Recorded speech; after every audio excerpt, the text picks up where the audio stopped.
Welcome to the Fantasy Football Garage. I'm Chris the Candyman, and tonight we're drafting best ball teams. We've got an extra special guest on the channel.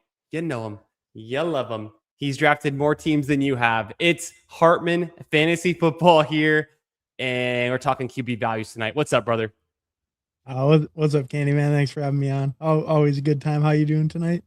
Brother, I love when you come on. You always rep the Houston. You got the Enron hat on. You just know that H-Town holding it down. Oh yeah. Incredible. Love it. We're drafting out of looks like the 5 spot, and we're on the clock in this Best Ball Mania draft. My friend, where are we going? JSN, JT, McCaffrey? A lot of times I'm going JT, but if you want JSN, that's fine too. Don't have to tell me twice. You want to do JT? Yeah, I mean that's my slight preference. I think JSN's maybe just a little bit overpriced. I think you kind of have a similar feeling, right? Yep. I'd rather have 12% Taylor plus or minus, same thing with CMC, and have 4% JSN. Yeah. Yeah, and I guess so. Are you more of a JT or CMC guy? Which one do you I go prefer? back and forth. I really do. I think right now I go back and forth. I like them both. If I'm like being very, you have to pick one. Right now, I'm leaning JT. Yeah. Just still in the prime of the career, still one of the best rushers. Got more involved in the pass game last year. The Colts are a fine team. You know, before Daniel Jones going down, they kind of crumbled before that, but they like that's what really sent them downhill fast. Um, I obviously the 49ers are a great team, right? So McCaffrey, I'm a little bit scared of coming off of 453 touches when you include the playoff games, but I think JT had the most rushing attempts. So like, we can cherry pick touch cliffs till the cows come home kind of thing. I think they both were two of the best players in fantasy last year, so I want to load up on both of them if I can. Yeah, I'm kind of with you there. I'm a little bit lower on CMC just because it's really just that kind of playing scared thing. The age, the touches. There's no other real reason. I mean, the offense is going to be good. His role is going to be good. But I kind Definitely. of I kind of lean JT because the prime of the career thing, kind of the same idea. How do you feel about pick 20? There's a chance. Oh, look, Nico Collins got pulled up here. Mm, So the typical usual suspects of running backs go mhm. top of the board Uh, here. I like London and AJB. Yeah, either one's fine. Yeah, I'm kind of leaning London right now. AJ Brown's risen a bunch.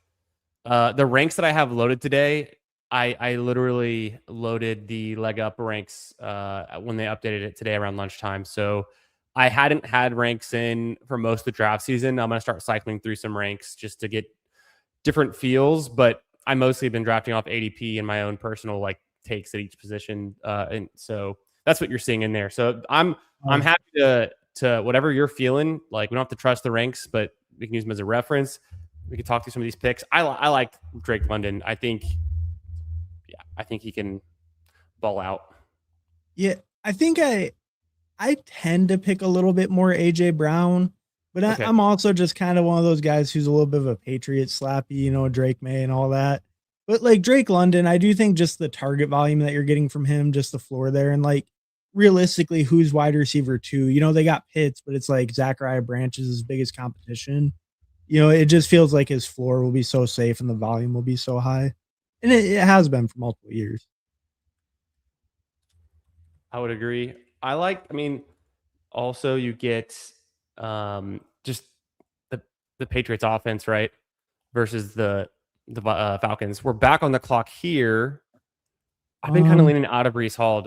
Are you favoring Brees Hall there? I'm open to getting I like exposure. Brees, but I also like Zay if you wanted to go like receiver or T, You pick. either Oh, one. let's go Zay. Yeah, let's go Zay I, there. I'm I cool with do it. pre- I do prefer Zay to T. Okay. But I like both. I like both as well.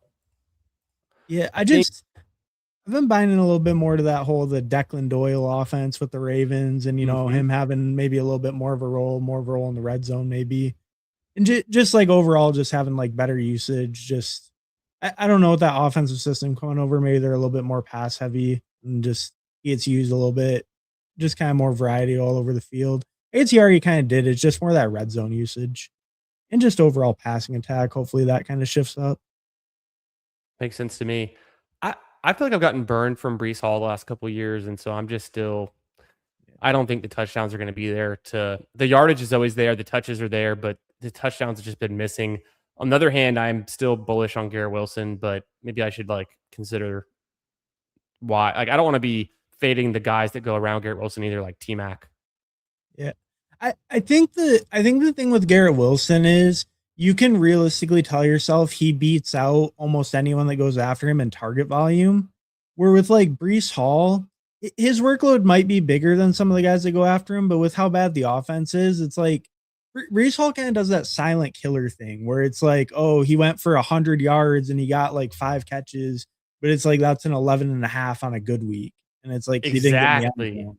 And in best Exactly. ball, that in redraft, that's not the worst, but in best ball, I think that hurts more. Um, I feel that. yeah, We're coming back on the clock. Waddle's been a big riser lately. yeah. Man. That's one of the guys I'm having the toughest times with right now. It's like I Really? do like him, but I worry about just the rotation in that offense. I know how much they gave up to get him and the investment, and he has been good, but um, I like the Jacobs pick. We got Uh, a few options. I feel like we could stay balanced and go Jacobs. I'm not worried about the legal situation. He's still like the workhorse for the Packers. Would you rather yeah, pull up one of these receivers? I'd be Jacobs. If we want Yeah. receiver, I'd go Terry. But Okay. yeah, We're on the same page, I think. Um, yeah, I agree. look He's at just kind of a value now, especially if Scadabo's gone. Jacobs was a 2-3 turn pick before the news, and now he's going in like the middle back into the fourth. What? Like I like Scottaboo too. I think of him kind of in a similar tier straight up, but one has a real injury, one doesn't. One's on the Packers that I think are going to score more points than the Giants, but it could be pretty close. So Yeah. part of Yeah, it. no, I mean, I do agree. It's probably him over Scadaboo just for that touchdown upside. And just like, maybe Marshawn Lloyd's finally healthy, but either way, they're probably going to trust Jacobs a lot more at the goal line. He just dominated those touches on a good team for multiple years. 100%. I'm looking at the draft board here in this first best ball mania of the night. I recognize, obviously, we're in the 5 spot. I recognize Bash Barty in the 9. I recognize Tim D in the 10. And then look at this name in the 12 spot. Did you catch this name yet? It's No. it's Fredward Scissored Hands. That's That's a good one. incredible. Yeah, it's top tier. Shout Always out to Jeff T in the chat. What's up, Money and Thing? How we doing, brother? We also got Professional Fanatics. What's up, man? Always good to see you. Appreciate you. Appreciate you, the kind words. We're almost on the clock. Country Boy Jazz, how we doing, my friend? Do we do team reviews? Hell yeah, we do. You can tag me on Twitter at FFB Garage. You can type it in the chat if you want. We're back. What are we doing here, Hartman? Ooh, I'm usually grabbing a running back, probably Quinchon or Tootin. Yeah. Yeah, it seems like you're not as in on the Tootin, so we can go Quinchon. I like both. So I'm Yeah, not as I much of a typically Trevion guy. But okay, okay. I've been leaning more trade. So that whole tier, right? I think of it very similarly. It's the year 2 guys. And on Judkins, he gets the most touches. He's on the worst team. With Travion, he's splitting the work, but he's on the best team. You could probably, it's close. Jaguars are pretty good. With Tootin, he's the biggest projection. We just haven't seen it yet. He wasn't actually very good last year, I don't think. Like I was looking back across it and like he didn't touch the ball a whole lot. He didn't score a whole lot. He did, I mean, relative to his total touches, his touchdowns were high, but so with those guys, I rotate my thoughts on like who I want. Obviously, I've seen the case, and I've seen people make cases on Twitter too about running back workloads that go pretty much from 0 to 100 when the other running back in their backfield leaves, and like they stay for guys who like are unproven. And there's some good comps. I have to think back and like dig into it, but part of like that, I get the whole opportunity is what matters most for running back. So opportunity on a good team, it makes sense. I'm just with Tootin, it's like, man, Is he good at I'm not. football? Well, I think he's pretty good, right? The fumbleitis was a thing. I'm not like a C-Rod believer. I don't really draft any C-Rod. If he's there at a value and I really need running back, I feel like I'll take him. But then I hate my running back rooms on teams where that's my situation. I like my running back rooms like exactly what we did. So through the first 5 rounds, we go Jonathan Taylor, Drake London, Zay Flowers, Josh Jacobs, Quinshon Judkins. Like we're hitting our running back in the flex. We have 3 guys who are going to touch the ball like 300 times. Yeah. Like across those 3 guys, easily 300 touches on average, some of them higher. And then we have 2 stud receivers on, and we have the Ravens are one of the better teams. Like Lamar Jackson didn't come back around, but that'd have been sweet if he did for some reason, right? Oh yeah. And you see him fall a little bit more lately, but like or just kind of I guess room to room. But yeah, anytime Lamar goes in the 6th, like I'll almost always just take him even if it's on stack. So I can't blame the guy too much. So this is Karane's ranks. He has Makai Lemon like 10 picks ahead of ADP. Ooh. Isn't that crazy? Let's see. Yeah, I've been taking a bunch of Marv, but I also realized like the Cardinals aren't going to score that much. I was looking at the Vegas implied game like totals for the season. The Cardinals are like one of the second lowest. Should we just take Drake May? If you want to pivot to May, that's fine too. I think we might just pivot and go May. Yeah, I'm never going to complain about Drake May pick. So there's a lot of good wide receiver options later on that are pretty even. I have a ton of Marvin Harrison. So let me flip to this real quick. Wrong one. This is going to be the fantasy playoffs. And then the implied, look, here's Green Bay.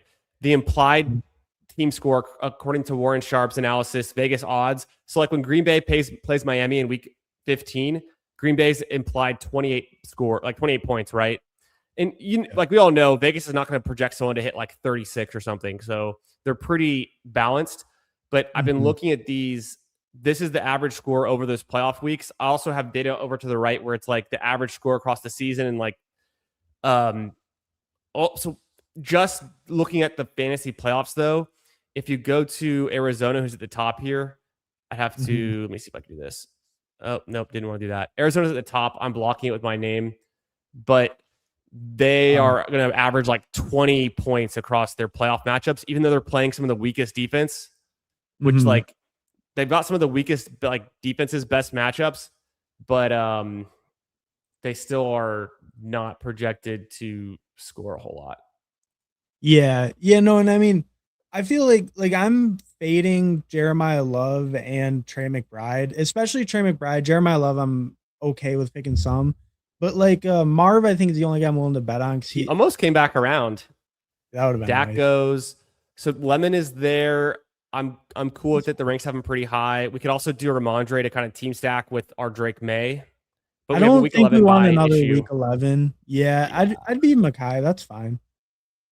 I mean, I'd be Makai over QJ, but if you wanted QJ, I think so. It's funny that we pivoted to Drake London over AJ Brown based on the ADP when then we ended up going Drake May. At the end of the day, I'm not really worried about it because Drake May can get there, like, with the rushing upside and just having a great year. So I'm still pretty in. Well, and I think the other stacking options on the Patriots are like pretty reasonable ADP too. Dobbs and Henry. I think both their prices are pretty reasonable. So we could look at them if it works out. But yeah, if not, I mean, he rushes enough. You don't need to stack them. We can see. I think it'll be reasonable to get those guys where we can like find them in our drafts. It's never hard. Let's look at Country Boy Jazz's team question. Guys in the chat, let us know as well your thoughts on his team. 12-man, 10 super flex, start 10. And then he's got Goff and Geno. It's single quarterback? No, it says super flex. Goff and Geno, I don't love that at all. AJ Brown, Garrett Wilson is fine. Cook Jacobs is fine. Goddard, fine. Flexes Hall, Chuba, and Tate, Carnell Tate. The flexes are good because you have Breece Hall in there, if that's who we're talking about. And then Andrews, Trey Tucker, Braylon Allen, Strange, Keenan Allen, Hunter Cousins. I think you went way too weak at QB personally for Superflex. Yeah. Yeah. I mean, it's just that thing. Like, I don't think the rest of the team's elite enough to make up for it. Like, The running backs aren't bad if you have Cook, Jacobs, and Hall in your lineup, and then shoot. But then you can't like maybe you have multiple flexes is what you're saying because the start 10. So right then he also has Chuba, his Hall in his flex, Chuba in his flex, and Carno Tate in his flex. So yeah, like because it is a those are really good deep flexes. league. Yeah. I'd rather be weaker at those flexes and stronger at the super flex though. Is what my only advice there. Yeah, I think the scary thing is you might not have a guy to start in the super, like a quarterback to start later. Like even if it was a lower tier guy, but you were confident he wasn't going to get benched or something, you probably feel safer. Yeah. Coming back around in the eighth. This is our eighth pick 92. I don't think we take one of these QBs. I think No, none of those make the sense. skill guys, it's gonna be if we just look at their Uh, Harvey, Dowdle, Manungai. I mean, unless we wanted to go like, Ricky just went. I'd be Pearsall and fine with Corum just went. either running back or like Laporta, like Harvey, Dowdle, or Laporta. Do you want to grab Laporta? Yeah, I don't mind that. I mean, Let's do Laporta. I I don't like take enough Laporta. of Laporta. Yeah. Yeah. I don't know. I just really like grabbing Laporta. I think just his upside in that offense, like just the touchdown upside in that offense. Yep. I don't know. I think it just gives him the potential to be. I don't know if he could finish tight end one, but I think he could like finish at least top five, if not like top three, if he gets a little bit luckier with the touchdowns. I mean, his like target rate's really good it's really just a health thing. Like when he's been healthy, I mean, he's been really good when he's on the field. Like high target rate, high like pretty good yards per out run, pretty good touchdown rate. I agree with you. The touchdowns, the upside of the offense. He's not going to out target guys like McBride or Bowers, and probably not even Loveland, but he's not priced like them. He's way more fairly priced. Oh, I just noticed Okonkwo went in round 7. You see that? Yeah. Yeah, that guy It's a good definitely queued Daniels him team. up. Star method. Yeah. But he's drafting like otherwise normal. He pulled up Collins, which I don't hate that. Like Jason Collins is kind of fun to pull up. Otherwise, his team looks normal. So I think he's going to keep trying to draft this team out, and we should just move along with it. We'll be good. We're coming back on the clock. Harvey is almost there. We go Um, Dart. We could do Myers, Dobbins. I would probably be Myers, but I'm fine with Dart as well. I mean, I yeah, think I'm just Dart. going to go Dart there. Our QB stacks for later on are actually kind of like already dried up. We could always take Penix last round or something. We don't have access to Hertz or Jackson. I'm drafting a ton of Dart. I think he's one of my most drafted players. I just it's too easy for me to see it. I know we were drafting. He was like undrafted around pick 200 last year. Now he's going up around a pick 100. I mean, I don't think it's that expensive. Oh yeah, I think Dart's a great pick where he goes. I think he's my third most drafted. You and me, But we have the exact same exposures every year, except for like one or two players that we're both just polar opposites on. yeah, there will be like a couple yeah, there will be a couple like I know I like Tootin, you don't like Tootin. But I like like that would Tootin. be one. I'll check my Tootin exposure right now. It's probably pretty low, but like I wouldn't say I'm out on him or I don't like him. I think it's just the options in that range. I find myself gravitating there less. So if I'm looking at all of my drafts, my Tootin is 9%. If I Okay, yeah. filter just to BBM, it's going to be way lower. It's going to be it's 9%. So actually, I'm kind of like even on Tootin. Oh, okay. I What are I you was at, thinking you were gonna be. I just was logging into my account. It's loading brother? hello If you're at search. like 7 or 8%, I'm gonna die laughing. No, I'm definitely above field. I know that. I I'm thought at so. like I think I'm at like 13 or something. Okay. But the funnier part is I think I'm at like the same on C Rod. Like Ooh. I picked Eh, both. I mean, it can work. I'm not opposed to that. It's just that Tootin's so expensive. I feel like, and then C Rod is still very expensive. The C-Rod drafters, it's like they're saying that Tootin's not going to pay off and they're getting cheap C-Rod. And the Tootin drafters are saying like it's all Tootin because like of where he goes, kind of is what I'm thinking. Stafford is there. I feel like we just took Dart. We could pass on Yeah, we Stafford, don't need a. but it's a good ADP fall. Would you want to I wouldn't go mind Dobbs or Aaron Jones. I would be Dobbs or Rashad White. Dobbs or Rashad White? Do you think Dobbs falls? Should we just take White? Yeah, we could try it. Yeah, because the running backs might not, and we might like Yes, really not have any options coming back. Where if we don't get Dobbs, we can just pick a different receiver in the same tier. It doesn't hurt 100%. too bad. Also, I've noticed with this turn, the 10-11, there tends to be quarterbacks and tight ends that kind of like go. I know I'm looking at these teams. Dobbs does go. I'm looking at these teams and like they already had a lot of QBs, so maybe it wasn't like.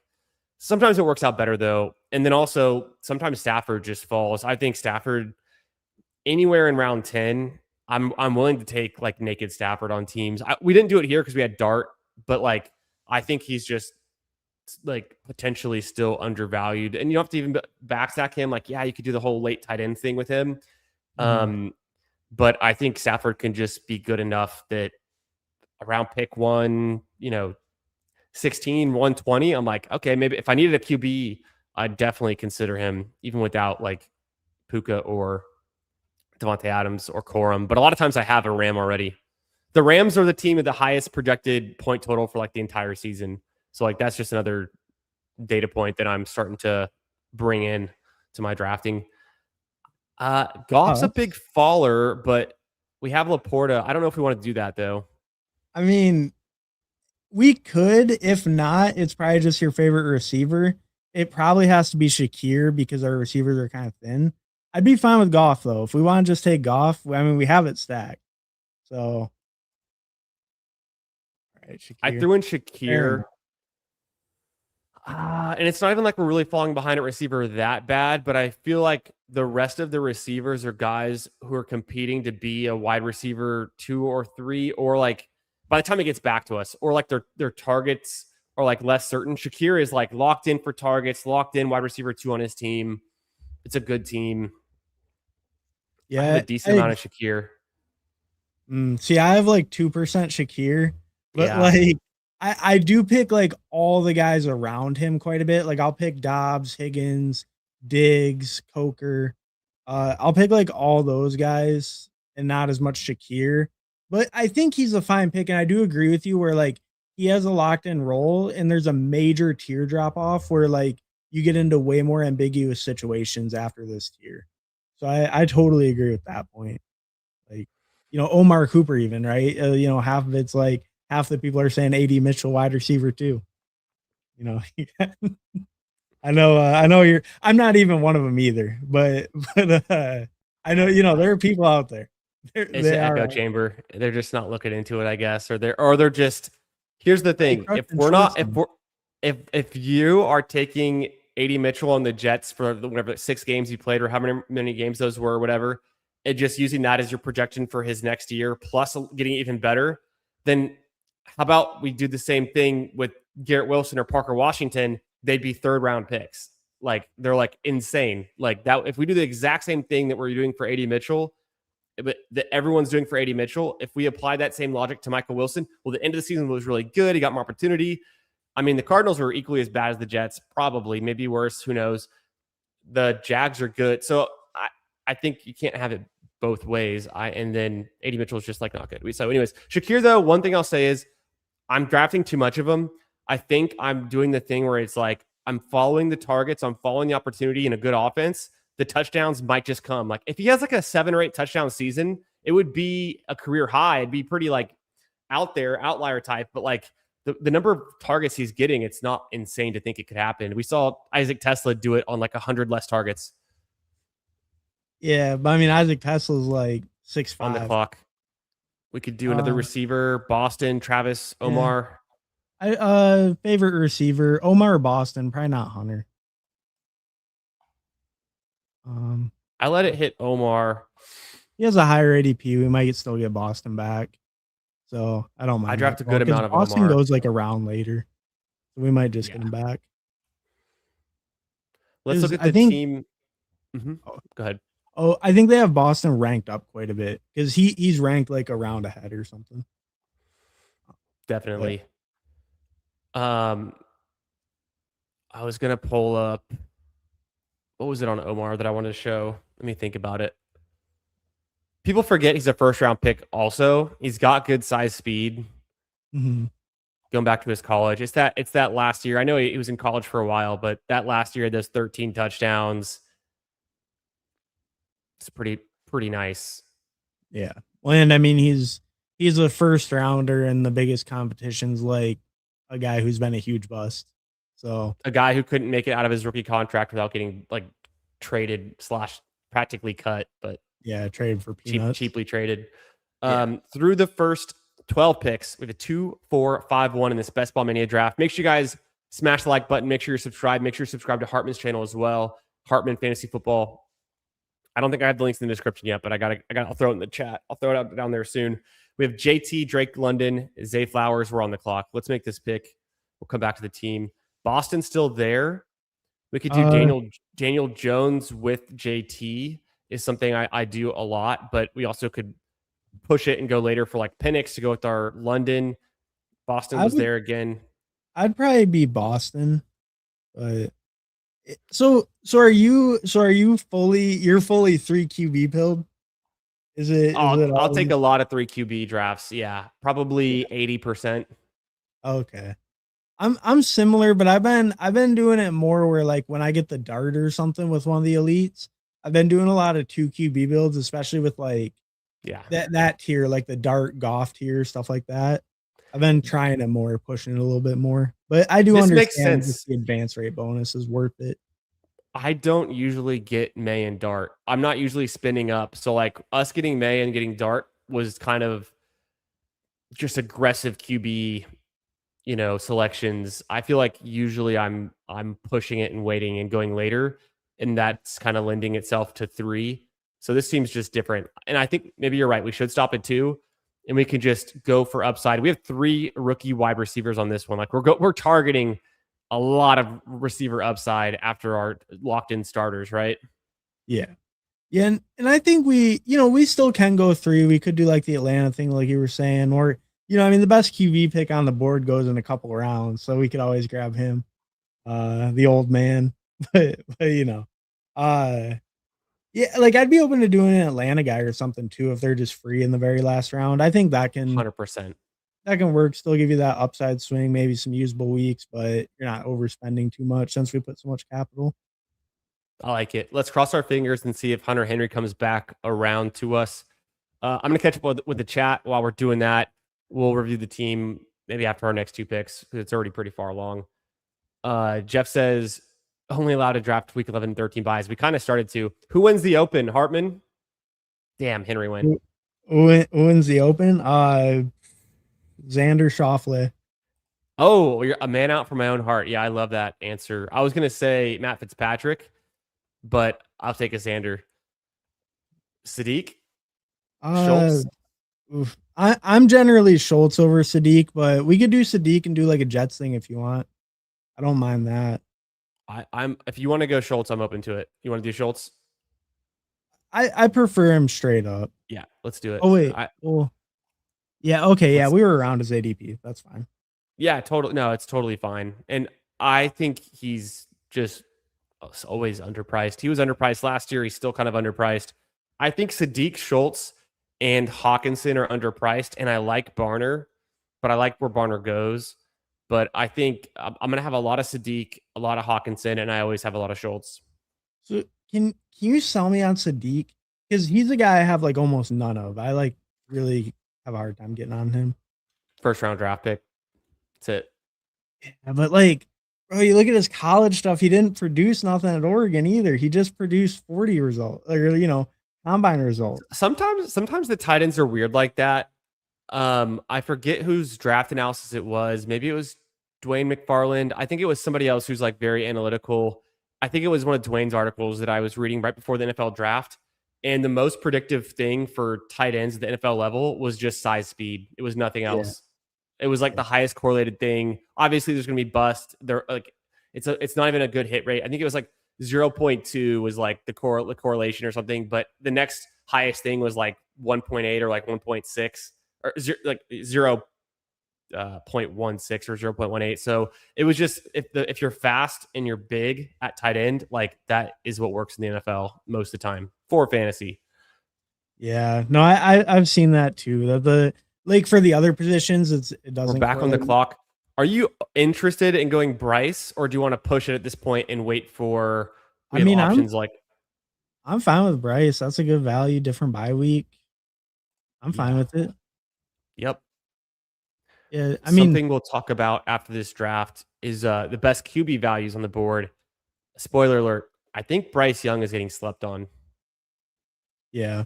Yeah, the underrated like rushing upside and all that. And yeah, just as cheap as he goes, like him and He's cheap. Rodgers are like the last guys you feel like pretty confident aren't getting benched. At least to me, I don't feel as confident with the guys after them. And just He's that just cheap. alone, yeah. Like to take Aaron Rodgers in what could be his last season ahead of a guy who's won a Heisman and just came off his best season and is still what he's like 20, is he 25? That Um sounds right. I think he might be turning 26, but he's like way younger than Shuck. 24. Yeah, He'll he probably he turn literally turned 25. 25 like in going into this season compared to a guy like Shuck, 27, just Yeah. completely different. Yeah. 26 turning 27. And that's like 0.8 is 80%, not 8 months. They do a weird thing on the ages there. Oh, right, 'cause it's a percentage. Yeah, yeah, that makes sense. Well, yeah, and like I think the thing with Bryce too is like we've seen him spike. Like I think his floor is pretty rough, but as your QB3 this late, that's kind of the point is like if he can spike some weeks with some of that rushing production and get in the end zone that way, then that's worth it if he hits your lineup like 2-3 times all year as late as he goes. Yeah, he's cheap. It does suck though that they have a really, really tough playoff schedule. Week 15, he's the guy to get you there week 15. Like look at Carolina. They get Cincy, Mhm. 22nd ranked, but then the second overall ranked Pittsburgh, seventh ranked defense in Seattle. And if you look at their implied points, I'll do the same thing. Their implied points, it's not great right now coming from Vegas. It's saying they're going to average like 20 points a game. Only one good game against Cincy. So, but maybe it's, the Panthers have a really good offensive line as well. And they're a playoff team last year. Well, Like they're underrated. when actually I get well, we can make this pick. I have kind of a question just like philosophically about the third QB.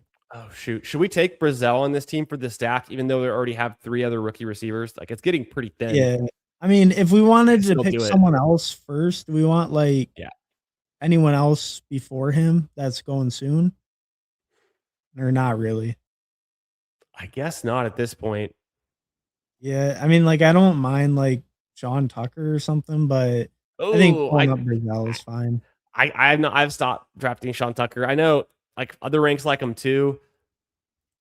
Man, he was averaging like less than I think he's averaging like 3 touches a game. Like it was just so low. It was he only was like spot started and then he like never played again. It was crazy.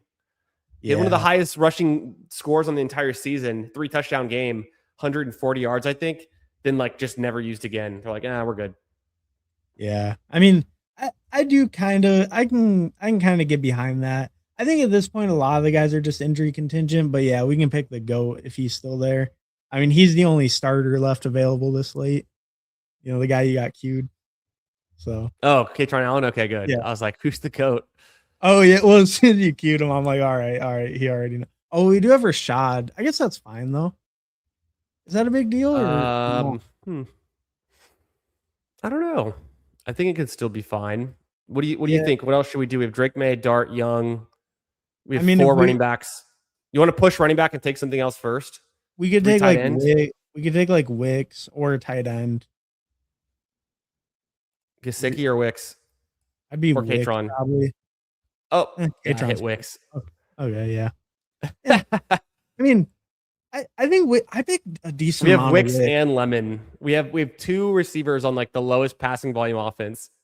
Oh yeah. Oh yeah. Wicks That's to how it get us works. there, Lemon to spike in the playoff weeks. We got it figured out. I don't know. Let's I do think through think this last pick. Let's queue up some players. 3, 4, 8, 2 so far. I think we do get the 5th running back, don't you? yeah, I think it has to be running back. Screw I tight mean, end. it's like technically strong enough to probably be a hyper fragile, but it should For bye probably have the weeks. fifth running back. Oh yeah, the bye weeks too. Yeah, you don't want to The bye week overlap. is slightly concerning. I mean, it honestly could float through week 11 with just JT and Rashad White. I hate to have a guaranteed 0 if anyone's injured at that point. Yeah. Yeah. Yeah, no, I think the fifth RB just makes the most sense. At the same time, which of these RBs could see a single touch in week 11?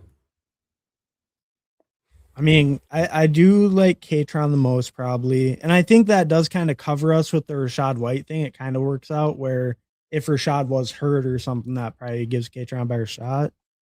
Yeah.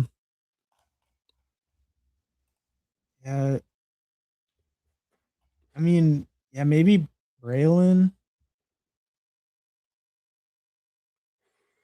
Yeah, I mean, Katron goes. We could do Braylon. I'm pretty open to it. He also, I mean, didn't touch the ball at all last year. Was it an injury with him? I can't remember, honestly. yeah, he missed like half the year at least. He Right. had like a knee injury or something. It was pretty early. It was like week 3 or 4, and then he missed a good chunk. I think he came back. I think He's he still missed like 22. Bro, he's still 22. he has his whole life ahead of him, famously. I know that's what they're saying. Injury, back injury. They're just not. I don't think they're Am I reporting it. tripping? No, I thought he did too, but yeah, Yes, yeah, he he missed did. the whole. We're on the clock. He missed the whole season. Like, look at the game log. Oh, okay. He only played 4 games. Oh, You want to take him, yeah. I mean, that's fine. or is there anything better we can do? You get Big Naj. Hope he Oh signs. god. No, I'm cool going Braylon. I mean, at this point, like I mix in some like Mike Washington here and there. You know, I think he'll be the backup, but it's like I think they're all kind of similar. It's not really like one's a way better bet than the other at this point. I feel like this draft went really quickly. Typical, way behind on the chat. We're giving some of our takes. Got a little bit away from us at the end with like exactly how we wanted to land it, but I think we just like attacked with some values. It's like, do we want to take this guy? Do we want to push him? We're feeling it out. So overall, I think it was in the moment, like we're just taking players we know we like, and we didn't have to worry too much about. Like honestly, we didn't do much stacking. We just correlate. Like we didn't got correlate. Chris Brazzle with Bryce Young. That's our biggest. That's what you need.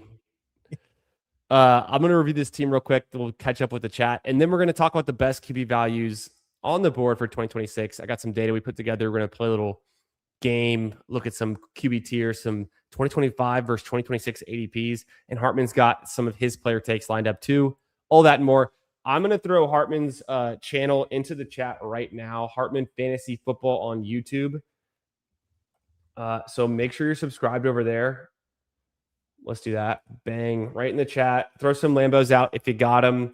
Thanks for being here on a Tuesday night. We're drafting some Best Ball Mania teams and talking QB values. We're just getting started. So make sure you vote in the YouTube poll as well. What do we think? I think I put out who's the best value so far. I think I put Dart versus Shuck. So it's like the year 2 QBs. Who's a better value? Where they go? First down says Tootin with more yards, but C-Rod with more touchdowns. Tootin had a lot of touchdowns in college, if I remember correctly. Yeah, and their short yardage efficiency was actually like pretty similar. Arizona's concentrated. That is true. Sus. What's up, brother? How we doing? GM Sus Edwards. I know he took. So Jeff's talking about the 6 spot. He took literally a Conquo at pick 78 to go with his Jaden Daniels. Star method strikes again, but it helped us get nothing, I guess. It was right after our pick, so it didn't help us at all, but it was fun. Yeah. Well, hey, he might have sniped Laporta if he wasn't already set at tight end. Hey, appreciate that, FF nerd. Good to see you, my friend. Thanks for the shout out. We got Young Moolah in here. What's up, brother? Appreciate that. Appreciate the kind words. Stafford top 3 for Vegas. Look ahead yardage, touchdown props. QB9 Mike Clay ranks. Yeah, that's why I'm just taking Stafford a good amount. I think he's still, even after coming off of like his MVP caliber season, still undervalued, right? Super undervalued last year. This year, he's just like a little undervalued.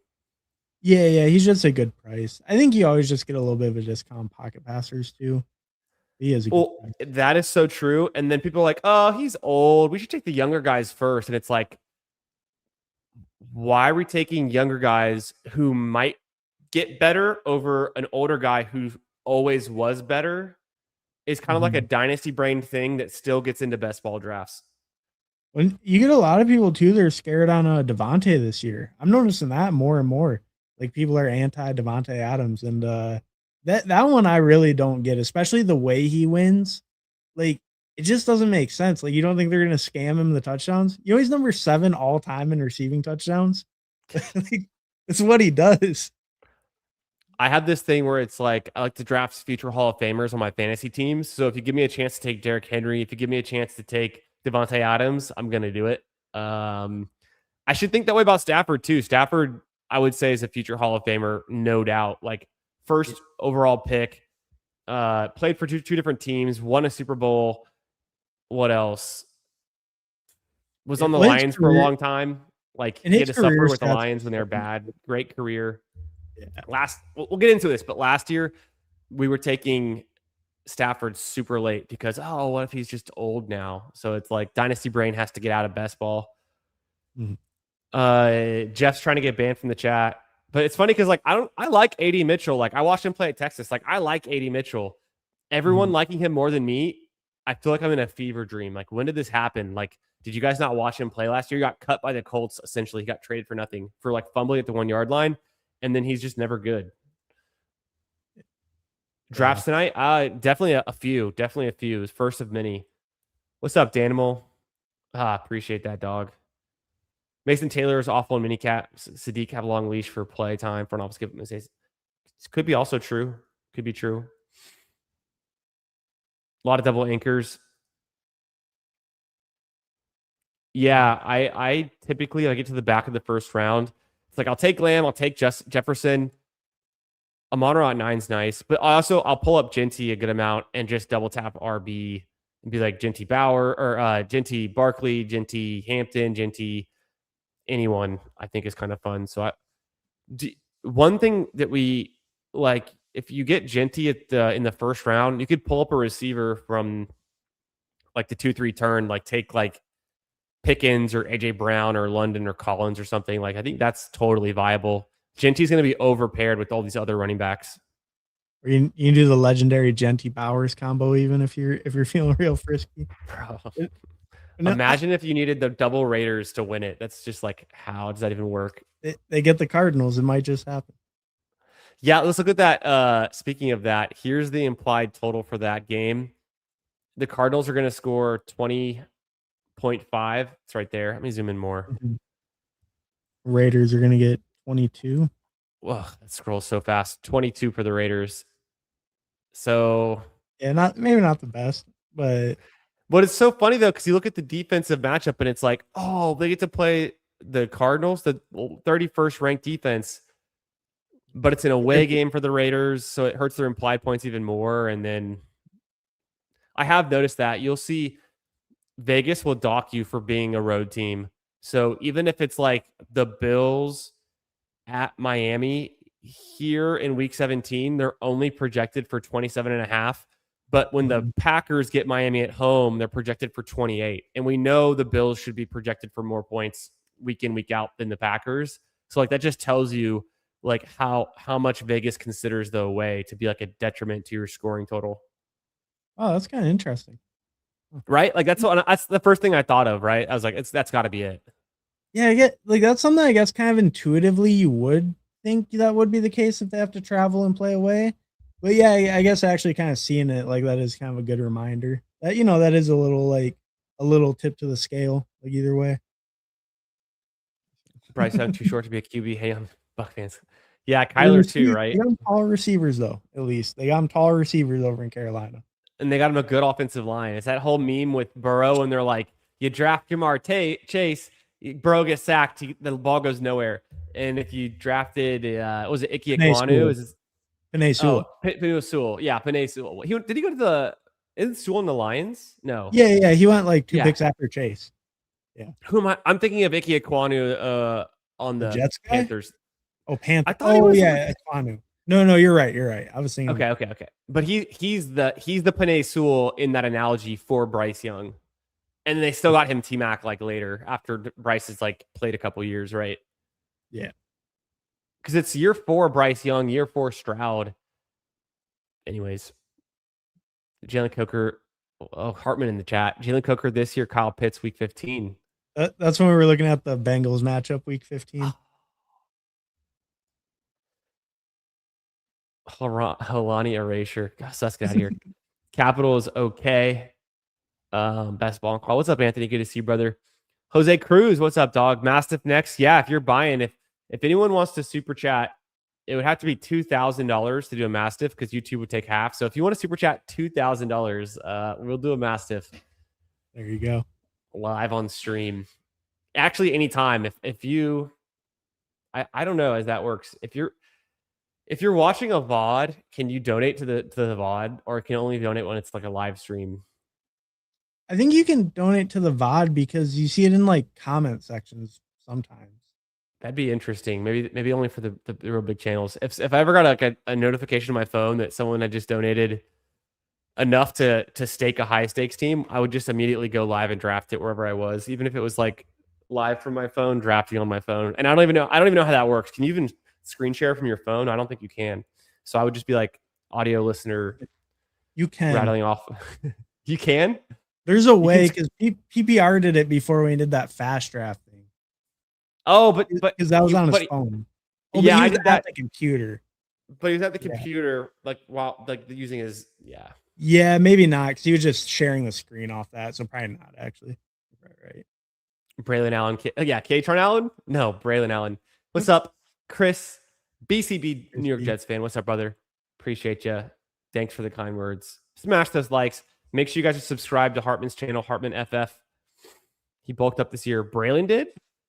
Justice Hill going to play a lot. Henry not playing all season long in 2026. I think, bro, I never doubt the Hall of Famers. I think Henry's going to play for 10 more years at this rate. The Lambos. Braylon's 250 now.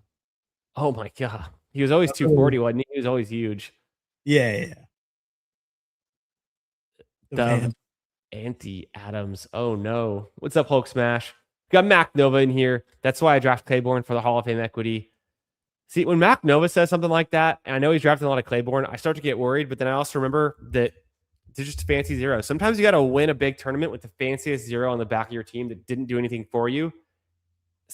I'm not that. I can't get away with that. If I take a fancy zero, it's usually my 10th round pick, and it sinks my team. Yeah, Claiborne's like the fancy dice on the mirror, in the nice car. Yeah, you don't need much. Yeah, what's up?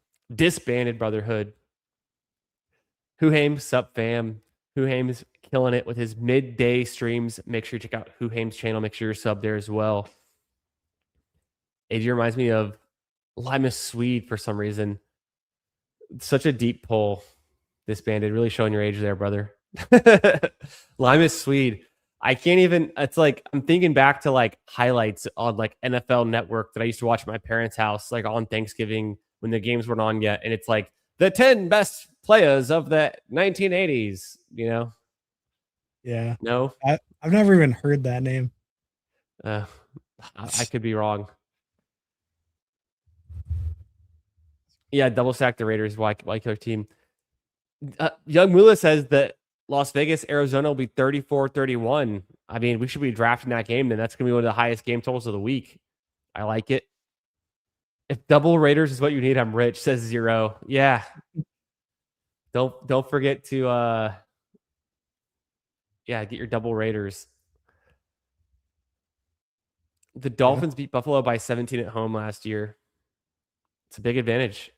People forget it's a divisional game. It's not just the shitty Dolphins defense against the great Bills. Yeah.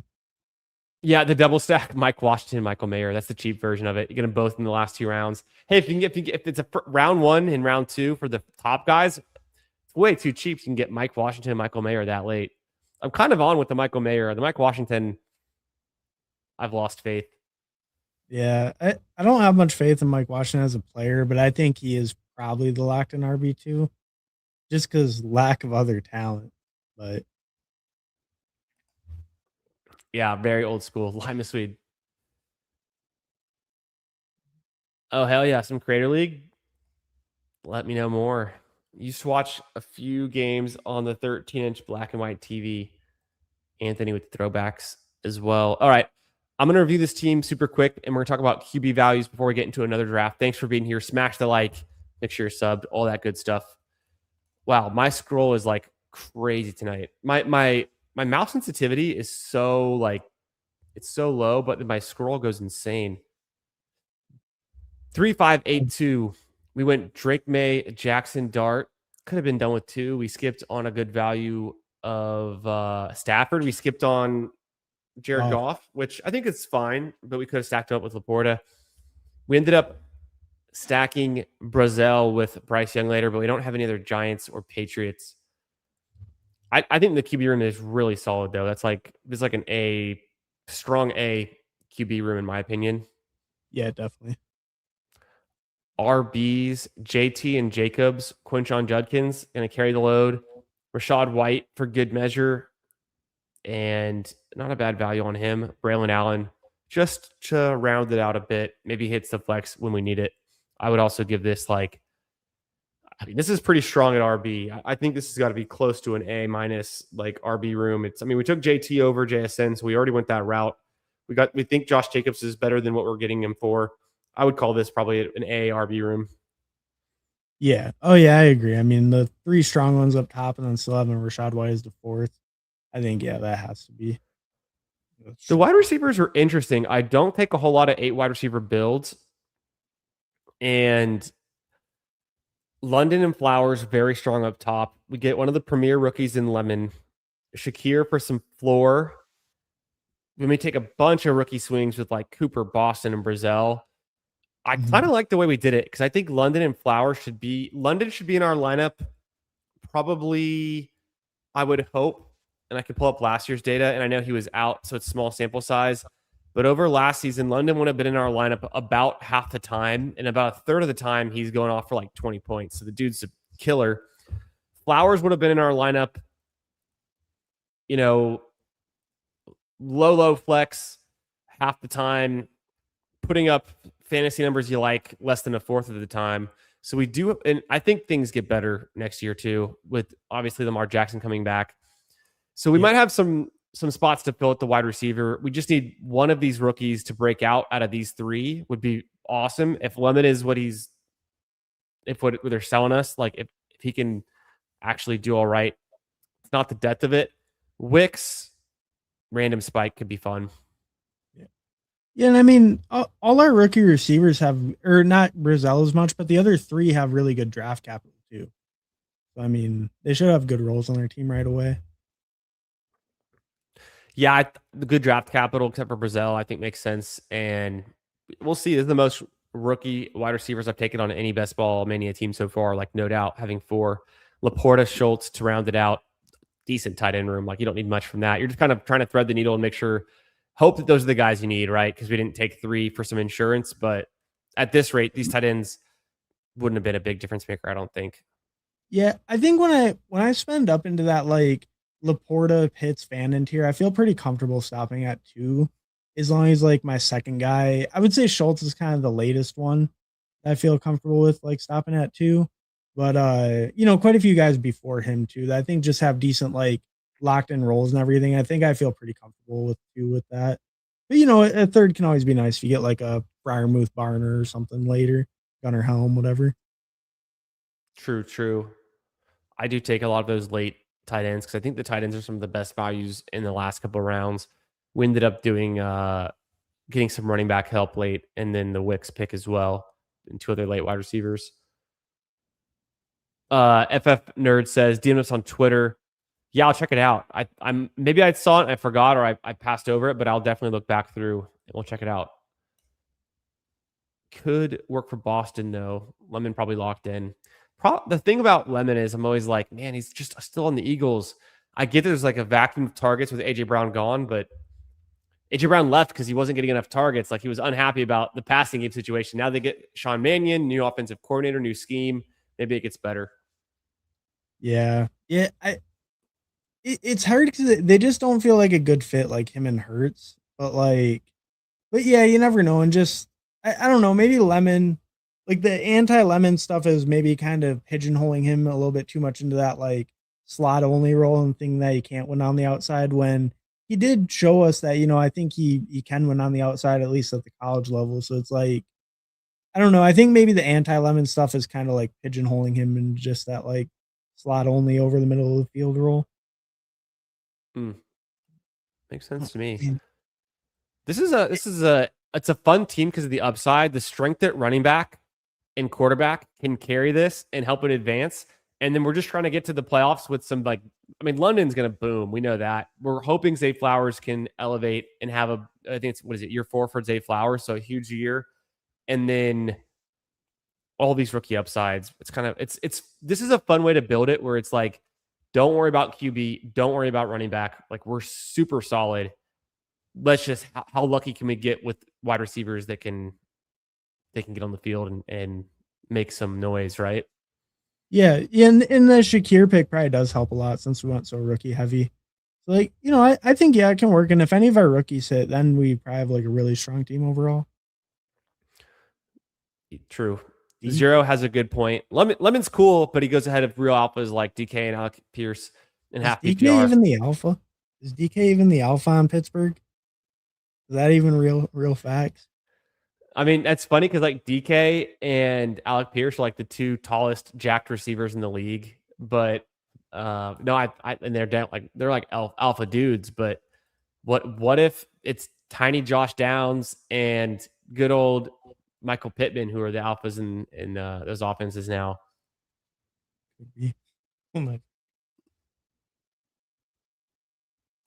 So says calling DK real alpha when Darnell exists is insane.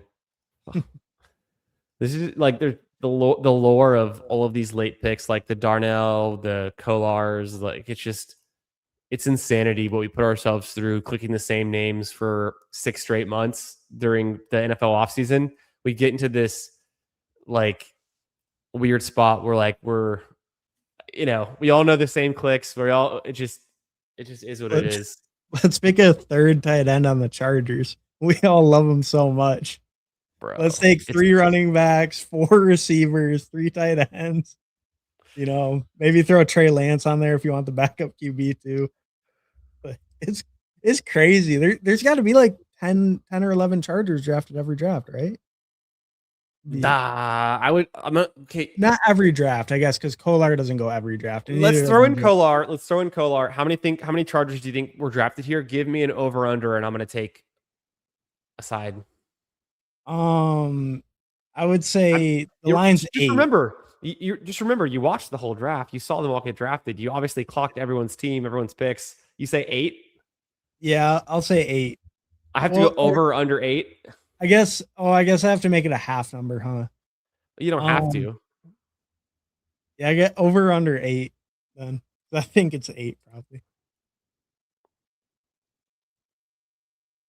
I'm gonna say under for this draft, but I think it would be on 8 if Kolar went, but he doesn't go that much, and I don't think Njoku went, but he might have, and then it would be Will be.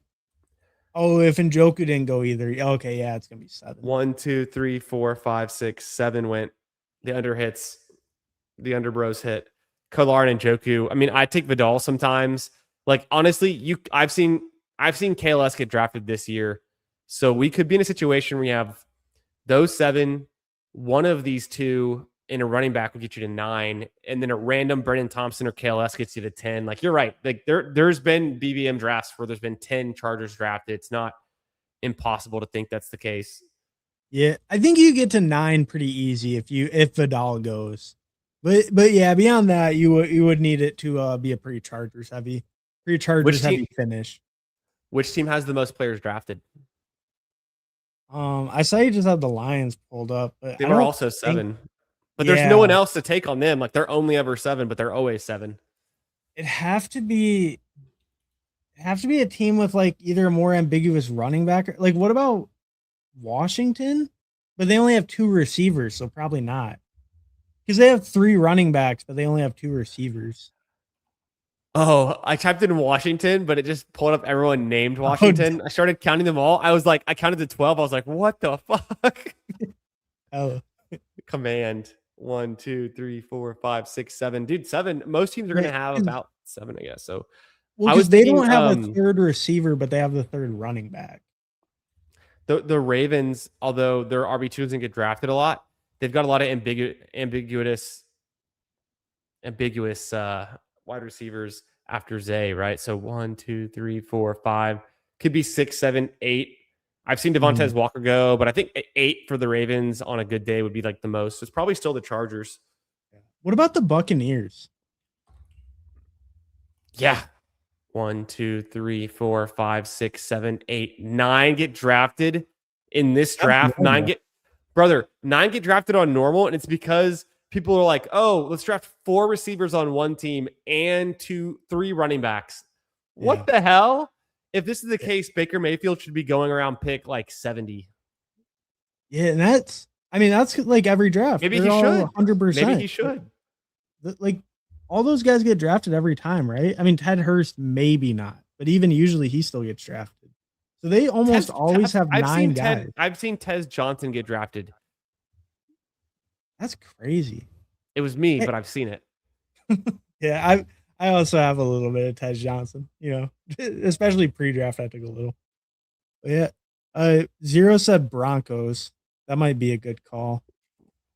The But more I think ambiguous, the better. I don't think we'll get enough Damn. receivers in the normal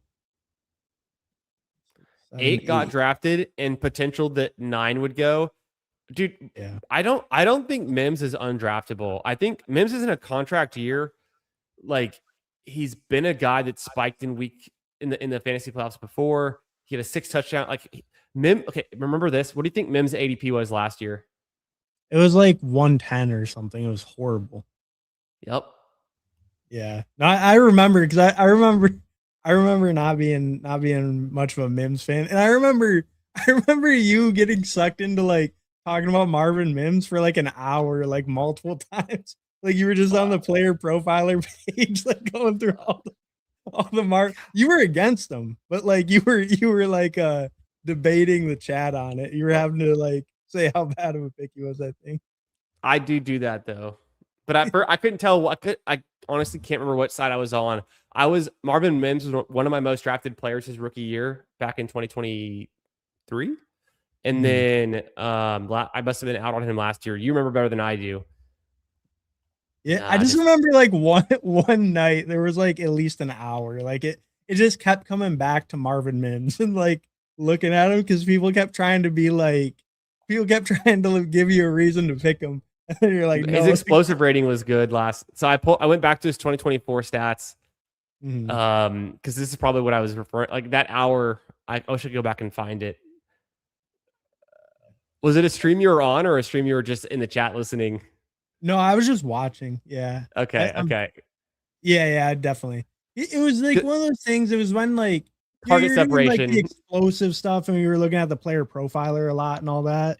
It was like around then. That's so funny.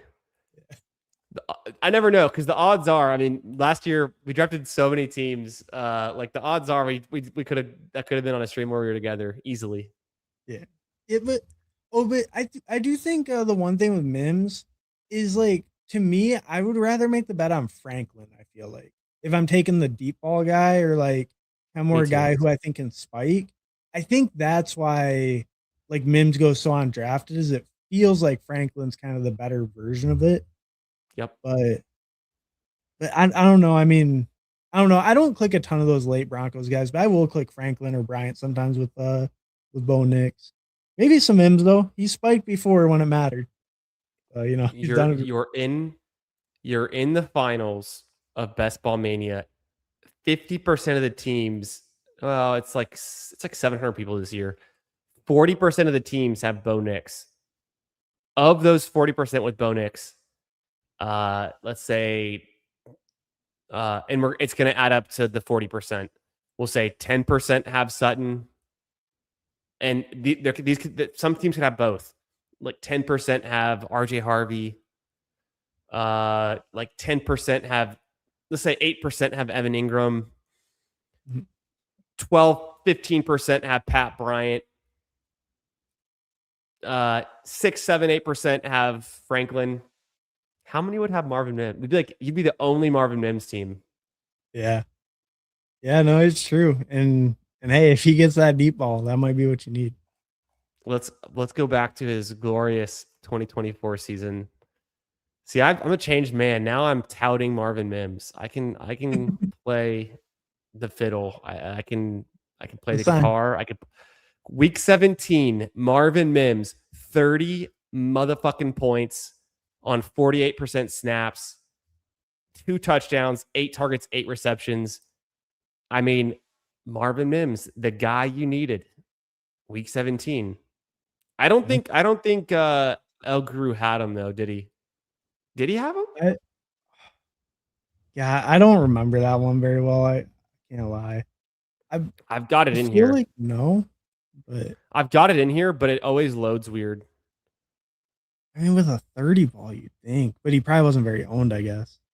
He didn't have him, but he also got away with other guys hitting his flex that had similar points. Oh, There was yeah, just huh. like, because Pearsall was like, wasn't Pearsall his lowest scorer? And it's 24.5. Yeah. 24.7. Damn, even had Adam Thielen with a 25. What the hell? Yeah, and Brian Thomas didn't even hit his lineup, I'm pretty sure. Yeah, he wouldn't have. Smith, Neither did Higgins, neither did Jamar Pearsall, Chase. and Jamar Thielen. Chase didn't hit. Wow. That's crazy. I think it was Chase Brown and JT hitting his lineup, and then it was 4 receivers: Smith, Higgins, Ricky and Thielen, and Pearsall, right? And then Brian Thomas was the first out. And then Purdy, 2 years in a row, is the QB you need in week 17. People forget. No, it was Burrow.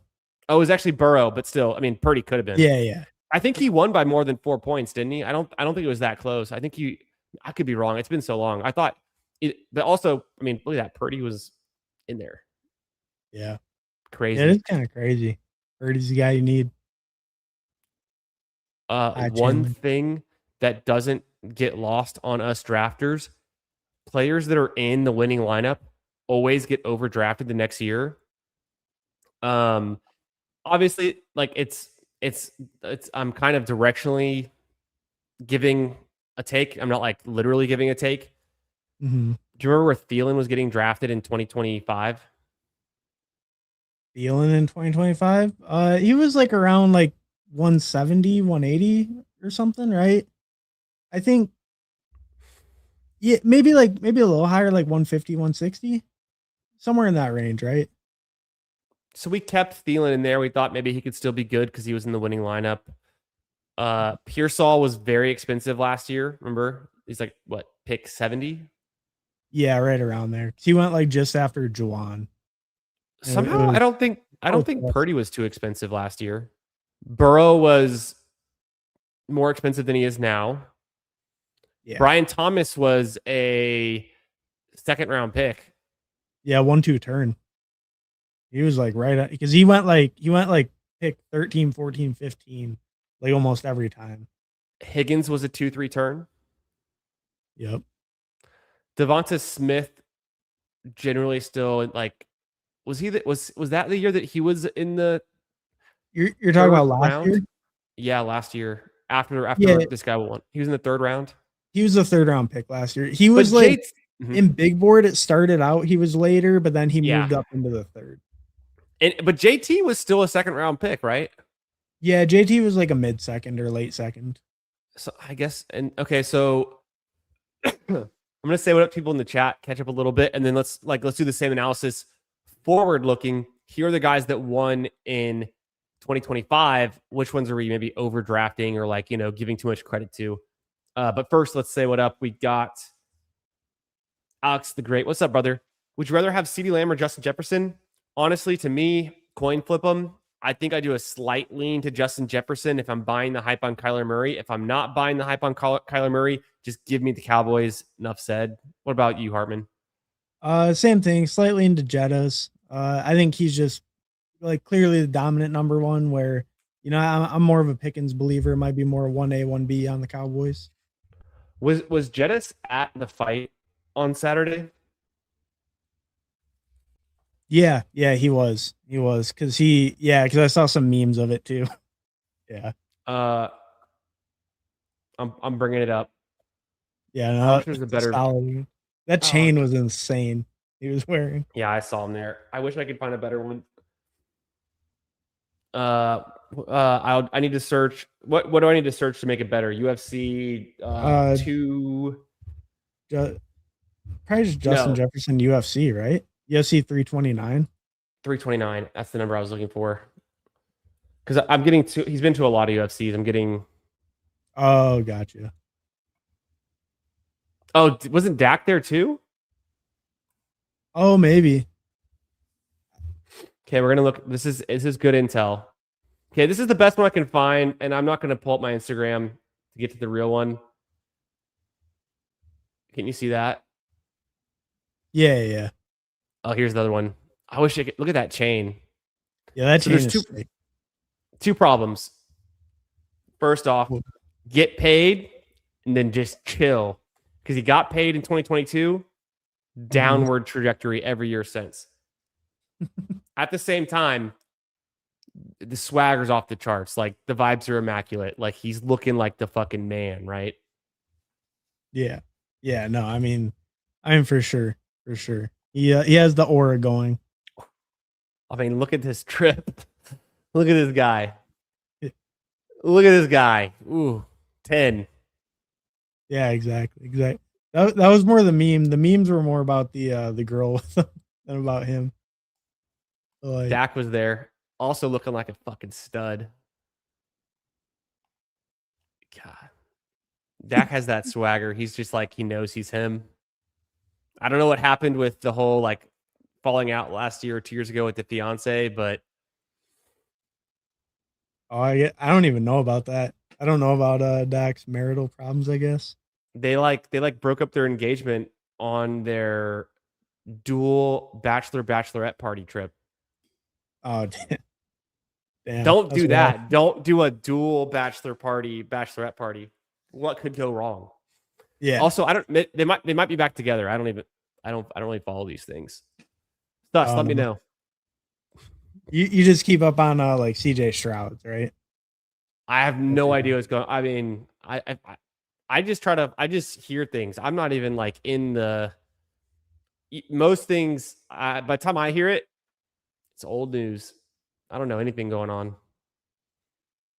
My favorite Broncos receiver is Lil Jordan Humphrey. Mine too, actually. Paulino, good to see you, brother. Shout out to my Texas Longhorns. I love all my Longhorn alumnus. Lil Jordan Humphrey, God, just one of a kind name, one of a kind man.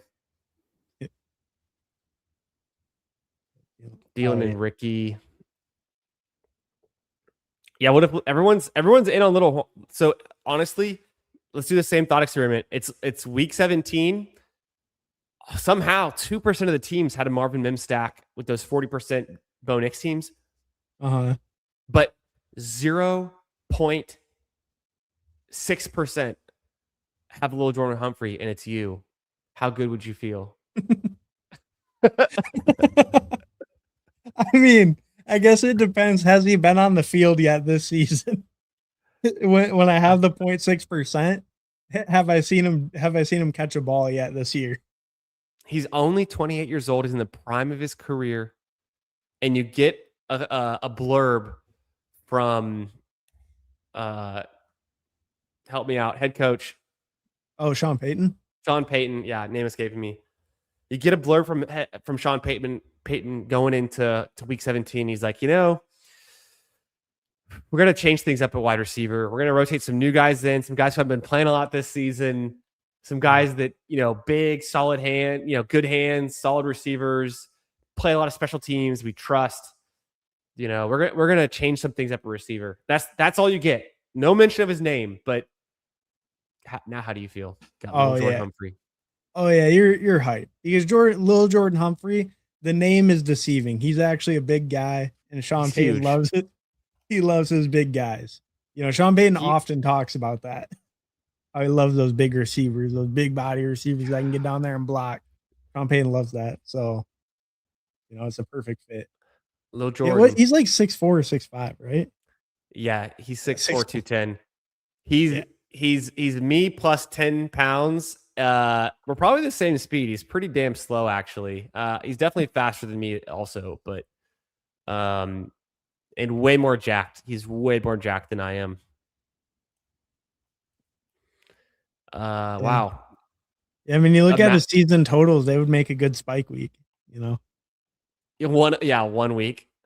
What do you Yeah. think his like best game ever is? Maybe like 60 and a tutty or something. Even last year, in week 1, or no, that's week 6. This is 55 PPR as yards. well. His touchdown was his biggest spike, and it's still 42 in a tud. And then he gets 33 in a tud, and then he's played for a long time. Look how many seasons he's played. Wow. I mean, hey, when you can get on the field and you can block, I mean, I guess that goes a long way in the NFL. Time flies. There's 52 in the touchdown.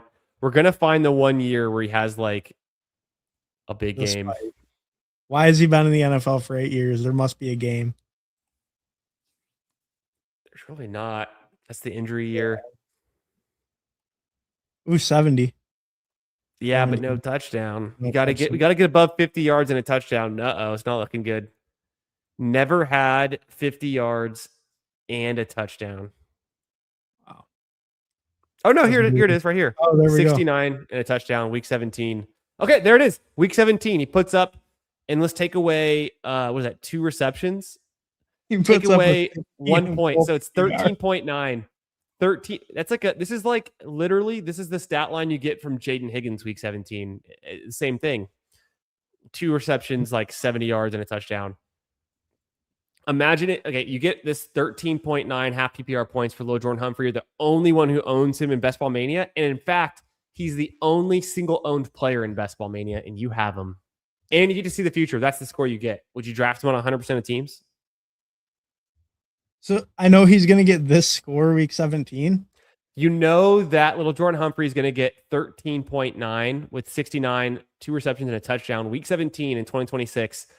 And you also know you'll be the only team in Best Ball Mania finals that has him. If you get to the finals, if you're there, you're the only team that has him. And you know the score. Is he 100% drafted on all your teams? Is he even worth drafting? For 13.9? Yes, it's that. I guess that's decent. Brother, that wouldn't have hit those lineups. JSN won last year with 11.7. And he went in the 3rd round. Fair enough. Man, that was all you needed. All right, fair enough. Wouldn't have won an L Group 50s year. L Group 50, you needed to like strike goal. You had 25 points, so it wouldn't have helped you that year. But last year would have helped you against Sam Sherman. So, I guess if all I know is he scores a 14 or the 13, whatever that week, 13-9. 13-9. Yeah, I guess you would draft him more because that implies that other weeks he's also scoring some points, right? Because like. It just implies he's at least on the field week 17. I think we just looked at his other weeks. I don't think he had any other scores. Maybe 1 hits your flex. Yeah, there we go. There's a 10. Maybe 2 flex weeks, and then 2 low flex weeks, and then But it implies the possibility that he's been on the field for weeks before this, where most of those weeks don't imply that. So, I feel like you'd be the little Jordan Humphrey guy. You'd have him on okay, you drafted 150 Best Ball Manias and you drafted about 800 teams. You have 600 little Jordan Humphreys. You'd be like the little Jordan Humphrey guy, and then all your finals teams. And if you're even in the Puppy 2 or like the Palm 5, you'd have little Jordan Humphrey. And if anyone gets to the finals, like you've got a locked in flex. I'd put him on anything that's like high stakes, like good advancement.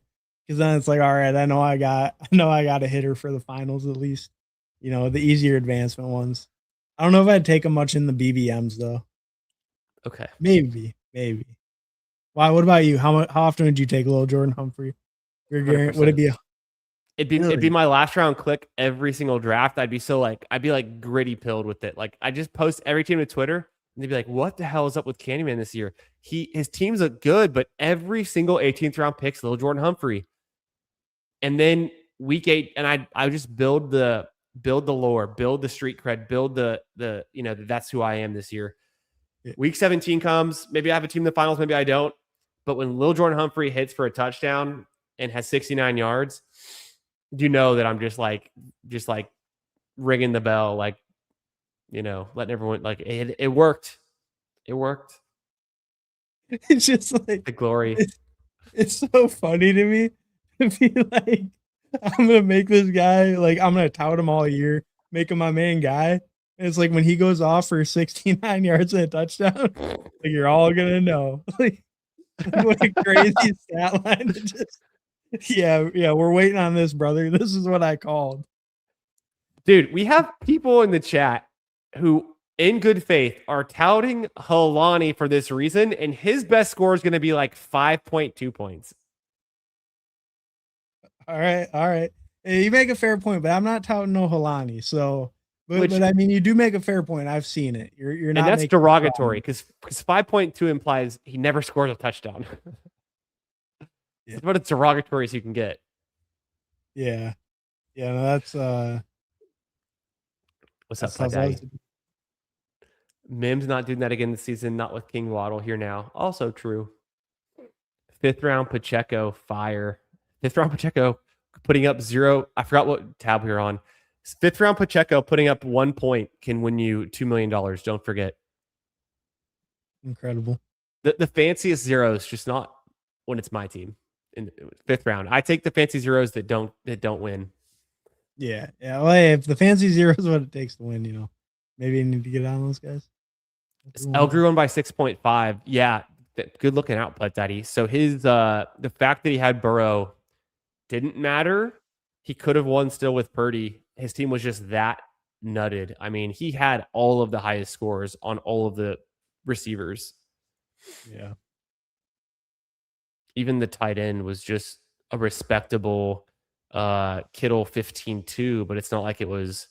Well, I guess that's all you need. Juwan Johnson 11.5 last year. So tight end, you can get away with tight end. That's why I always kind of say tight end matters, except it doesn't really matter. Although Kittle did get him here. I think Kittle was decent weeks 15, 16, right? Well, I mean, a 15 from a tight end, that's pretty good. That's good. pretty respectable, right? Yeah, that's good. Yeah, that's good. But you would think that you might need more. You just don't. This is 11.5 on the average week. You just don't need, because if you're gonna beat the guy who gets second by 5 or 6 points, and his tight end puts up 18 points. Well, no, that's a bad example. His tight end puts up the 15 or 16. You're like, still, you can get away with. I think I was covering it that whole time. There's Juwan Johnson's 11.5. Yeah, but I mean, I think so too. Unless you have like some week like the Kyle Pitts week, or like if no tight end breaks like 20 or something, then you could probably still have a realistic shot, even with like the 11 or whatever. Yeah. What's up, Blizzy? Hope you're doing good, my friend. That was from Blizzy. That was like 10 minutes ago. But if you're still here, Blizzy, let me know who's winning the Open. I'll take Matt Fitzpatrick. Hartman's going Xander Schauffele. For my one and dones this week, I have got a Rory left that I haven't used, so I'm gonna use a Rory this week. And then I think I did use a Xander that I still had left. And then I'm not sure who my third one was. I picked them all today. I'm gonna review them tomorrow. Got my Texas X's. Hell yeah. This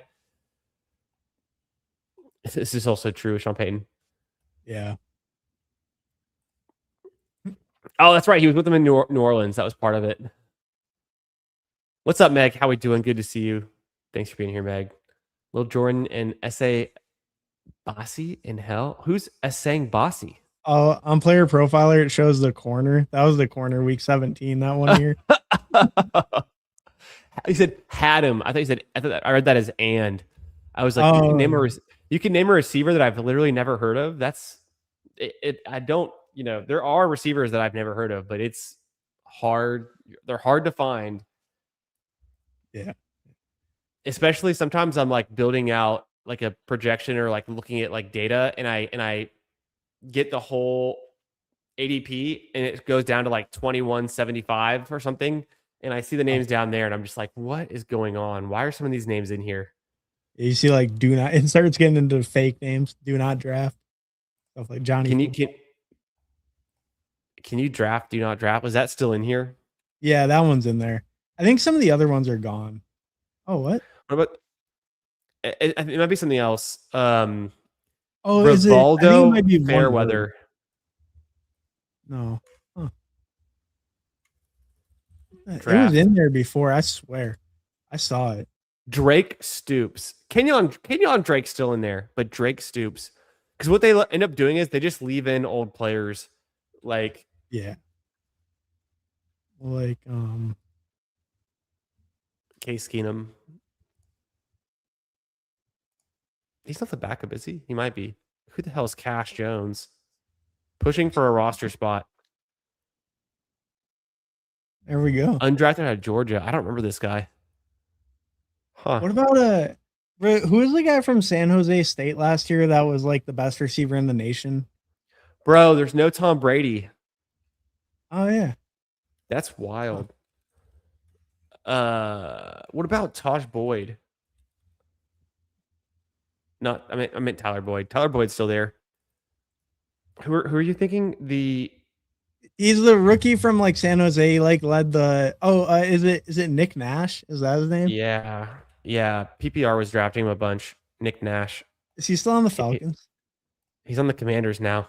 Hey, wait a minute. They got openings. Heineke. Hey, wait. You know who Austin Trammell is? Not really. The name feels like it kind of rings a bell, but I can't say for certain that it does. I think he's on the Jags. He's my brother's high school friend that went to our high school, lived in our neighborhood. His sister's like a year younger than me. We just like a family in our neighborhood. Austin Trammell, like dude in the NFL. Crazy. That's pretty cool. Yeah. He did get some snaps. Like people own him in some dynasty leagues, which is in my mind insane. But he's like that far down where it's like no one knows him unless you're either a Jags fan or he went to Rice. He was like their kick returner, punt returner, best wide receiver at Rice. Like he was just like a dude. Okay, gotcha. And he has like character traits that keep him on the NFL. Like coaches will like keep him around. Somehow he's like he gives off the vibe that like they're like, oh, we could give the practice squad spot to anyone. Let's keep this kid around. Like he's that guy. Yeah. So he's like very reliable. Like he would never like he would like memorize the playbook. He's like doing everything just to stay in. Yeah. Yeah, and I mean, yeah, you see guys like that. The guys the coaches love their careers just extend and extend and extend. Mm-hmm. And then like his assistant coach becomes an OC somewhere, and he gets cut, and then that OC is like, nope, you're coming with me. Like that's the kind of guy. Like he's in the league. When think about like even some of these like new OCs we're seeing these guys like those quarterbacks like David Webb or like Blau, like they kind of get like earmarked as like future coaching, and then it's like they just get put right into that path or something. FK, what's up, brother? The sidekick told someone to pick Bills tight end 3 Jackson Halls, and I might take Lil Jordan first. If it was 20 points, you would definitely take him every time. 20 points is like good enough to not just flex, but like in your wide receiver like 2 spot. I mean, Burden barely had 20 points last year. Burden was what, 23 points. Yeah, and he was the wide receiver 1 on the week, right? Yeah. Okay. Crazy week. That's a low score for a wide receiver 1 on the week, huh? Oh yeah. Because Bill had a bunch of points. Didn't Bill have? Yeah, Bill scored like 17 or something. But that was the thing. The running backs crushed because he was like RB7 or something. Who's our actual Lil Jordan Humphrey this year, brother Goombas? It's Little Jordan Humphrey. He's still him. Yeah. What do you mean? Well, we started Weirdest. with Marvin Mims. We said, what if Mims is the guy you need? And then we just giga-brained it to Lil Jordan Humphrey. Because we were saying, okay, everyone's drafting Franklin or Pat Bryant. And even Franklin goes a little bit underdrafted. Everyone's drafting Evan Ingram when they stack their Bo Nix, a lot of Cortland Sutton, a lot of Waddle, even some RJ Harvey stacks. But what if you're the only person in the BBM finals, or maybe one of two people with Marvin Mims in that same Bo Nix stack? Like, how good would you feel? And then the next logical conclusion is, but what if you were the only person with Lil Jordan Humphrey? Yeah. Yeah, no, it's true. I mean, it's easy to get there. I would say Do though you have for one? that, like, I mean, realistically, if you want like some rando that can actually do something, it's probably going to be a Miami guy because they have no one. So it's like realistically, like one of those random Tutu Atwell, Kevin Coleman, like one of those guys who no one takes could be like Caleb wide receiver Douglas, one. Jalen Tolbert, who used to Yeah. be the guy we were drafting every single time in Dallas. And then it was Kevontae Turpin. Well, they And have then now Jalen it's Rager. Ryan Flournoy. What? They have Jalen Rager. I didn't even know that. The Cowboys have Rager? No, the Dolphins. Oh, I might have And seen that. Harris Marshall too. Hell yeah. I remember these I names. did see that, but I forgot it. I drafted Terrace Marshall in the second round of my rookie draft a long time ago, and it was Terrace Marshall. We've got everyone watching. Let's make sure you smash the like. Vote in the poll. I'm going to close the poll soon, and we'll start a new poll. I'm actually going to close it now. So if you already voted, we're starting a new one. The question was Jackson Dart or Shuck a better value? And this means like at cost. You guys are 77% Shuck. So that was a bad question. Let's do a better one. Hartman, help me with a poll here. Better QBs QB again. value. Give me two names. Um, let's do. People hate Bryce Young, huh? Yep, Um, but that's a good one. let, let's do either Bryce Young and Ward or Rogers and Ward. Is it worth paying Let's up do a little for Bryce Young one? and Cam Ward. All right. I like that because they have a similar like on bad teams, first round pick. And Ward goes like a round higher, right? Yeah, Ward goes higher than fourth year Bryce Young. We have second year Cam Ward. Oh, We can use some quick comparisons on them. I think I posted a new poll. Make sure you vote in the poll. Make sure you smash the like. Also, okay, yeah, we're about to get into another segment and more drafts. We did one Best Mania draft already. We thought it was a pretty fun team. Did you have a guy like? It doesn't have to be as crazy as little Humphrey, little Jordan. It could be somewhere so between him and Mims, so but what like is it's supposed to be a guy that's like not hardly ever drafted that we're taking, or that like could matter? Is that kind of the it. idea? I think the thesis is it's somebody that can matter in week 17 that we're not drafting, that you can see that working or that you are drafting. Okay, I think I would go maybe Jack Besh. Yeah, love it. Yeah, because Love it. I That's think that would make I draft sense. I draft some Jack Besh. I'm gonna pull something up. I gotta find it first, but it is it took me 2 seconds to find it, or maybe longer. Also, as I'm stalling to find this, I just found it. When are we drafting a big gorilla team? How much longer do you want to wait? Oh, I don't know. I mean, It's kind of the I dead I zone right now, guess right? It's like yeah, this is like not like camp probably maybe a little bit after camp opens. Like I maybe agree. we try to catch some of the like, early camp news or something like that. Wouldn't hate that idea. But yeah, right now feels like kind of the one of the Worst lower time. points. Yeah, the worst. Yeah. Well, I mean, yeah, it's just we have some information, but it's incomplete, and so we're going off of like really bad assumptions. Yeah. The, Yeah, the right thing, now you just lean into all your takes the hardest. yeah, this is when we lean in. This is when everyone takes the same player 10 times in a row. This was week 17 last year. I wanted to bring this up because like people forget Kevontae Turpin was a top 10 wide receiver in week 17. He could be that guy. He's still on the Cowboys. They still treat him the same. Turpin's not getting drafted. Ryan Flournoy is 100% drafted. Ryan Flournoy sucks. I would still take Turpin over Flournoy for the leverage alone because they're not that different. Ryan Flournoy didn't even consolidate snaps when CD wasn't playing. That's the craziest. Like, because I was kind of like, am I just way off base on this Flournoy guy? Because I'm not really picking him either. And I was looking, it's like even when CD was out, they weren't playing him full time. You'd think, I guess Turpin didn't hit anyone's lineup that won any money because like no one had him, I guess. But you would think he'd be getting drafted if people remembered this score. He outscored JSN in week 17, but it was on one reception for 86 yards and a touchdown. So there's also that. It's kind of hard to. There we go.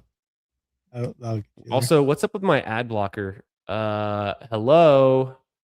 No free ads. Oh, yeah. Kevin Austin Jr. is the little Jordan Humphrey of last year. He had 4 receptions, 5 targets, and a touchdown. He had 13 fantasy points, more than Puka Nacua. As much. Wow, that's Kevin insane. Austin Jr. It's insane seeing like this can't be normal for like receiver distribution, right? Anyone who scored a touchdown can make this list because last year's receiver distribution was so low, right? That's the whole problem here. Most years it's probably not this easy to hit this, but like Theo Weiss Jr. Yeah, I mean, that's just crazy. 1 catch. Anyone who got a touchdown is going to hit this. Yeah. Isaac Tesla, never wrong, just early. I had like 15% Isaac Tesla, and I only started drafting him in like the middle to end of July last year. Is it? I think Jordan Addison got all his points on a carry. Is that what it's saying? Yep. 1 carry. That's how you have to get there when JJ McCarthy's McCarthy's quarterback. That's nuts. We should watch that highlight. Brandon Cooks, a top 20 receiver, more than JSN. People forget. You don't see him getting drafted. And he didn't even do it with a touchdown, just 4 for 101. He did it real. He's actually a real athlete. Yeah. Wow. Alec Ayomanor, he's going completely undrafted, and he did do it with a touchdown, though, so kind of a scam. I'm going to sort by receptions. That's pretty interesting, too. These are the guys you would expect to be here, but they're not. Wait, what? Did we just change weeks? No. No, that's right. Okay, this is right. Yeah, for a second there, I was like, why? Because a lot of like Amon-Ra was so low, but he didn't. 8 receptions only gets you so far if you have 68 yards, no touchdowns, right? So this half PPR. We need those touchdowns. Yeah, I mean, I guess like Khalil Shakir, he's up there. Oh, but this is receptions. The reception leaders is very projectable, very like as you'd expect. It's the yardage and the fantasy points leaders that you just can't necessarily as easily get to. Like you wouldn't get there with Cooks. You wouldn't have done that. You wouldn't have Turpin up there. You wouldn't have Xavier Smith up there. Yeah. I mean, Xavier Smith, number 20 in yards, week 17, but he didn't have the touchdown, so he wasn't. No one's drafting Xavier Smith. Oh, I have a Xavier Smith share. You do? Yeah. One time I was stream drafted and I asked for a deep pull. I think Paulino said Xavier Smith. So I drafted. I know I have a share. That's insane. That's crazy work. If Paulino said it, I would definitely just pretend like I didn't see it and I would pick someone else's. Oh yeah. Yeah, no, I was asking for a deep pull, and as soon as I saw a name I never heard before, that made me want to pick him. And then, apparently, I mean, looks like he was pretty good. They use him deep down the field. So 303 yards, actually kind of impressive in 2022. Let's find a receiver that's 100% drafted that had less than 303 yards. Can we do it? And they can't be injured. They just have to suck. How many did Tesla have?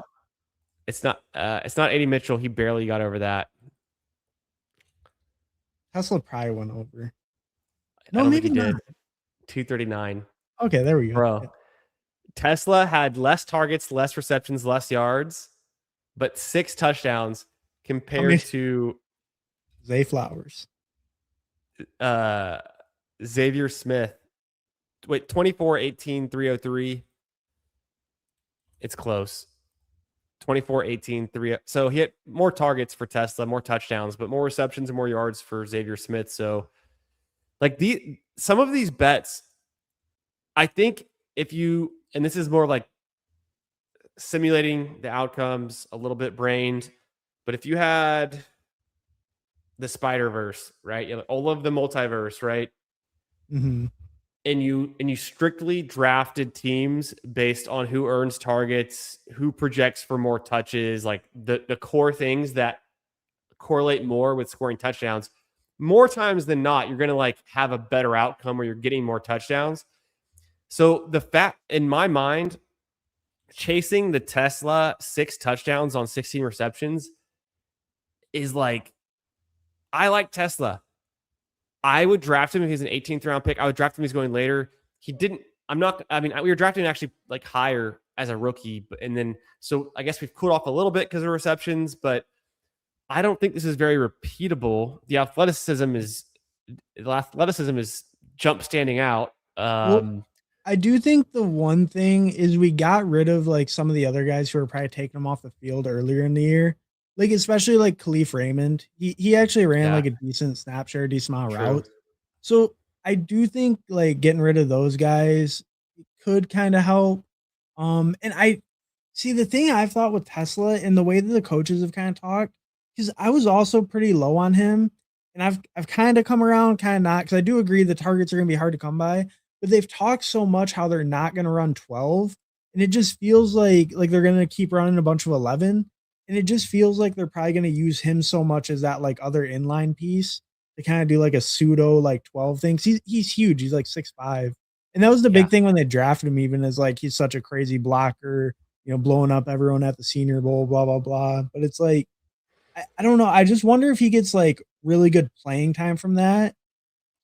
And then if he is that big body guy who can like go deep or, kind of be more of a red zone target, maybe he can be worth it.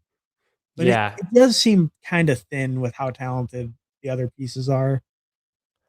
You have kind of sold me back because I was trying to make a point on a low volume receiver, but he's like the one guy who's huge, fast as shit, great blocker, um, super athletic, surprisingly low explosive score, but it's because he was catching touchdowns and then like that, like catching a ball, it's a touchdown. It wasn't like a big like breakaway run thing. Mhm. You've sold me on the 11 like personnel thing. I get the I will draft some Tesla. I'm not gonna be all the way out, but my thing that I was gonna make a kind of a quick point, and he ended up being like a bad point of comparison. The Xavier Smith and Tesla this next year, like they're probably closer to having similar outcomes. But I get what you're saying about Tesla, like all these good like tailwinds that are pushing him forward. But they're more likely to have similar outcomes based on their target volume and like usage alone and like their receptions, the yardage they got. Like you would think that they would be like more similar outcomes despite the 0 versus 6 touchdowns.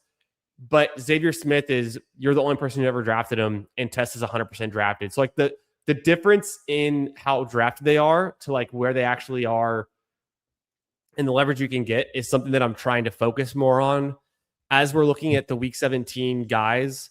Like there's Xavier Smith. And if we did by fantasy points, because he's going to be 8, so he's still pretty low. And Tesla was also hitting, where was Tesla's 18?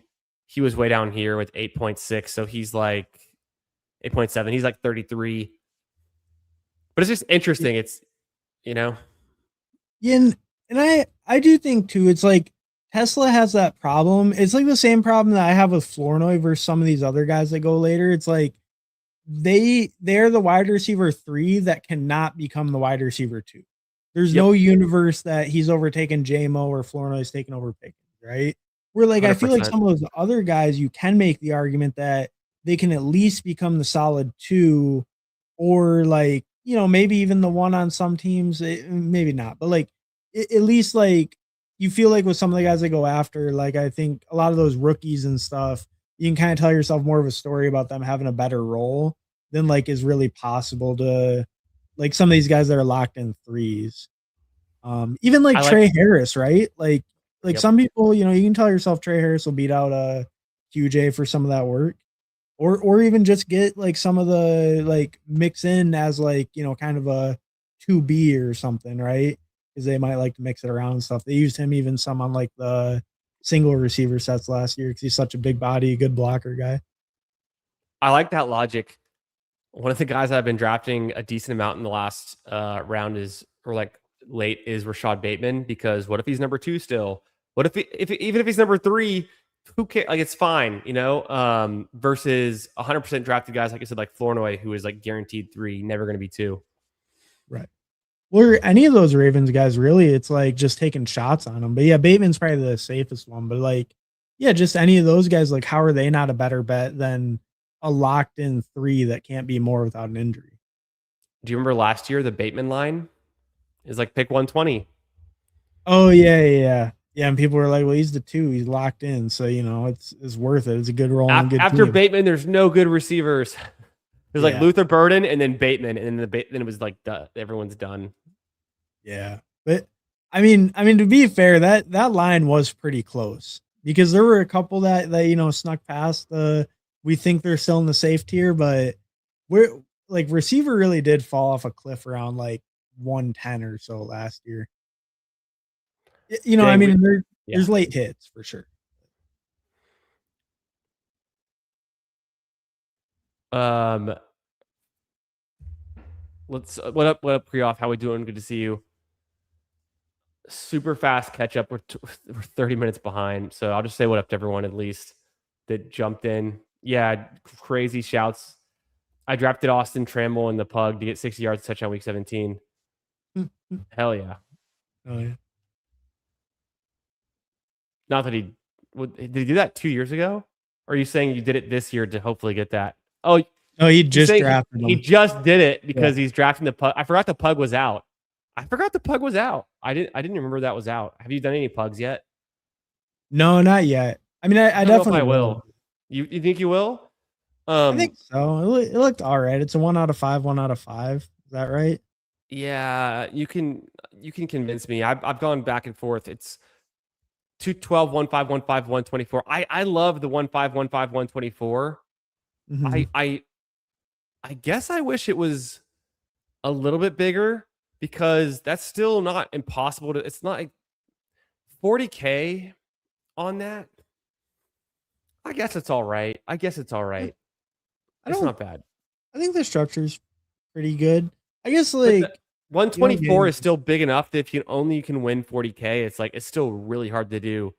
I'm in the big scramble finals right now. It's a 25 person final for 40K. And it feels like it's real, like I could actually like win something, right? I'm not gonna get first. But it feels like I can actually like have a chance to get a top 10. At a 124, it's just big enough where it's like, dang, 40K is good, but I don't really care if I get 150 or like 250.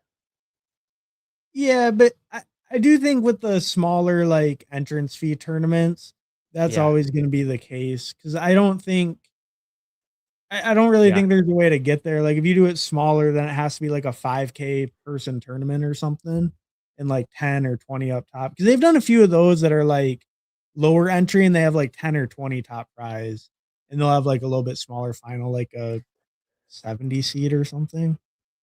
They had Yeah. one like that earlier. One of the Frenchies, I think, was like only like 5K people, and it was like 10K up top, but it was a small final. But that one I'll had like a cons 1 out of 9 week, so it was like you know you kind right. of. I'll consider doing the pug. I haven't. The rake's 10.4, so it's not a bad rake either. Yeah, I think it's one of those ones, you know, you miss it. It's not like too terrible, but if you're looking for something to rip, then it's like a fine tournament. Yeah, I've been ripping some, not a whole lot, but a couple fast puppies, and they're pretty terrible odds actually. 375, 110, 110 is 225,000, but it's 200K up top. So it's just like, holy shit, if I get in a 375 person final, even if I get 20th place, like for 2,500, like that'd be nice. And Yeah. you still have a chance to do something crazy and get 50K, 100K, 200K. So to me, it's just this much harder to accomplish, but I almost want the ability to have the outlier versus it, like I don't want to be in the pug with a team that would have gotten fifth in the puppy, but I get third in the pug or second in the second in the pug would be nice, Oh, but I like get if you have limited shots at it, then yeah. Yeah, you wanna take the shot at the higher, like, prize or whatever. Yeah, and I I mean yeah. Well, I guess actually if I'm looking at this, let's say a team that's good enough to get like 10th for 5,000 in the puppy probably mhm. beats most of the pug teams because of just the size difference. So 10th for 5,000 in the puppy, or no, I'm doing it backwards. What would be Oh, a good prize? Like, let's say you get fifth in the pug for 7,500. uh-huh. That team would not get fifth in the puppy. So what would No. you have to get in the puppy to get 7,500? Oh shit, you have to get That's seventh. Okay, I guess I've talked myself into pretty it. The similar. top end is not there, but like for anything not first, the pug is good. Yeah, so I guess the puppy must be really, like, Super top top heavy, weighted. just Yeah, relative. Well, yeah, for and sure. so I don't know if the payout structure was the same, and I don't know if you noticed, but this puppy is like last year's, and the other puppies they've released this year have been way bigger finals, way easier advancement. I Like like they have this like a better. 1 I out of 2. think I'd rather have a smaller final. I think because if you get there, you want to be rewarded. So this is 20% to first and 10% to second on the 1 million, Mhm. and the pug is going to be harder math. Well, no, actually, not really. It's also 20% to first and 10%. Oh, it's No, more than more than 10%. 10%. That's That's 12%. I think yeah. Huh. 12.5% to second, right? Because 10% would be 20K Yeah, with yeah, 12 and a half. 25K, so Yeah. it's 12 and a half. So actually, this pug is a good tournament. You just don't get the same. You can't go as high with first, um, or obviously second. But I Hey, mean, and technically the pug costs like 2.5 puppies. oh Technically shit, that's a that's why. Okay, I was losing that point too. Yeah, there's less people. It's way more expensive. yeah. Yeah, because So it's I over was like, 2x. how is it lining up so closely and like around 20th in the puppy? Well, that's too far because puppy also holds value longer because there's more in the final. So like there's more $1,000, $2,000 payouts Right, right. versus if you only get in like the top, you're Top getting 20. nothing until you really get to the top 15. I would Yeah. argue 10. Okay, so the puppy obviously higher top end, but in way deeper payouts for making the final. This one you don't really get money for making the final. You only get money if you make top 10. Okay. Pug could still be interesting though, just to different size tournaments, different things to do. Yeah. I mean, it's a pretty normal structure, so I think it just makes it a little bit like it's not like super exciting. Oh, Melton. Tolbert last pick. Dotson last pick. PPR and I drafted Dotson on a stream draft we did late Saturday night.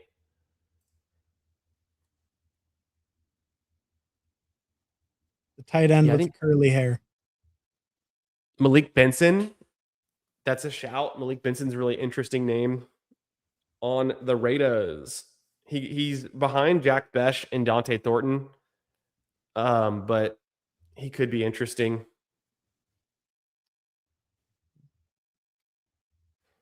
No, the chat's pulling out all the deep pulls. Yeah, that's why I'm also slowing down to look at these. Talk about QB value on Bryce over Cam Ward because I can get Bryce with Omar Cooper, Diggs, Hunter, and can't always with Cam Ward. Yeah, I think there's still some value around those receivers, and Bryce goes so much later. It's kind of crazy. Tolbert Douglas, Flournoy. Shit reminds me of Wick shit, even less fancy.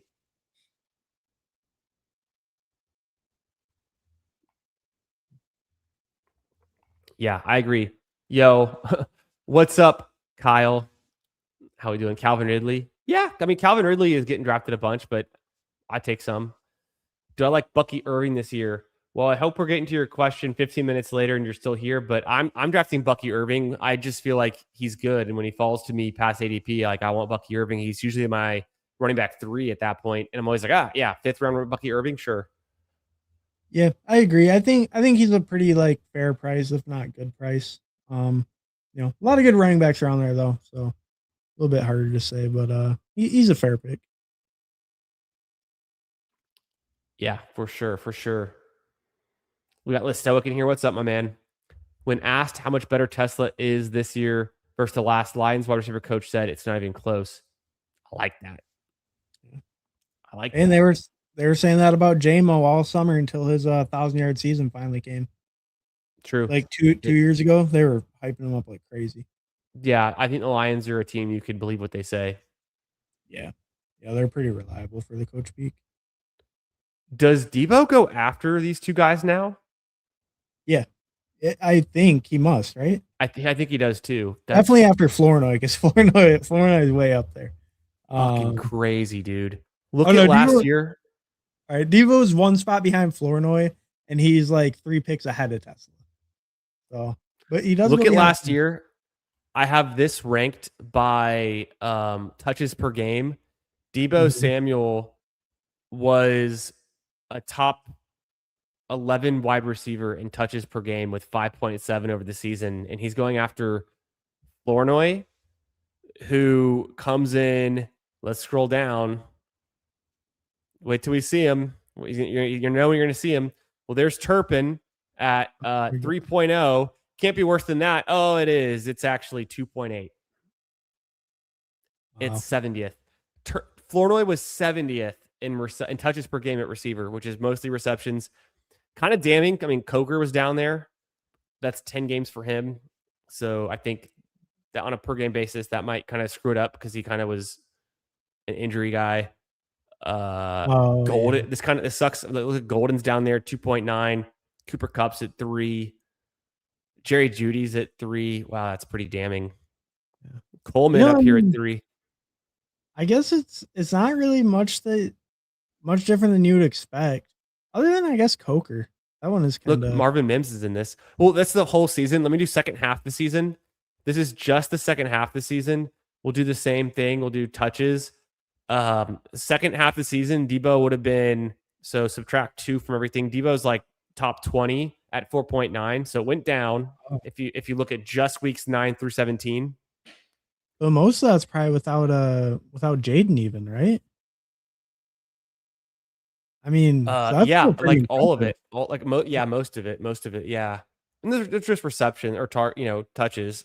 He gets some rush attempts put in there. Yeah. But in there, Sutton and Franklin were starting to emerge. They're 4.4, 4.5. But let's go down and find how far do you have to go before you get to even John Mechie was up here getting like 3.6 more than Christian Watson, Egbuka, and that crazy stuff. Like Yeah, he that is. wasn't good with it, but he was getting just as many. Marvin Harrison, Pat Bryant, AD Mitchell down here at 3.3. Worthy was below all those guys, 3.3. Brian Thomas, 3.2, below all those guys. Pierce is efficient. It's not really his thing.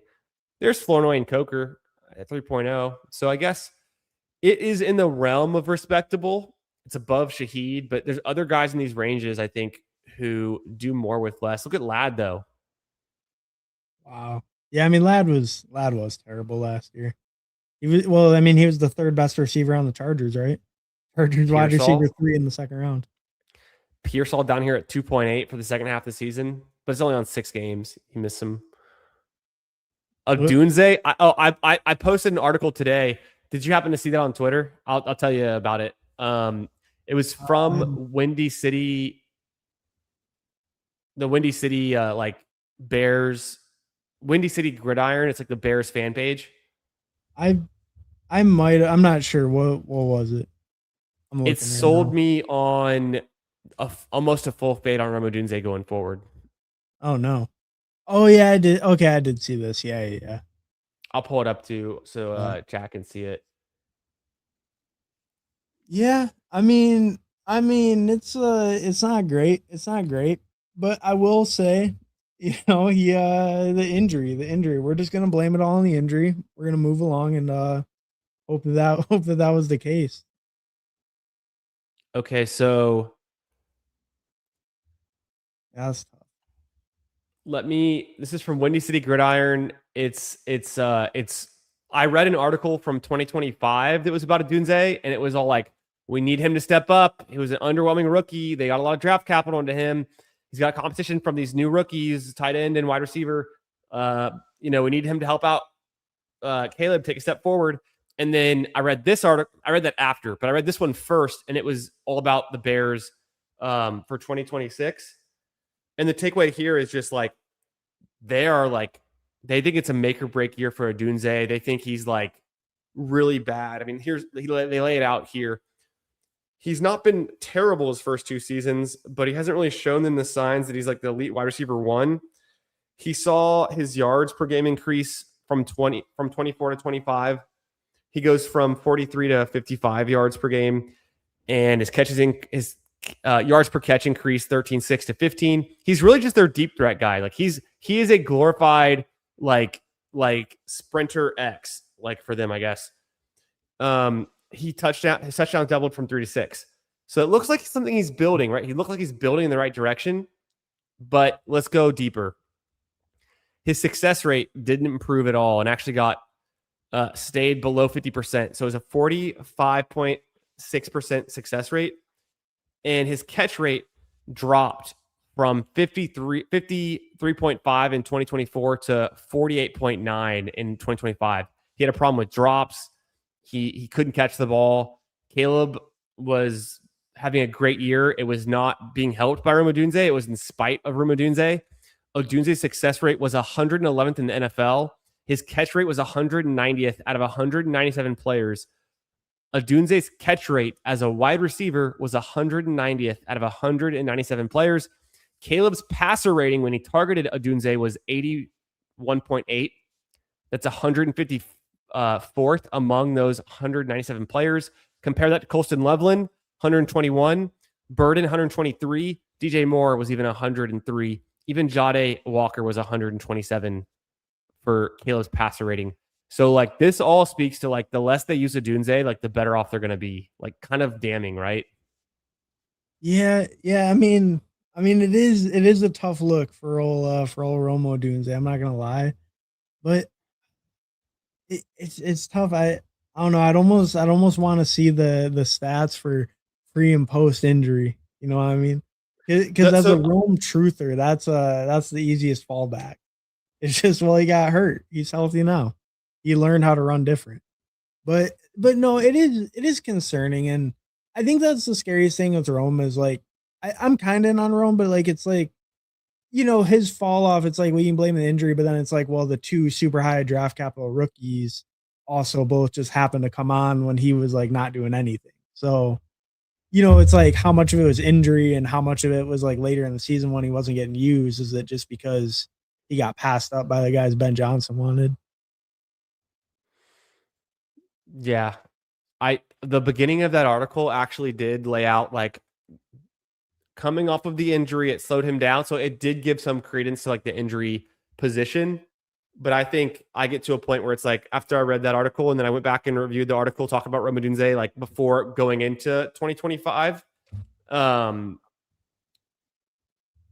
Like they were expecting a lot from him and they've been like, so like he, to me, do they pick up his 5th-year option next year? Is the big question this year, make or break year. Do they get his 5th-year option? Like they might just like be like, he's an okay wide receiver too, but he's never going to be more than that. So we don't want to pay him. So we let him walk. Yeah.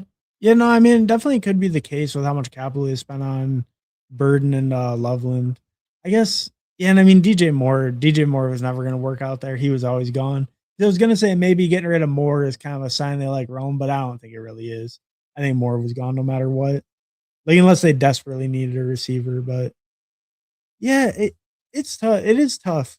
And it seems like the easiest one to bet on is Loveland. He feels like the safest one where you just feel like you saw it down the stretch. You saw his usage go Mhm. way up, like through the roof, and you saw the spikes like as he got more usage throughout the year. It's like he feels like the safest one where like I don't really think he's gonna disappoint you. And then yeah, the Burden Rome thing.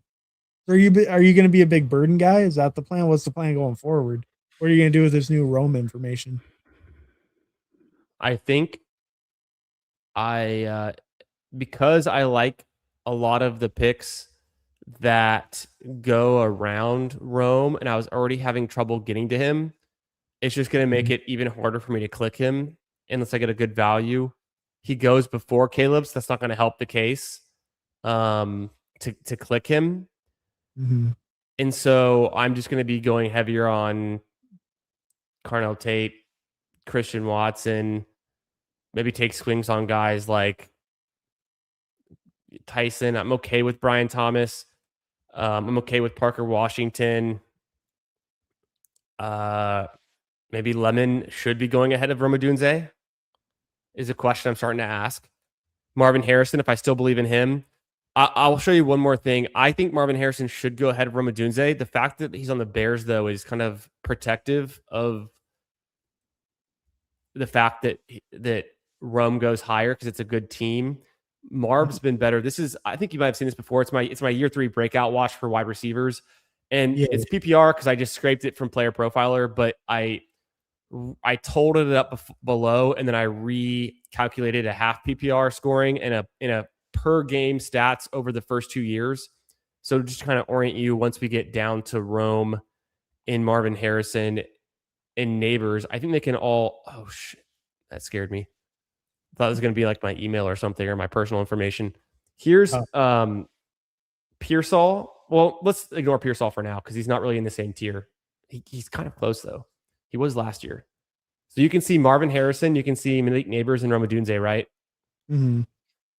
This is saying Marvin Harrison's played 29 games. He's had 189 targets, 103 receptions, almost 1,500 yards. There's the air yards, 12 touchdowns, 272 half PPR fantasy points. If you do all this per game on a per game basis, you get 6.5 targets per game, 3.6 receptions per game. He's still pretty inefficient, only 50 receiving yards per game. 0.4 touchdowns per game is pretty nice. And then the 9.4 half PPR fantasy points per game. And the PPR totals are here, right? So Right. that's Marvin Harrison. So now we can compare like what to what. Malik Neighbors is God tier, dude. Right? Like he is only played 19 games, but he's getting almost 11 targets a game. That's like insane. He has more receptions per game than Marvin Harrison even has targets per game in the first 2 seasons. 50% more receiving yards, more touchdowns per game, even though Marv's pretty good at touchdowns. The air yards per game is really nice. So like almost 14 fantasy points. But he hasn't played a lot of games, which is the drawback, right? Yeah, and I mean, I'm bought in on Neighbors enough. Like, if he was healthy, I'd probably pick him at like number 5 overall or something. First round pick. He'd be a first round pick if he was healthy. So keeping in mind where we think about Harrison, let's go to Odunze. Odunze's played 29 games, the same as Harrison. Mhm. 6.6 targets per game, about the same as Harrison, 6.5. 3.4 receptions per game. We were already saying how bad Marvin Harrison's reception per target was. It's Mhm. it's it's less than half. That's really or it's above half, but it's like almost half. That's really not ideal. The closer you can get to like, catch rate, right? You want a higher catch rate. Mhm. Odunze's was worse, right? We just read the article.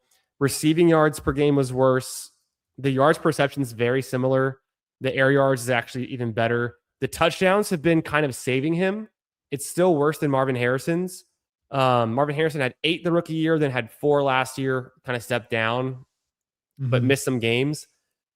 Rome's went up. He went from 3 rookie year to 6. I think those touchdowns are covering up a lot of like fantasy like points that if he didn't have those touchdowns, he might not otherwise have. Is kind of where I'm like what I'm thinking because he only comes out at 8.4 fantasy points per game. Uh, if the target starts to dry up and the efficiency doesn't get any better, it's like a double whammy And so then maybe he does get more efficient though. Year 3 breakout, he's still on this list. Like for looking for a year 3 breakout, DJ Moore's gone. It's possible the targets could stay the same or increase a little bit and the efficiency gets better. So I see a way for him to get better. But then when I read that article today, the efficiency metrics were like so bad. I was like, dang, I was kind of hoping he could just be not need to rely on the volume because even though DJ Moore is gone, DJ Moore was not commanding a lot of targets in volume. DJ Moore was highly efficient, low volume guy. It was like, so if we see in the future that it's year 2, Colston, Loveland, and Burden start to absorb more of that target share, I'm like, oh man, Dunze starts to remind me of like when we had the Texans in 2024 and we were drafting Stephon Diggs, Nico Collins, and Tank Dell all in the top 3-4 rounds, and one of them couldn't pay off. It's not as aggressive as that, but I'm starting to think like, man, one of these Bears can't pay off. What if it's Rome Odunze? What if the reason he's the cheapest one is because the other two are actually good values and he is riding that wave that they're all good. They're not that different, but really he's the one that's actually should be going closer to Ricky Pearsall, who's worse and is played a little bit less games, but also on a good team and goes way later in ADP, like in the same cohort, like in his same draft class. I don't know if there's another good comparison than, Brian Thomas.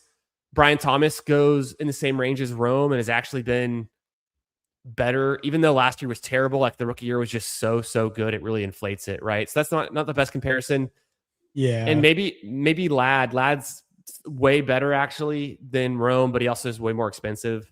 He's been more consistent year to year. And he has that same issue too, where the rookie year was way better than the second year. Yeah, I will say that is definitely better for sure.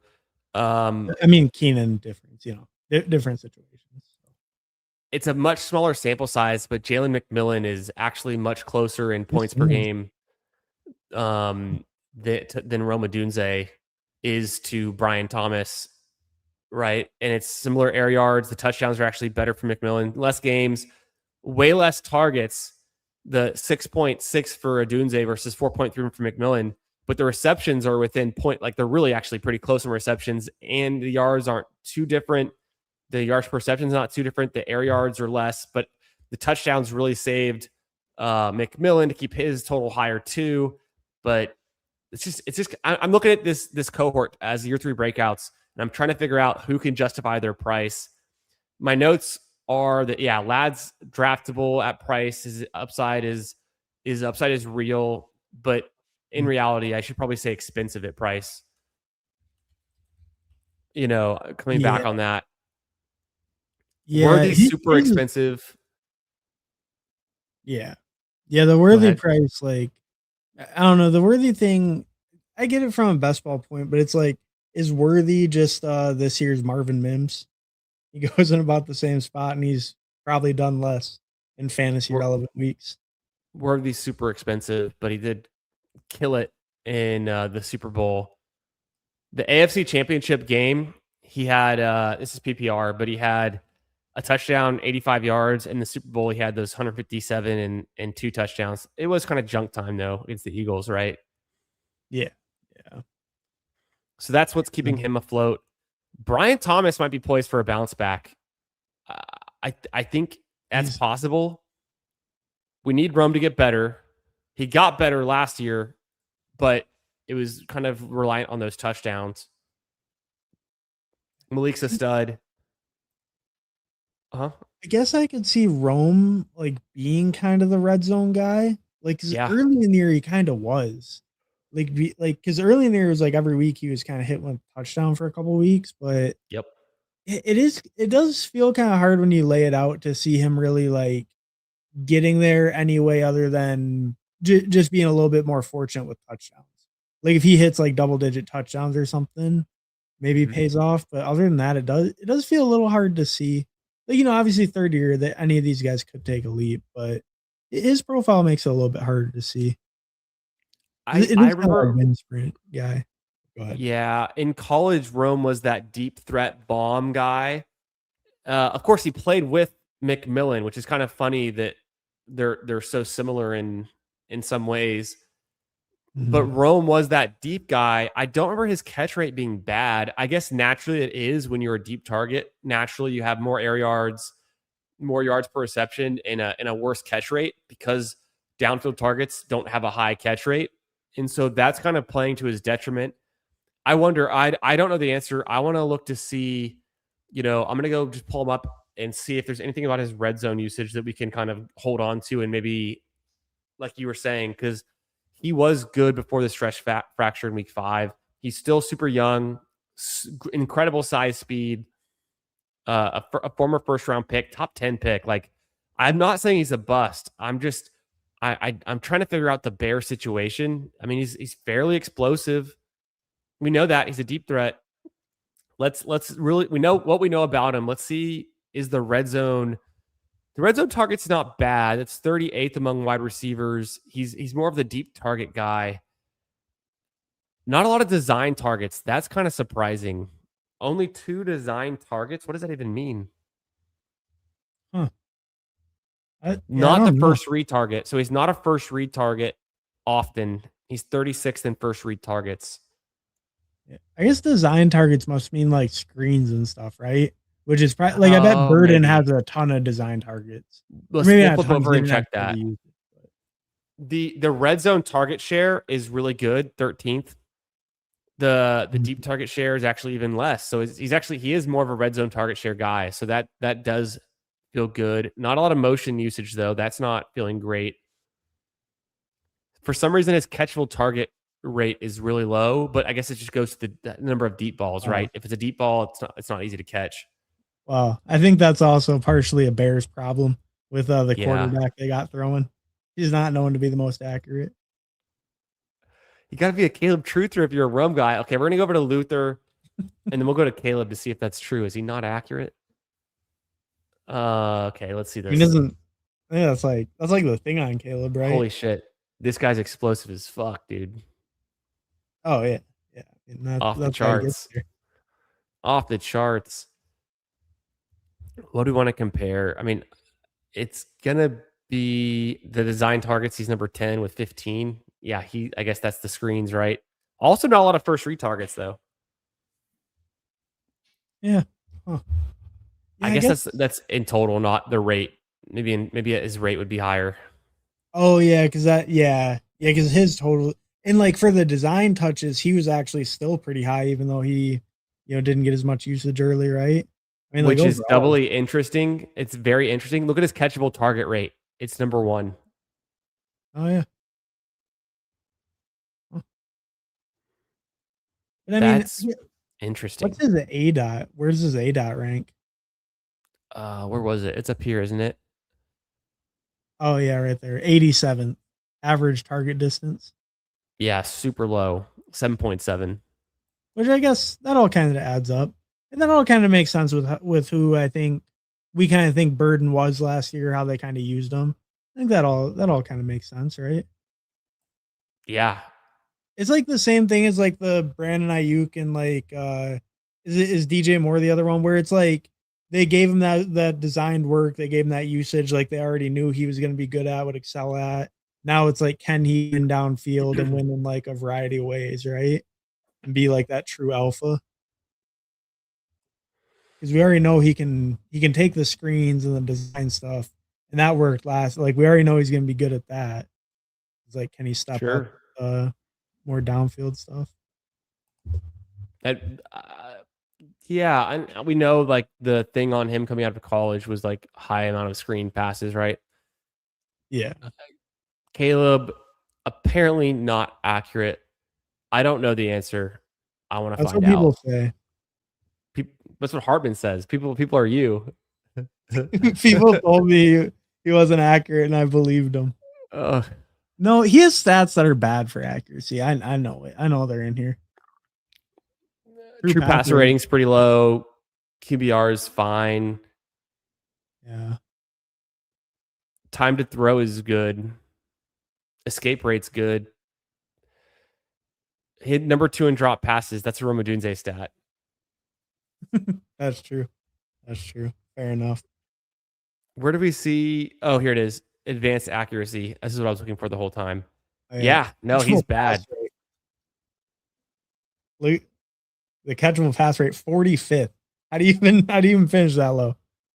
Well, that's why you got to throw to Luther Burden, who has the number one catchable pass rate, which is not crazy. He has both one of the worst catchable pass rates. Like there's 45 QBs. Like what the hell? But then Luther Burden has number one catchable pass rate. How is that even possible? Yeah. All the pass to Rome were just that far off. That's Dude, this how just tells you if they just stop throwing to Rome and only throw to Luther, this is going to be the next Josh Allen. it could be. Well, I mean, hey, I don't know if you've heard, but in Bears camp every day they write down Caleb's completion percentage in camp, and they're tracking it daily. I think he has to be over like 70% every day or something. I don't know, but they're tracking it daily. And I heard what they did is they start on like the pinky nail, and that's Monday's practice. And if his completions is above 70%, he gets to paint it green. But if it's below 70%, he has to paint it red. And he's trying to have all green nails. And so they get 10 days of practice. I heard that's how they're going to get him to, because he likes green nails. He doesn't want to have red nails. So he's really motivated to make sure he's got all green nails, one color. That's how they're going to motivate him. Dude, can you believe he's on the Madden cover? He didn't even throw for 4,000 yards. What is Justin Herbert got to do? Throw for 5,000 yards again to get on the fucking Madden cover? Like, Justin Herbert, he got his MVP vote. He couldn't get the Madden cover after that. The MVP voters sold him. Give too much ill will. Did Caleb get any MVP votes? No way. No, yeah, I think it was just fucking way. I thought it was just Stafford, May, and then Herbert got one. I thought that was it because it's 50 votes, right? Yeah, it was like 49 went to Stafford and May, and then one went to Herbert. Yeah, I mean, fair enough. Herbert's kind of goated. He is a little overrated, but I mean, he's overrated in real life, but for stats, he's good. Bro, you weren't lying. The chat hates Caleb Williams. I'm a fake Caleb Williams hater. I just joke about him, but I think he's good. I love me some Caleb, but he can't throw a ball. Accurately. It seems like a Caleb stat. Everyone's piling on after I just gave off all the dudes I hate. Dunze broke his foot. What more do you want? Caleb can't throw to him, and he's got a broken foot. Dunze routes are more risky, though. Yeah, definitely risky routes. Exactly. The chat's been on your ass with this one.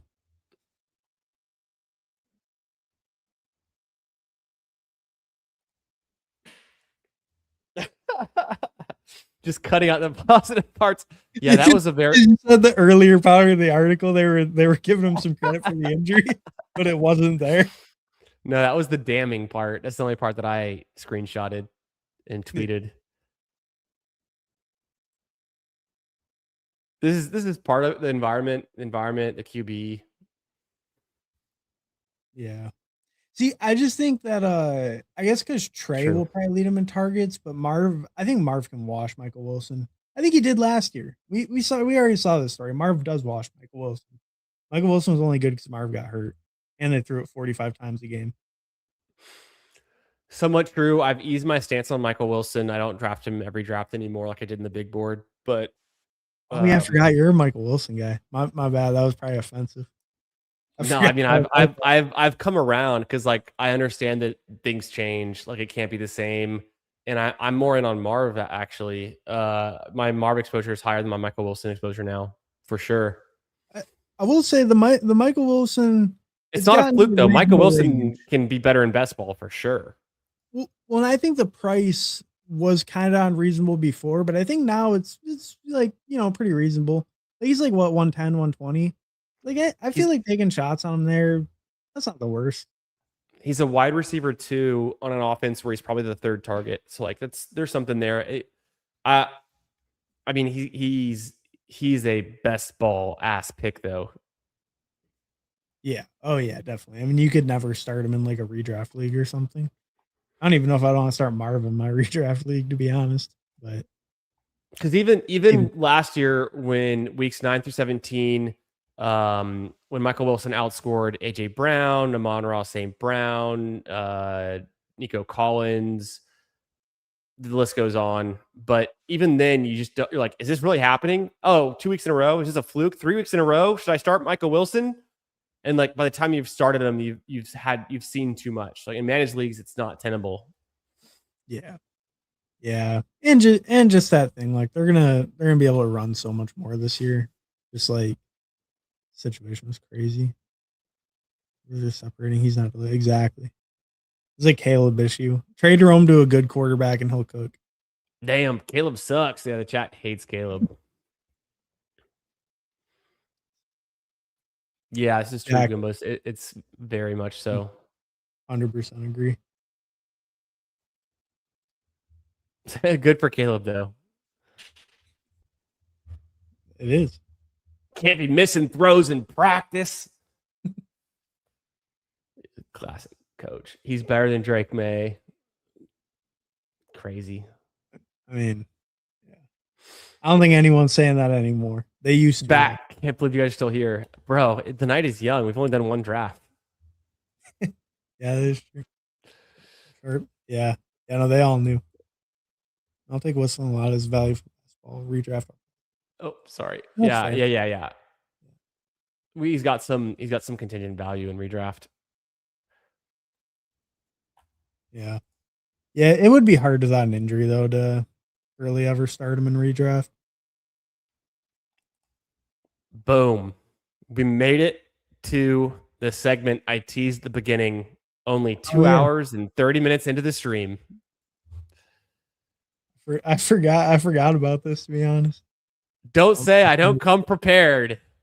Let me freeze these rows real quick so that we can. All right, first quarterback I love, Caleb Williams. I think he's going to take a big step in his accuracy.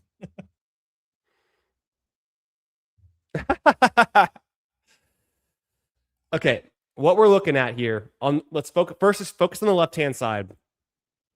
What do you notice about these QBs? Well, they're ranked by their 2025 ADPs, right? We don't get Baker Mayfield and Kyler Murray ahead of Bo Nix and Purdy and Caleb Williams way down there.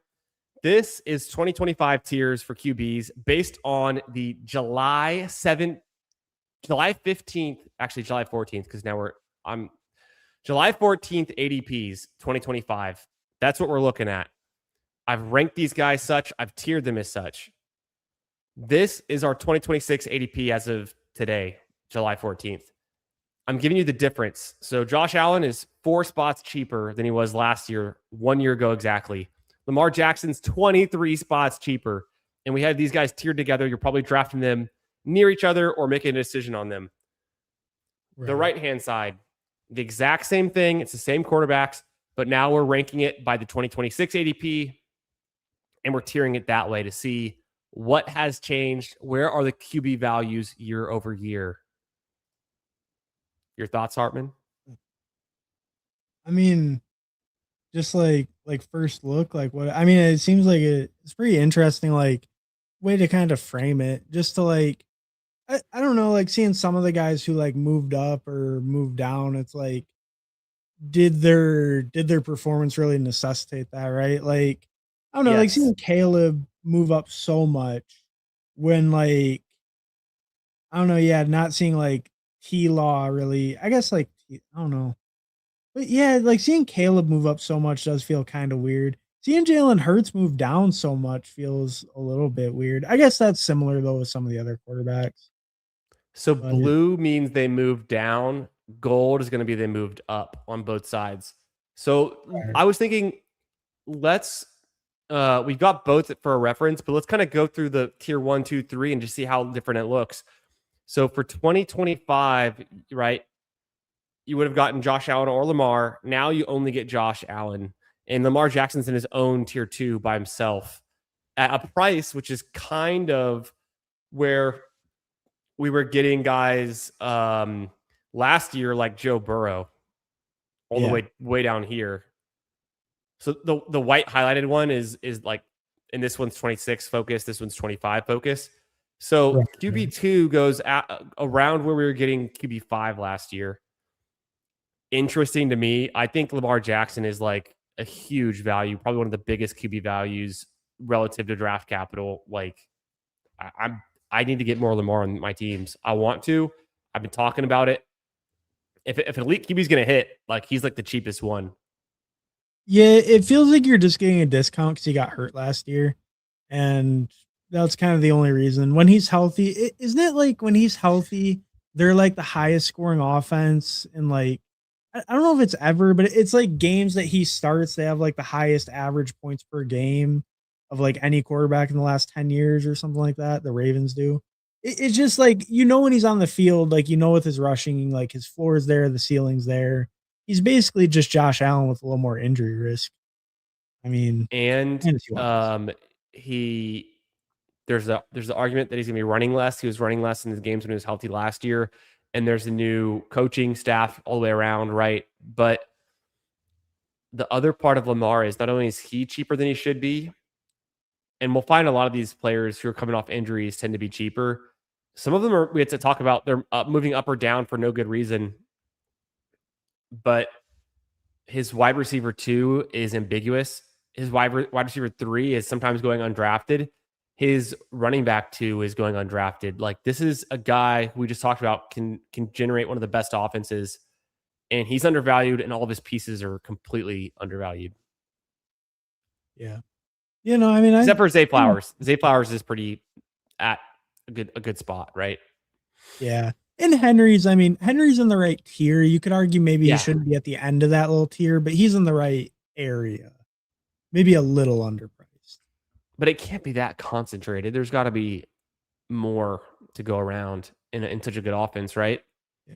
Well, yeah, and like even you see Likely leave, like that kind of leaves a void in how they used him in their offense, right? I mean, I don't know. Yeah, I think there's definitely room for a second receiver to step in. I think there was last year too. It's just those guys couldn't really like step up. I guess Bateman was hurt most of the year. Was kind of the issue too. And Devontae So Walker gained it. just to move us along, now we're going into the third tier. Jaden Daniels is almost 30 picks cheaper coming off the injury. Drake May is 48 picks more expensive, but he was super cheap last year. He was pick 114 last year, which I guess is somewhat fair. Now it just feels like he's priced kind of right, I would say, Yeah, that seems fair. That seems like a reasonable rise for what he did. What he for kind of what he proved. did. Joe Burrow's almost the same price, but a little bit cheaper. So you don't get an injury discount on Burrow. You get an injury discount on Lamar. Interesting. But Joe Burrow's also a little bit cheaper. Yeah, it is. Um, It is interesting. Yeah, that he doesn't really fall much. And I mean, he hurt you just as bad as Lamar hurt you if you picked either one last year, right? Well, Caleb was going ahead of Drake May last year at this time. He's now going 5 picks later. He was going 5 picks ahead. So they've completely flipped 5 picks, but they both moved up like 40, spots or so. mhm. Interesting.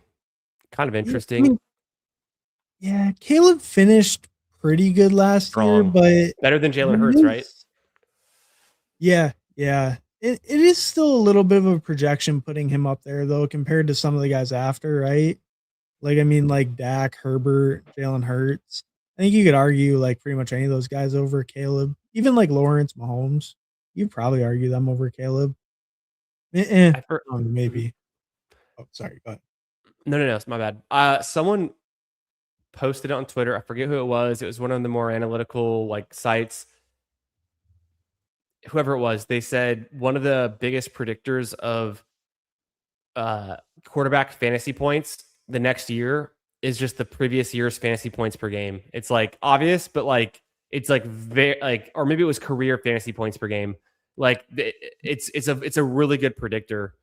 And so I think yes, a lot of these QBs are kind of ranked how they finished last year, but it doesn't mean it's like necessarily wrong. Yeah. Yeah, no, I mean I think I pretty much agree with that. Um yeah, and I mean that does make sense. What you scored last year, that's the best indicator. Josh Allen's been QB1 for about 7 years.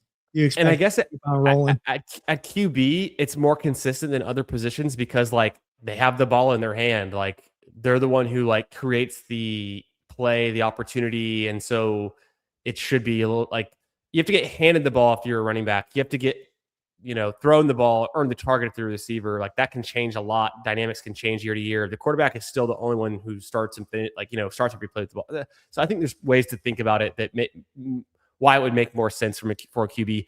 Hurts is a lot cheaper. He didn't really have an injury, but just kind of more of a bad vibes year for the Eagles, but they're still a top team. So it's kind of interesting why Yeah. he's cheap.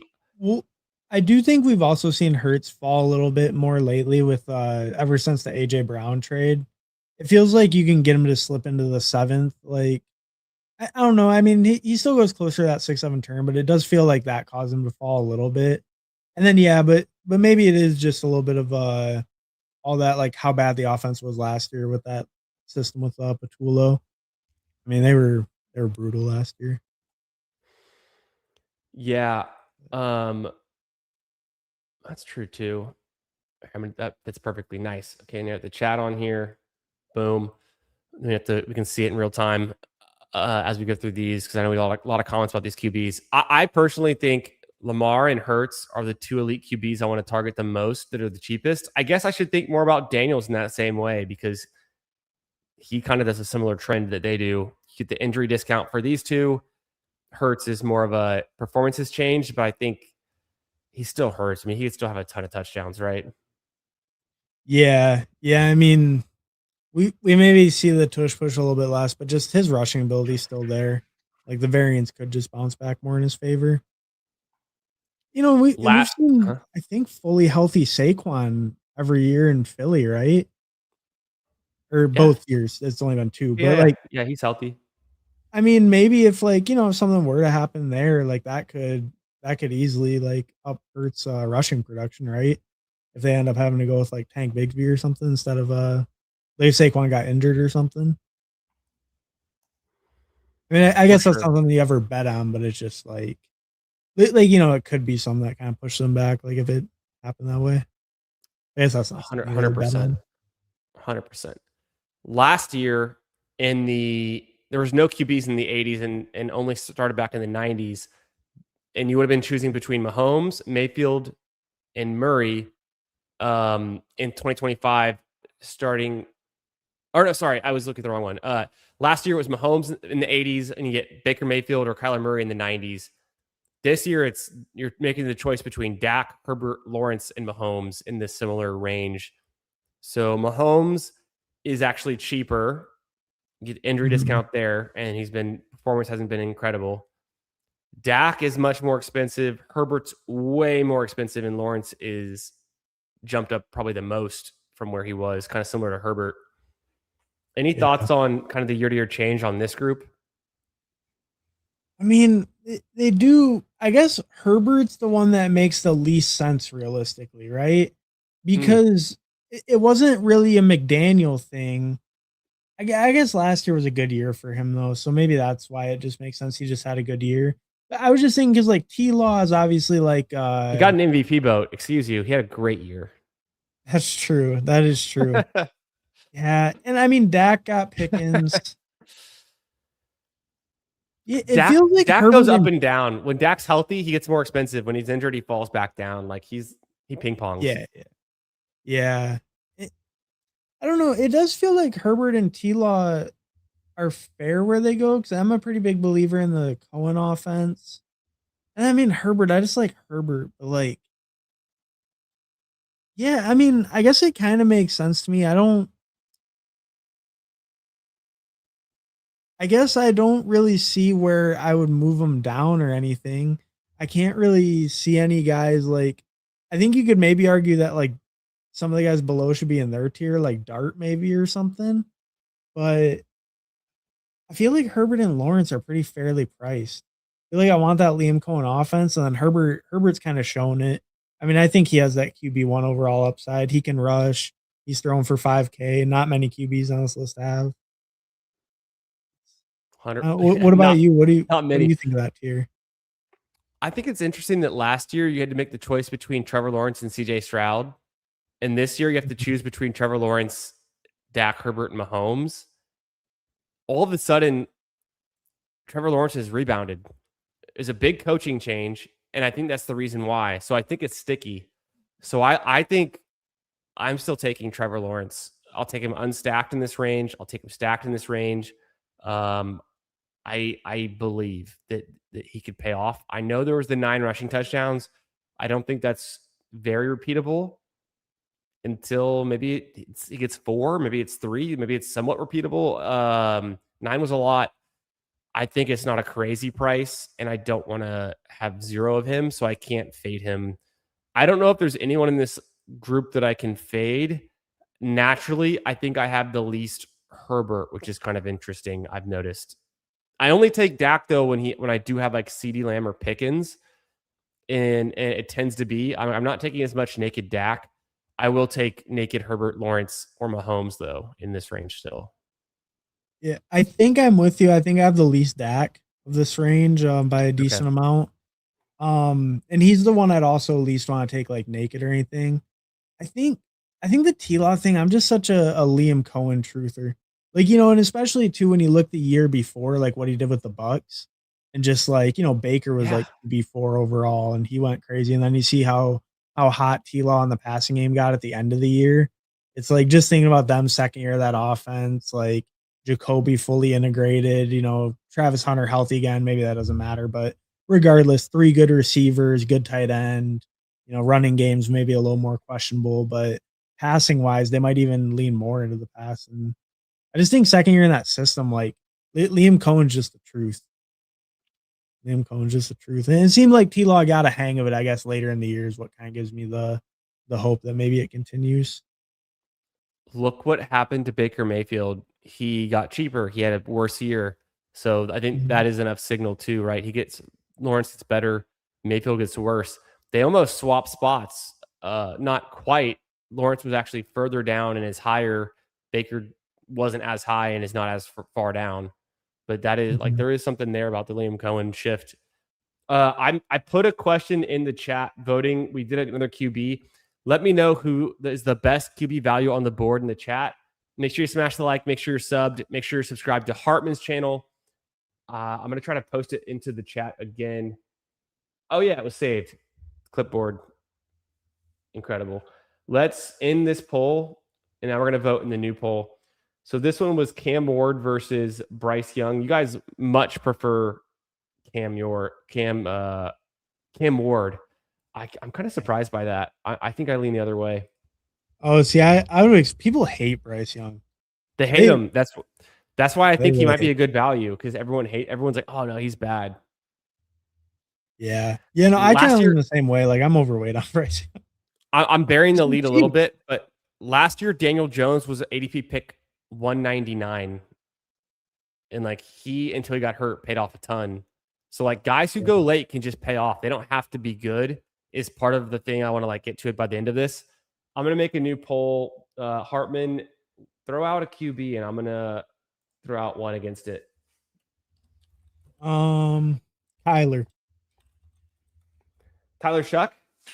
No, Kyler Murray. Oh, sorry. Yeah, Kyler. I was typing and Yeah. listening. Better QB at value. We'll do Kyler. We'll have to do someone who's around him. So I'm gonna throw out. I'm gonna throw out Baker. He gets 4 wide receivers drafted, and like the Bucks, like we looked at, have like the most players drafted, which is pretty crazy. All right, Yeah. this next tier after um after that we get Purdy, Dart, Stafford, Bo Nix. I take a lot of all of these guys. Some of my highest exposures are Nix and Dart, and then I've got decent amount of Purdy and decent amount of Stafford. Purdy is about the same price. Kind of interesting. He's only a little bit more expensive, even though he's been the guy you need back-to-back years for Best Ball Mania that we've come to realize, sans Burrow, even without Burrow. Jackson Dart went from undrafted rookie to right in the middle of the pack. Stafford went from an incredible value. So 1 year ago, he was 155. Before that, he was like in the 170s. Some people got him drafted in like the 180s in Best Ball Mania. He was He one had of the that best back values, injury or whatever. literally one of the best picks on the entire board for BBM last year. And then Bo Nix is about the same price, even though he got really injured. You don't get the discount on him that we were seeing with Jaden Daniels, that we were seeing with even, I guess, Mahomes was Well, even but more. Bo Nix was healthy through the year, though, right? Those guys actually screwed you if you picked them. Bo Nix was fine if you picked them. So you think because people weren't screwed by him that they're more willing to take him again? I think you're right. Yeah, I think yeah. the psychology is there. Well, and like all the talk from them, like I don't think anyone's been saying like there's any concern about him not playing week one, anything like Okay. that. He seems all good to go from all the camp stuff, right? Yeah. So, I mean, I guess camp's just about to start, but all the early stuff. So, I think, yeah, because if you picked him, you were probably pretty happy. You did pretty well last year, and then yeah, the injury doesn't affect you at all, and then he's supposedly good to go week one. So, Do you how I was telling you, like, I drafted a bunch of dart, drafted a bunch of Knicks. Is there anyone in this range you really like, or are you okay with this group? Are you fading anyone? um, oh no, I like that group a lot. That one and the Hmm. one right after them are probably my most drafted groups. Okay, I nice. think Dart is one of my favorite picks on the board. I think when you look at him, like even his floor, like I think he had 2 weeks all year below 20. And even after neighbors and Scatable went out, like he's just ultra consistent. He had the ceiling. I think he was a top five QB 4 times and only like what was it, like 13 starts or 12 starts, whatever it was. But like I don't know, just the floor, the ceiling, like he just has it all. And even after Scatabo and neighbors were both out, he still had it. He had that one horrible game against Minnesota. But other than that, like I think only one other game all year below a 20. And it's just, I think, and and yeah, just think of the floor and ceiling combo with him, even when those guys were out. If those guys are back, like even halfway through, I don't know. I feel like that can unlock maybe some more ceiling if he has like neighbors back, kind of like later in the year. But yeah, him I'm loving, and then the other guys I like too. I like Purdy. I think Stafford's fine. I think Nix is pretty good too where he goes. But Dart's definitely my biggest target out of them. I think these are the guys that these two tiers can pay off where they go. They might also have an opportunity to jump into this tier here. Mhm. Um, and maybe even have a small opportunity to jump into this tier. Like, I like Dart could be going in this tier next year, I think. I think so too. I think he has a rushing upside to get there. And I think the passing, Or Bo Nix, or people just are like, oh, actually, Bo Nix is great, and he finally ascends to like the back of this tier or the front of this tier. you Bo Nix has been QB 7 overall 2 years in a row. He's so It's good. like He's one of my most drafted players. I don't know. Will he really move up? I guess maybe if he could, especially the third year doing it so consistently. It's kind of weird to me he doesn't go a little bit higher. Like I guess when you look at the The other names. injury just keeps people off because like they still think about it consciously. If he didn't get injured, Yeah, they probably go to the Super Bowl. So yeah. Might be him right, instead of Drake May. Or him right well, next to Drake May, more like it. yeah, I feel like maybe he could have He been wouldn't. at the top of this tier, if he was fully healthy, or maybe Yeah, he like jumps ahead of Caleb or something. Who knows? I feel like I could definitely see him ahead of like the Mahomes, maybe even T Law, if it worked out a little bit He's better been for way him. better than Mahomes for the last 2 years. Yeah. This Um, tier, Goff, Murray, Love, they kind of some got cheaper, some not too much different here. Murray gets way cheaper. He changes teams. mhm. He loses his original starting job, so there's a little bit of lack of confidence. Goff is for some reason more expensive. Love is for some reason more expensive. I don't really get either of those movements up. Baker is much cheaper, but he kind of underperformed. Yeah. Is one of these the better value than the others? Oh, I mean, my favorite's Kyler. I'm, Kyler. I'm a Yeah. big, I'm a big Kyler guy. Never been worse than QB 12 points per game, other than last year until last year. Um, but no, but I do think too with Kyler, best offense he's ever been in, hopefully best coaching. And I think too, like 2 years ago when he did play the full season after the ACL, I think it was his second best rushing season of his career. So I think we did see him at least like bounce back in that sense and show he still has that rushing ceiling. Like, we like to see, yeah, he put up 572 2 years ago. So it was like his second best rushing season. I think, I don't know. I just think the offense is better than anything Arizona ever had. I think the talent's a lot better than anything Arizona ever had. I think the coach is better than any Arizona ever had. And I think when he's healthy, he's put up, good fantasy points. He might not be the best real life quarterback, but fantasy is pretty good. I'm in. I want to be. That's kind of what brought me back around to Justin Jefferson. I want to be getting. I have a lot of Justin Jefferson, Kyler Murray stacks. I make it a big priority to get them together because it's the thesis is just all there. It's like, how do you re-unlock Justin Jefferson as a first round pick? Kyler has to smash. I think we can get there. Yeah. I don't really understand why Love and Goff are more expensive. I don't find myself drafting them a whole lot. Honestly, it's mostly just to follow the stack. Well, I think Goff had a better year last year, right? No, I guess 2 years ago he's like the same. He's always good. He's fine. He's always good. Yeah. He's like I a think high floor, low ceiling. maybe they're just more a like the meta of QBs moving up because you look at their overall like they go right before that tier with like the Shuck Malik Willis because I do think there is a pretty notable drop off after them. Yeah. What's up, Like, JT? Good to see you, brother. Hope you're doing well. Hope you're having a great week. Always a pleasure to have you in the chat. We're cooking here. We're grinding right along through our takes on these QB values. And we drafted the best Mania to start the stream. We're gonna. I think we'll see. We'll see if we do one more draft. Maybe we'll sneak one more in. I'll let Hartman make the call. Quickly, let's finish up these late tiers. All of these QBs from here on out. Well, there's one more tier that's you could argue is expensive. There's the Shuck Malik Willis tier. Shuck was going undrafted, super late if he was drafted. Rattler was going ahead of him, but now he's at 123. I mean, that's a 123 last year. You could have got Lawrence cheaper than that, Stroud cheaper than that, Penix cheaper, Tua cheaper, Stafford way cheaper. You could have gotten Love and Herbert cheaper than 123.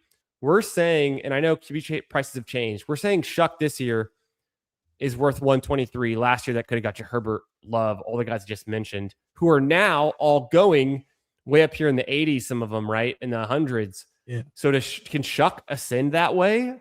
He's been in the league for 2 years. Those guys have all been in the league for 4, 5, 6+ years. Can Shuck pay off at 123? Where are we going to draft him next year? Higher or lower? Yeah. See, he's one of the toughest ones, I think. I think I'm bought in. I like the Kellen Moore system. I like the high pass volume, just high volume, a lot of plays. I think we saw Tyler Shuck put up some good like yardage games. The touchdowns were really kind of missing overall though from his game. Like, I don't know. I feel pretty good because I like the weapons. I like the coach. I like the scheme. Like I like pretty much everything about the team around him. And I think Shuck looked like pretty respectable last year when he played.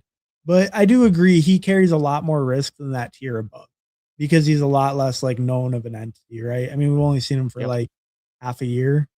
So yeah. I think there's a lot of risk with Shuck that we have small sample size and we're already just anointing him as being good. So I go back and forth. I don't see myself having a ton of Shuck. MacNova makes a pretty good point, reins us back in with Love and Goff are 100% starting week 17 if healthy. Kyler has bench risk. I will admittedly say I think the bench risk is small given what we saw from JJ McCarthy. Maybe JJ McCarthy is still developing. He's young. Maybe there is some bench risk there. Kyler got benched on the Cardinals, team that drafted him for Jacoby Brissett. So that was pretty damning. So it's a risk reward thing with Kyler, right? Higher risk, higher reward.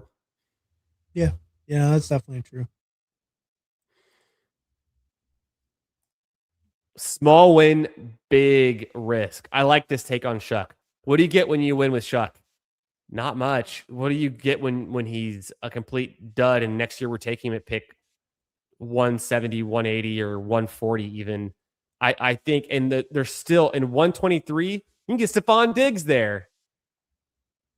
Yeah, that is true. Yeah, I mean, it does feel like it's better to just kind of pay up the round and get the guys above him. Like you're getting so much, 100%. like you're getting similar upside probably, and it's just so much safer. I I can make mean, the can same Chuck case. really outscore Goff? Seems No, difficult. Yeah. there's no fucking way he outscores Golf. I don't even care if he has more rushing upside because he's youth. He's not that young. He's Yeah. 27. Like not that far apart in age. I Yeah, it mean, was Golf like like 32. 31, maybe 32. I don't know. Yeah, I don't know. I don't know. But yeah, but Malik Willis, I'll make the exact same case. Small sample size, the risk. His team's even worse, the worst like touchdown totals, and we have the smallest sample size from him, but he does have like the highest rushing upside, I would say, of people going this late, you could argue. So that probably makes it justified. yeah, Maybe he there's is. a bigger win. You could see him, Malik Willis, putting up 24 points on his rushing upside, and that like gives him a, maybe there's something more there, right? Yeah, yeah, like he has the big win, big loss. Like he could really go either way. Undrafted next year. He could be Justin Fields or or he could be I don't know, someone that worked out harder. People forget Diggs went to Maryland. He easily could go to the Ravens or the Commanders and feel right at home. I would love him on both of those teams. Be smash. Yeah. Yeah, either one would be good. And I think they're the two favorites if you look at like the prediction markets. I think it's Ravens and Commanders are the favorites for him. Nice. Oh, really? Okay, cool. Well, then I was just agreeing because I like those and I've been thinking about those. But if that's where he's at in prediction markets, that makes me feel better. We should probably get a bet in on that because that's one of those is going to happen. It feels pretty likely. Let's go. We'll quickly go through the last tiers. The Cam Ward, Darnold, Stroud, Daniel Jones. Daniel Jones rose a ton. I would argue if he's healthy, probably still too cheap. One of my more drafted players. Stroud falls back. Last year, you made the decision. We got to make the decision between Stroud and Lawrence. Lawrence rose 45 spots. Stroud fell 9. Can Stroud ascend? Is he a bad value? But what's changed there? Nothing really. The line didn't get better. The coaching didn't change. So I'll make the case quickly that I don't think we see a leap like Trevor Lawrence did for Stroud. Maybe he's just cheap and he's just a good value because it's a cheap quarterback who's not going to get benched at this point. Darnold, pretty cheap, not going to get benched at all. No bench risk with Darnold, so I think he's a fair value. Cam Ward, obviously not getting benched. Maybe not too expensive, but we used to get cheaper prices on the certain QBs. QBs are just all more expensive. Year 2 guys last year were some cheaper. I guess it's like the year 3 guys like Bryce and CJ. Who was year 2 last year? Would have been Oh, wait, year who? 2 QBs? Yeah, last year. Isn't that like the Caleb and Drake May in them? Oh shit, they're all super expensive. Yeah, because they're all actually good. The problem with Cam Ward is not really great. So yeah, okay. And then I don't know this tier. I think this tier is draftable because there's low bench risk. I think Sam Darnold's actually. I have Sam Darnold ranked higher than all of these guys. I said Sam Darnold. I have Daniel Jones ranked higher than all these guys. I would Oh, I probably, like in good faith, I would go Daniel Jones, Sam Darnold, and then I don't care, give me Ward or Stroud, whichever one falls. that. I That's think Bryce should be in the same tier as these guys. What's the difference between Bryce Young and these guys? I don't know. Yeah, I don't really know either. I don't know why he almost gets like his own tier. It's weird. And then he falls sometimes. Like, well, we got it in that first draft. Um he said Good Sam Lord. Darnold has no bench risk. Oh my God. Get out of here. Get out. It's not a huge risk, but it's there. No, I would agree. Yeah. Yeah, I don't know. I mean, I definitely I'm willing to take shots on Cam Ward. Like I like Dable going there, get Tate in. I like taking shots on Ward probably the most out of that range. But Daniel Jones, I guess Daniel Jones, I probably would agree with you. If we're leaning more towards he's healthy, he's definitely the best pick out of those like 5. And then I'm probably going like Ward, then Stroud, then Darnold. But I mean, I'm No just a love for hater. Darnold. No, he wasn't even that good last year. That's the thing. Like I know he won the Super Bowl, but it's like, Super low ceiling. yeah, and just I don't know, like I don't know, he wasn't even like efficiency wise that good. Like I think he was like 24 touchdowns, 15 picks. Like he wasn't. I don't know if they're gonna do a new offense this year with less play action, less efficiency. It's just like I'm scared. I'm scared for old Sammy Slings. If he doesn't have Clint Kubiak running a hyper efficient offense with all the motions and the play actions and everything to help him get guys open, I just don't know if Hmm. Sam Darnold's going to be able to get it done. Hmm. Maybe this new Yeah. OC is good though, but the New running game OC, won't be as Brian good. Fleury coming from San Francisco and tight ends coach. I There's a bigger thing than a bench risk for Kyler Murray that we have to think about that we skipped right past. What is GTA that? 6 is coming out this season. Yeah. I think the the release date on GTA 6. I think it's coming out soon. It keeps getting Wow. delayed. Yeah, So that's what I was just gonna say. The release date, it might come out in the 2028 season. Who knows? okay, but if GTA 6 comes out in this season, are we worried that Kyler's overpriced at his current ADP? Given we know he's not taking home the playbook and studying, he's going to be playing GTA 6 online. I mean, it's a little concerning. I guess it depends when it comes out in the year, but it could be a small concern, you If know. it comes out, if it comes out the night, no, 2 nights, 3 nights before week 17, if they change the release date and we look at it and goes, wait, this is postponed for months. GTA 6 comes out the 3 nights before Kyler Murray's Week 17 game. Do you stop drafting Kyler Murray? I full fade him and everything except eliminator, and I just have 100% in that. That's the only option because he's zero ball in week 17. He's probably gonna, he's probably He might gonna not even request show time up. off. That's what. He Yeah, he might take PTO. He might yeah, say, "Sorry, exactly. coach, I'm injured. I got to sit this one out. I got some." It's a business decision. Yeah, yeah. Mendoza. Look at last year. Where the rookies were: Cam Ward at 159, Mhm. Shuck at 200, Dart at 204. Shuck was fine. Dart was a complete smash, and Ward was fine. Okay, didn't really matter And about Ward, but he was fine. yeah. The rookies always start sooner than we think. Think back to Drake May, right? Mhm. Is Mendoza a value? I think it's hard for him to be a value with Aaron Rodgers there because there's a quarterback is like, and I know I like the Aaron Rodgers. I'm buying him, but it's a quarterback is starting 17 and is not getting benched with Rodgers. Like I think there's 0% chance he gets benched, and it's just if he goes later, like why am I picking a guy who's potentially not starting games? I'm just taking zeros for. It's not taking zeros because your other quarterbacks covered, but like it's taking a risk on Mendoza when like is his upside a lot higher than Rodgers? I know he can Mm-hmm. scramble a little, but he's not really much of a rusher, and it's like it's not like the Raiders are the greatest team either.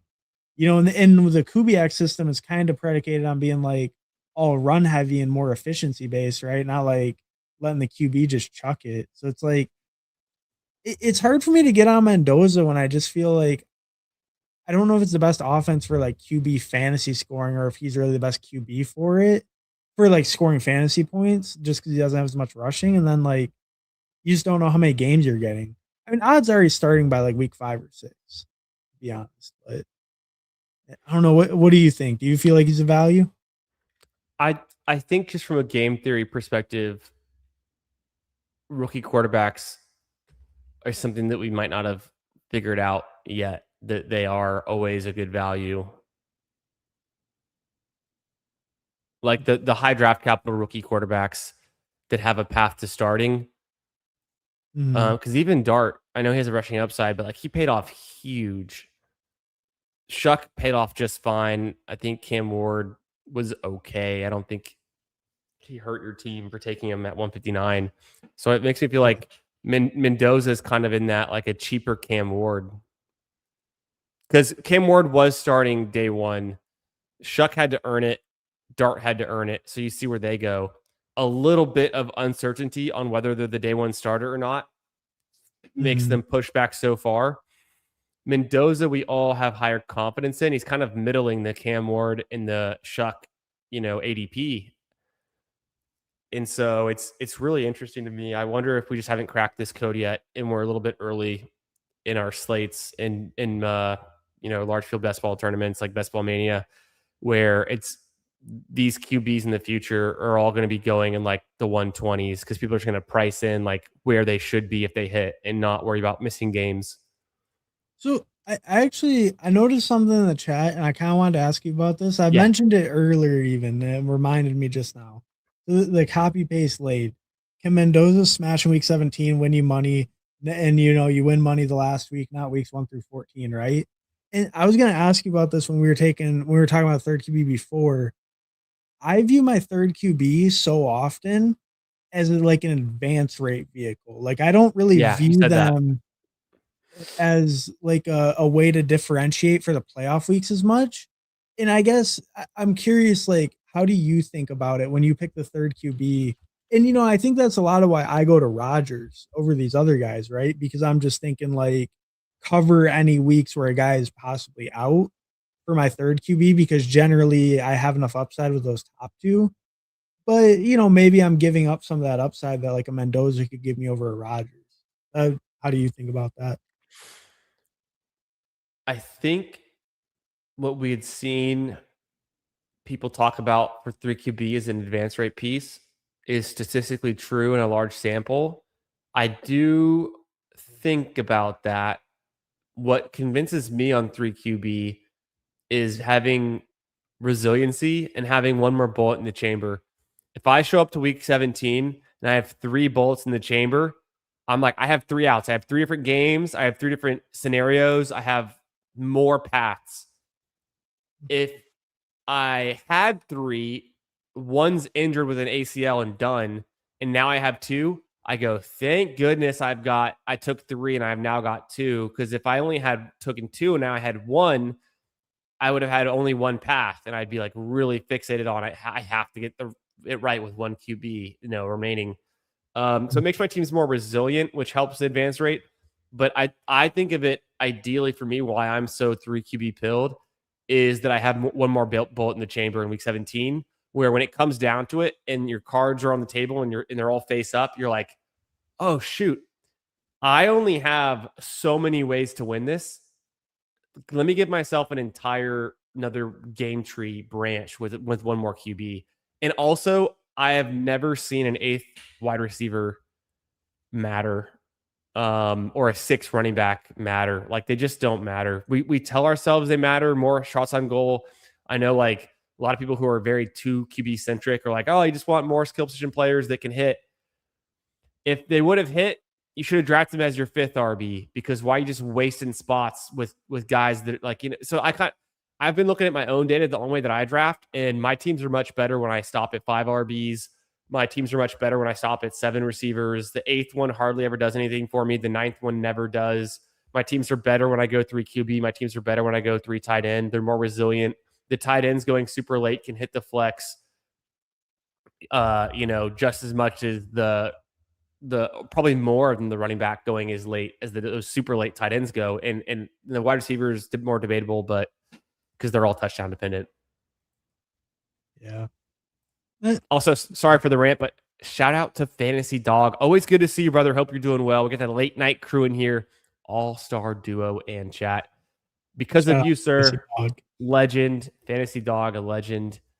Fantasy Dog, how you been swinging them lately? Hope your golf game is good. I missed an eagle putt on Saturday evening. I had a nice round 18. I drove the green. I not drive the green. I was on the green in 2. I had a sick, huge bombing drive, and then I hit a 6 iron. What must have been probably 178, 180. It's a very good shot by me. My own terms, straight shot. A little bit downhill, but 510, 30-yard par 5. Slight. It's kind of straight. Slight right on the whole on the hole is like, tee to green. But I barely missed the eagle putt, birdied it, but had a birdie on the day. So I was feeling pretty pumped. And I just stopped being sore from playing golf like Monday afternoon. I was like, hey, my shoulder muscles don't hurt. My wrist doesn't hurt anymore. Like, I don't know. I guess I'm kind of weak It because I got takes banged a up out takes a there. beating. Taking a beating. I mean, man, I mean, I said I was going to break 90. I'm always trying to break 90. That's like usually my goal. I had been a few months since I played 18. I think it'd been like 2 full months or more with the move and everything. And I hadn't been practicing a whole lot, but I shot a 42 on the back nine on a course that was very hard and I had never played before. So I felt good about that. Front nine, let's not talk about it, but I didn't break 90, but it was close. But I had a 42 on the back nine. So maybe next time. Maybe next time we get out there getting like an 85 or something. There you go. There you go. Just getting Progress. informed, right? Just getting informed. First one of the season. You know, you'll get right informed. You'll be hitting that First one in the soon. new town, back, since I moved and everything. Any golf is good golf. So just happy to be out there. So that's my 3 quarterback take. That's kind of my Mendoza take, rookie take. Yeah, 42 is not bad. Not bad. I'll hang with a 42. I'll take a 42 most days. Any last thoughts? Give me your thoughts on Rodgers. Any last thoughts on Geno, Brissett? Before we get to Tua Penix, any thoughts on Geno, Brissett? Are they draftable? Are you fading them? Geno Brissett. The Geno thing, I think he would be draftable, but all the legal issues and all that nonsense has me a little worried to draft him right now. And then Jacoby, they're both probably draftable in desperation, but I prefer not to pick either one. I have like 1% of either one of them or less. Oh, legal issues got cleared for Geno. Zero saying. I did see that. It came out like yesterday or today. Oh, okay. I didn't even see that. So, okay. I mean, if that's the case, he's draftable. There is still a chance he gets benched for like Klubnik or just anyone at the end of the year if they're bad enough. Their coach could get fired too very easily for the Jets. But like, Geno's probably an okay pick. They got talent there. They just added 2 first-round receivers. I mean, tight end receiver. But like, I think Geno's okay. He's cheaper than he was last year. He's on a new team. Arguably, the Jets are better than the Raiders. I don't know. Yeah, I mean, talent wise, probably. Yeah. It'd be close. It'd be close, maybe. Brissett, I am skeptical of, but I'm starting to maybe come back around a little bit. I'm not really afraid of Minshew or Beck, but there's bench risk. But is Brissett there yet? Is he still holding out? He's holding out as far as I know. Yeah. See, I think that's the other main concern with him is like, if he holds out too long, they might just cut him. They might just say, "All right, we'll just take Arch Manning next year, buddy. Gardner Minshew, you're starting." Yeah, that's kind of why I haven't drafted Jacoby Brissett for a few months now. And then the big final. I didn't include the Browns QBs on here. The big final discussion, because I think both the Browns QBs are undraftable. I'll say that. Tua Penix. You can get him in the last round, 17th, 18th round if you want him.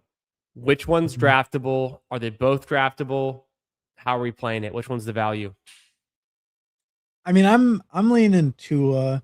I think they've been talking him up in the summer. He's so accurate. He's good in the system. I think he's gonna basically have the first crack at it.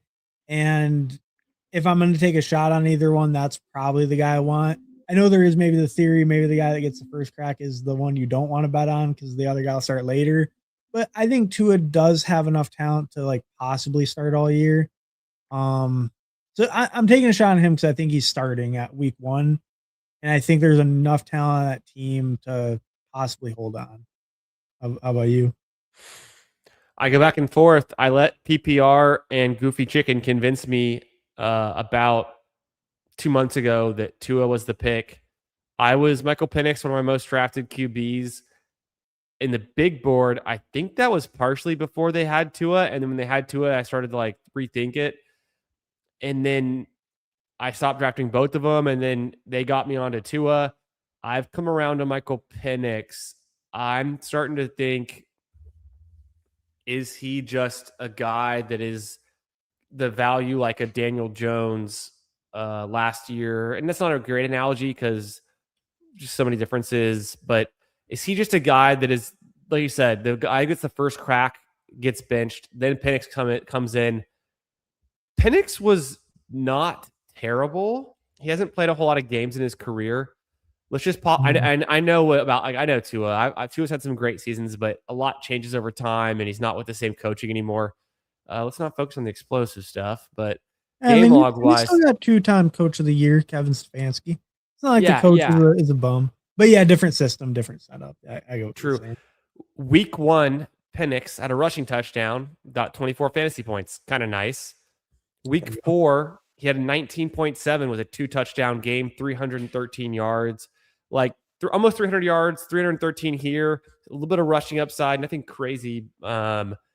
A little bit, nothing really crazy, but just there is some.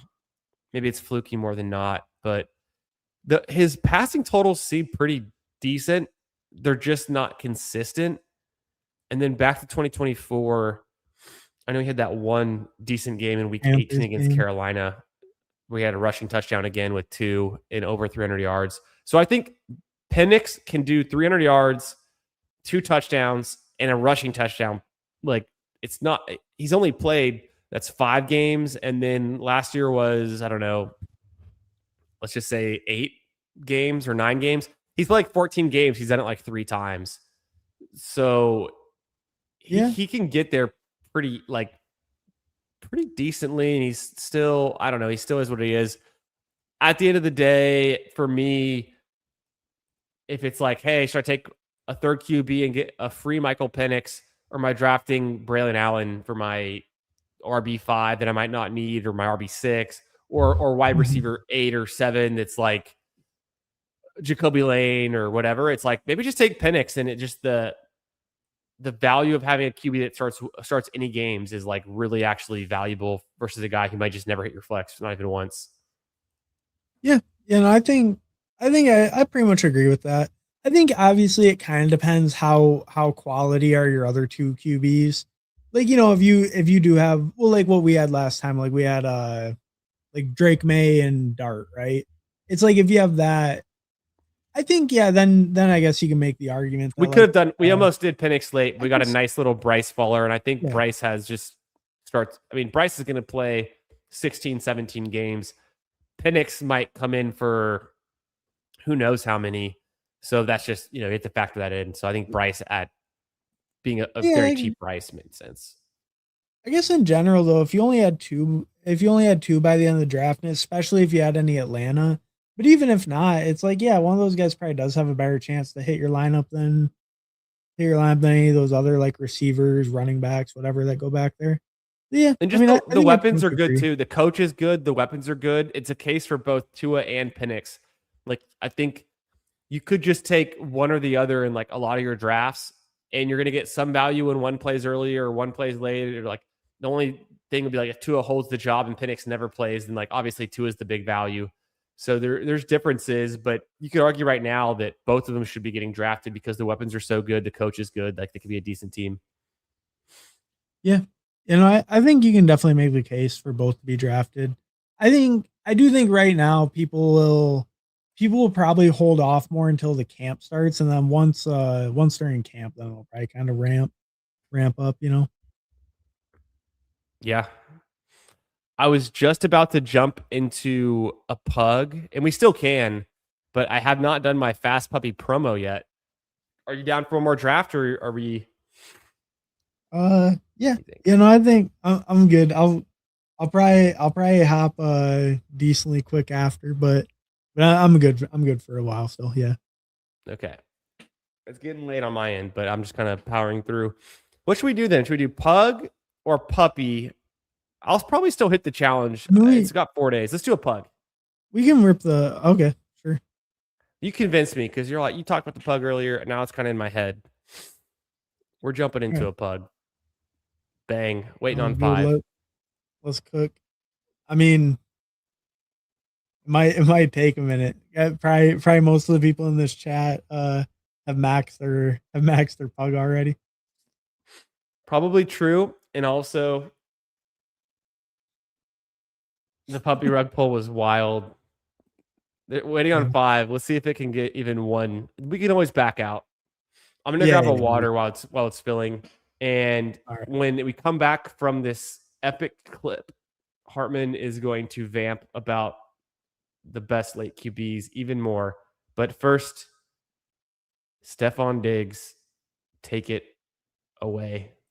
Diggs. Stephon Diggs. Diggs is the guy. Diggs. 100%. I'm a great guy. I'm actually a great guy. There's actually seems to be a few guys that don't think that. All right. Candyman left me all alone with the animals. I can't even control the screen or nothing. So, it's pretty tragic right now. He wanted to talk about late QBs. We'll talk about the QBs he wasn't talking about. And by that, I mean Shadur Sanders. Shadur Sanders was a rookie last year. He fell in the draft because the NFL, for some reason, hates him. I couldn't tell you why. It's probably because they just don't want to see him be a star. But Shadur is going to be the star that he was always meant to be. I swear if this guy's talking about Browns QBs right now. I swear if you talk about Browns QBs on this channel. Oh, no. Oh, no, yeah, the headphones on. Yeah, the headphones on the whole time. Oh, shit. Yeah. Yeah, that's because you said talk about some late QBs, and I was like, well, I gotta cover some new topics. So I was telling Shadur, the guy who fell in the draft, just because people don't want to see him be a star, Pro Bowler. It's simple. It's simple bet. They add a first round receiver. They add Denzel Boston the second. He has a Rolex on at all times. He wears a Rollie during the games. I mean, come on. And you're wanting to take Michael Penix, the 28-year-old with 3 torn ACLs, or Tua, the guy with scrambled eggs for a brain, when we got rookie Pro Bowler Shadur Sanders, should have been the number 1 overall pick, and you get him for free. Pretty compelling case. Okay, that pug is going to fill, but I have maybe 1, 2, 3 slow draft picks we can make super fast, and you will get to. We can at least jump in. I took Genty over the wide receivers. I said I've been doing it sometimes. I'm going to double tap. I think I'm going to go Achane there, or should I take Hampton? I mean, I'm generally Hampton, but either one's reasonable. Yeah, or you're going to try to get a little different. I mean, if you're trying to get a little different, why not? Let me go to my implied points for the Chargers. They have one of the highest implied points for the playoff weeks, 25 against San Francisco at home, 26 against Miami on the road, and then home against KC in the Dome with 23.5 for an average of 24.8. And so that's 94% of the max score of the implied points, which is, I think, the Bills with 26.3. And it's 81st percentile, which is the ones highlighted in purple are higher than 50%. The ones that are lower in black, and then they start with dark purple. So like the Chargers have an insanely good playoff schedule, can't be forgotten about. And then who else were we considering? Oh, Miami. Miami's is pretty tough actually because they just don't have a lot of points implied. They're 0th percentile on implied points, 71% of the max. So 31st ranked in points during the fantasy weeks. So my haters have been the ones saying, what about Achane? They're not going to score any touchdowns. They can't win if they don't score any points. Don't draft Achane. And I've been saying, well, he's number 1 in juke rate last year. He's number 1 in explosive runs. He averaged 6 yards per rush. I think it was 6 yards per rush, almost. It was like 7 or 8 yards per touch. It was insane. He's having one of his best years. He still gets touchdowns regardless, 11, 12, 12. Look at this guy, explosive off the charts. Yeah. So what do we do then? We go with the team, the environment, the new OC, the playoff schedule, or do we go with the better player? Yeah, it's tough. I mean, I think I'm generally leaning towards Hampton, but there is no doubt that A-Chain's a better player than him. I mean, Yeah. there's no doubt about it. Hampton, if anything, I think a lot of people have said it, but like last year, if anything, kind of hurt the perception of what he is as a running back more than helped it. I feel like most people think less of Hampton now than they did before. I guess so, right? Shout out Yeah, to like FT I know he for goes hitting that. super high, but I don't think anyone like, in the chat joined. I think all of y'all, unless I'm missing somebody, everyone already maxed the pug. You degens, God, my first pug, but I'm gonna max it for sure. I'm back in. My degeneracy was fading for a minute there. I'm like, why would I enter the pug? And then it only took me 1 minute hanging around this guy, yeah. back maxing the pug. I mean, they drop a time box. It just gets to me. I see It that only feels time right. box pop up. July is for time boxes. It only feels right. And it Exactly. filled. So I'm going to go Genty Hampton there. I do mix it around. I take a lot of H-An. I went Hampton there. And I think you just want to have, exposure to many combinations of first and second round running backs. So funny. I was looking at who was in the last draft, assuming that was the draft we were in. I was like, hey, no one made it in. But no, actually, we have That, Jalapeno Jenkins here. when you said it, I was looking. I'm like, wait, I was wondering like what you were saying, but okay, I got it. Jalapeno Jenkins made it in. I don't remember Don Wizard, but shout out. Who else? Who else is in here? Chris is in here, drafting out of the 2 spot. I see Chris in like a lot of drafts. No idea who it is particularly though. Anyone else drafting with us? Let me know. I Which think draft I think spot you're the at. Chris guy has like 300K drafts or something. Yeah, he's up there. Yeah. He does a lot of everything. I see him in golf, I think, too, if I'm not mistaken. Zero says who's 32nd implied. It would be 18.8. It's actually Miami tied for last with Cleveland. So with Cleveland and Miami are projected to score on average 18.8 total points for the playoff weeks for fantasy, and they tie for 31st. So yeah, Cleveland and Miami, both terrible. Yeah. I would have thought higher about Cleveland, but the more I think about it, no. Like, why would I? Yeah, I mean, yeah. I don't know. I mean, the quarterbacks are just kind of dead. Their defense is going to be way worse without Myles Garrett too. Oh yeah, that too. All right, we're in the spot. Jefferson is our guy. What do you think? Yeah, I'd be Jefferson here. Sometimes I take Genty over him, kind of like you were just saying, but I think Jefferson, Genty, though, either one. Lamb's fine too. I just pick less of him a little bit. What was that? Enough said. Oh, there we go. I put it up in the wrong tab. I wish I had a better view on the chain. Probably if you looked at like Twitter. I bet on Twitter it's. I thought that was Twitter. Oh, shoot. Aren't you just on like Google Images? Yeah. Don't dox me, bro. Ooh. Justin Jefferson, UFC the chain. No, you're right. I just need to be on Twitter. I'll give up. I'll go over here to Twitter and I'll find it. That's where I originally saw it. If I see something, it's on Twitter. It's not elsewhere usually. Yeah.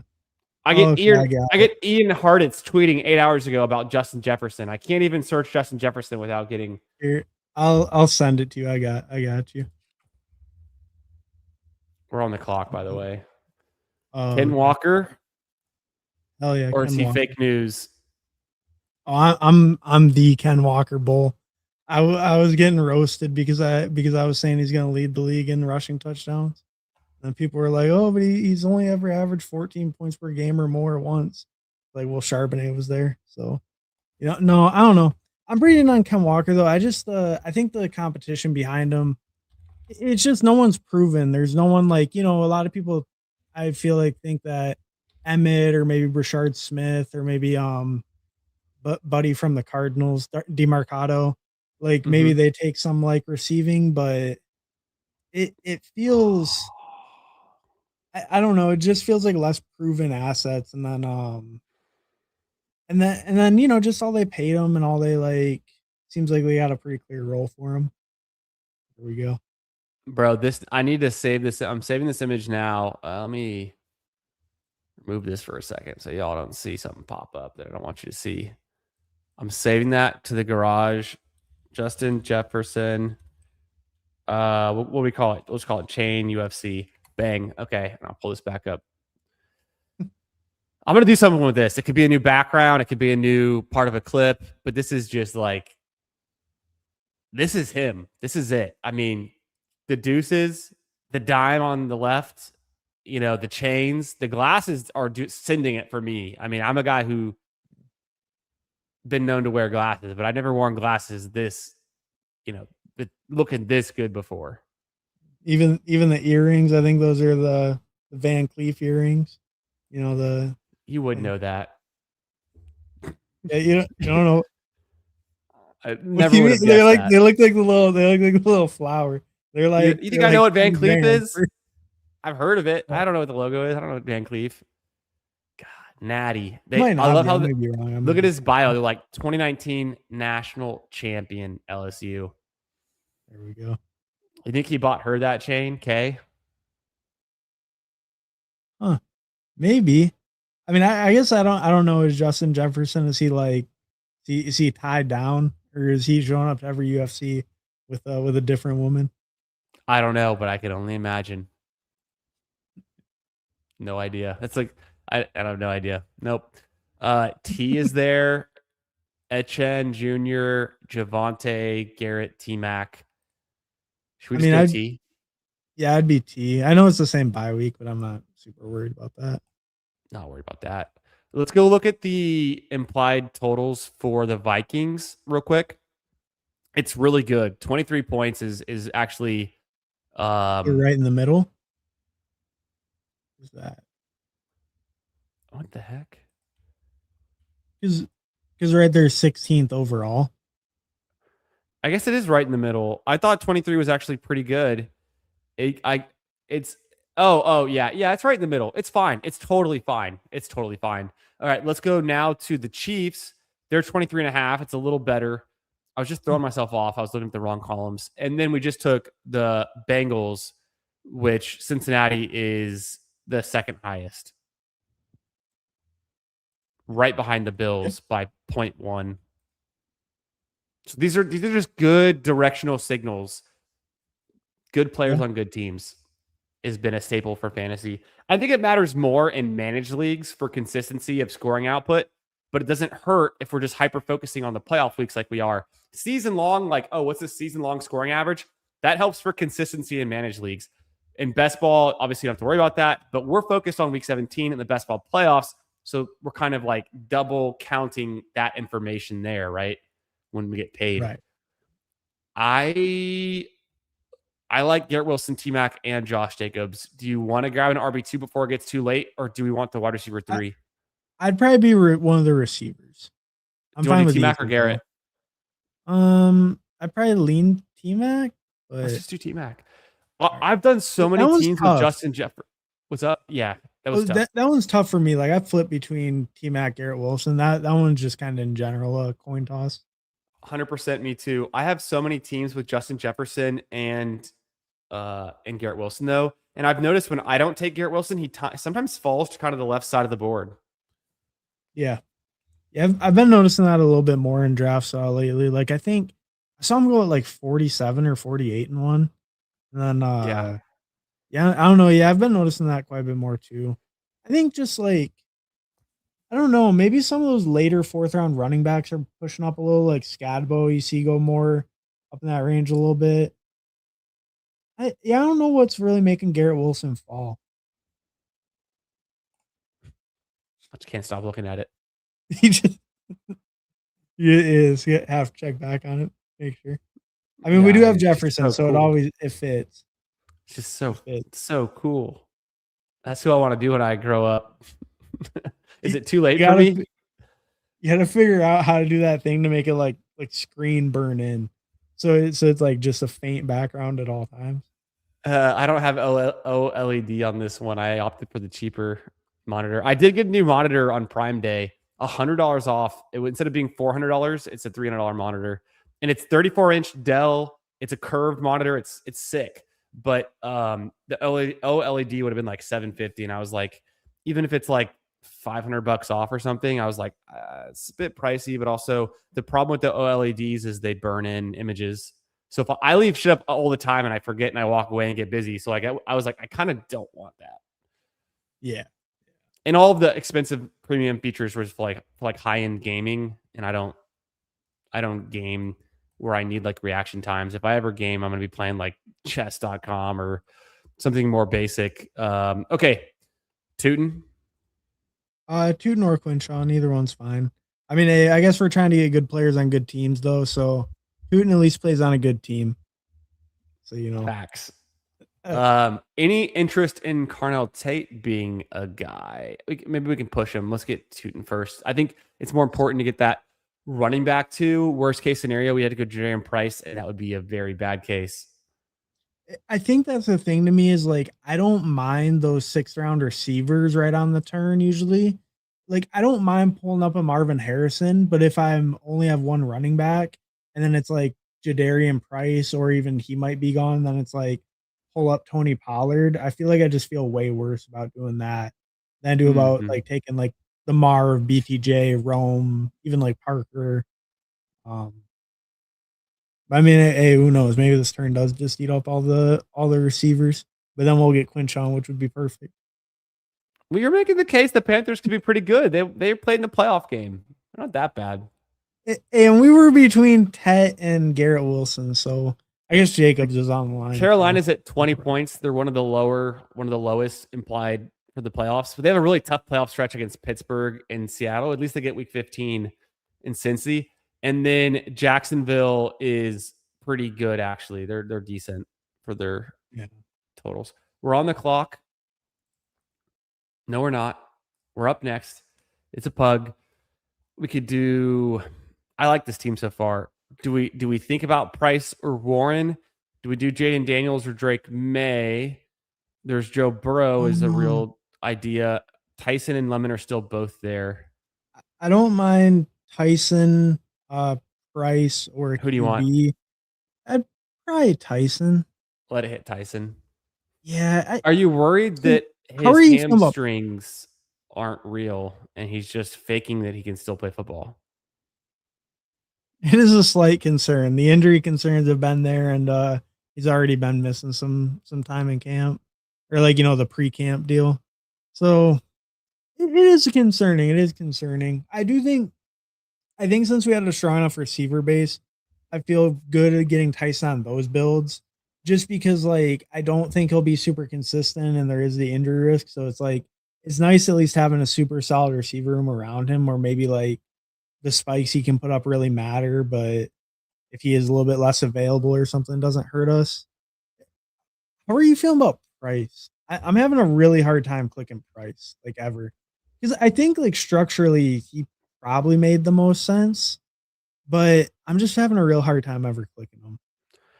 I hope to already have 2 or 3 running backs by the time it gets to him. I treat him as like a line in the sand where it's like, I hope I don't need him. Mm-hmm. I want to like him. I own him in Dynasty. I am more optimistic that he can be good, but I think he's already priced at like the price of Price is already high. Yeah. Yeah. Well, it's like he's already like shown something before. Or like I don't know. It's not even that. I guess he is a 1st-round pick. It feels like in best ball, it just feels like such a bad bet with the other guy, just looming in the background with Charbot just looming. Yeah, I think Charbonnet comes back, and it's just like the second half of the season, Charbonnet dominates the backfield, kind of like he did with Ken Walker. Charb was the better fantasy piece over Ken Walker last year. Mm-hmm. Ken Walker has new opportunity, new team, opportunity to get more touches. So I think Price gives them a bridge to make sure Charbonnet can come back the way they want to use him. and then they might not have to give Charbonnet a deal. They can just keep going with Price if it's comparable. I feel like Price is a Ken Walker replacement. And if that's true, if he's as good, maybe he is an okay value. Yeah. Yeah. No, I mean, I think I can pretty much agree. I was dying for a second because Sus put the other guy Illuminate named Zach. On He's the a clock, funny boy. QBs are there like Dak and Herbert. I mean, I wouldn't mind like Herbert or Reed or Kraft. Yeah, Reed's fine. We can go Do you with want to Reed. do? Oh, we can do a read. We're really deep at wide receiver now. This is like the trap where it's like it's too easy to draft a lot of receivers, and then we're just kind of neglecting the other positions. And receivers are some of the deeper things later. So I think we have to like seriously pause wide receivers here with these 5, but we feel Oh pretty yeah, good yeah, about yeah. them. We just Yeah, got to but figure out now because now we can't really like let value fall to us. We kind of have to like start aiming for some team needs like RB3, QB tight end. well, I think we go running back, and then the next pick Yeah. will be a receiver, and it probably will be like a running back, then double tap receiver, even if we can get like Love and Murray or something like that. Yes. Would you have taken Stevenson at 80 if he was there? Yeah, for RB3 for sure. I think so. I would have taken him draft over Reed for sure. Stevenson's actually one of my most drafted players right now because if he's there in the 7th round and I need a running back for an RB3, I almost always will click him. Yeah, I actually I feel like I click him a little bit more on like thinner builds, like where he's like my RB2, and I'm just kind of like hammering him after interesting. him. But I do just like his price in general. I think on most builds, like he can be a pretty good fit. So, I'm kind of with you there. Do we have any? Do we want like T-Law or anything, or do we want? We can probably double just stack wait on Love. quarterback. We should probably go running. We could double stack Love. I'd be fine with Kraft or running back. Your call. I get the excitement for Kraft. I'm kind of I think it's like a tweener price where it's kind of expensive. I'm kind of not there all the time on Kraft. The opportunity cost is pretty high for the other wide receiver and running backs. A team with Loveland took him. Go figure. That's kind of interesting. Yeah, I think I'm with you for the most part. Where like, because he is a clear tier of like running back above and receiver above those like the Fan and Pitts Laporta tier. Maybe Laporta and him are kind of getting more close, but like Fannin and Pitts, I think the range they go, the receivers like fall off pretty hard, and so do the running backs for the most part. So I don't know. I can kind of agree with you there. I think his single week like spike upside is probably higher than most of those guys, but maybe not Pitts, I guess, because Pitts can drop 50. But I'm pretty worried about our running back room right now. Ken Walker's totally fine. With Tootin and Harvey, we have like 2 2 guys that are on good teams that we're just hoping. Tootin has kind of a runway to the big role. Harvey was not better than Dobbins when Dobbins was healthy, right? yeah, he was better at scoring touchdowns. He wasn't a better rusher. Maybe it improves. I go back and forth. I think Harvey's a fine value at some point in the 8th round, and if you get him in the 9th round, it's like definitely a good click. Yeah, I have a hard time. Like, I feel like I've been clicking a little bit more Corum over him. Like and Rico, sure. I picked a decent amount. I do agree that Harvey, I think, is like Harvey could be a good pick, and he does have a lot of upside if Dobbins gets hurt. And Dobbins has never made it through a season. I know Mac likes Price. If he's in the Walker role and Sharps is hurt, then he still gets the Walker piece when Sharps is back, and he gets a double piece. We say this a lot because we always have this debate in here about like Price and then naturally the Helani piece of it. And see them. There's Myers. Pitts is there. Bo Nix is there. Kyler's there. Should we double?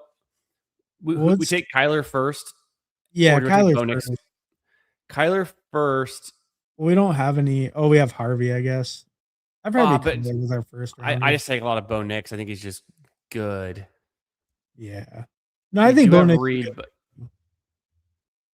we don't have to take Reed. Aaron Jones, Rashad White, and Aaron Jones are both there. So is Jordan Mason just flipped Aaron Jones in ADP recently? Wow, so they're still hard bought into the Aaron Jones, huh? I guess so. Yeah, kind of interesting. I mean, I have way more Aaron Jones than Jordan Mason, but I'm starting to feel kind of scared about it after the new reports. Yeah, I have more Jones at the moment. Yeah, so I mean, Knicks goes. so do we want Jordan Love if he makes it, or do we want another running back? I personally want another running back. Okay, I'd I be think- fine with pass on Love for that. We only have Jaden Reed anyway. And we can get like Yeah. Bryce later. We can get like 2 later QBs. Shuck might even come back. So I think we just pass on. And even when it gets to the point of Shuck, I'm almost cool just like taking late unstacked values that I think could just be better than Shuck than like forcing the stack with Tyson, given he's our wide receiver 4 kind of thing. But obviously we want Tyson to hit. I'm gonna lean. Do you want to do Jones or Mason? Honestly, who do you think's better? Who do you think's better for this team? I think it's Jones, but Jones to chaperone like a Harvey until Dobbins gets hurt, and then Harvey can like take over. yeah. Hey, that's a good narrative. That's a good narrative to come up with. I think that works. I don't know. Yo. What are you?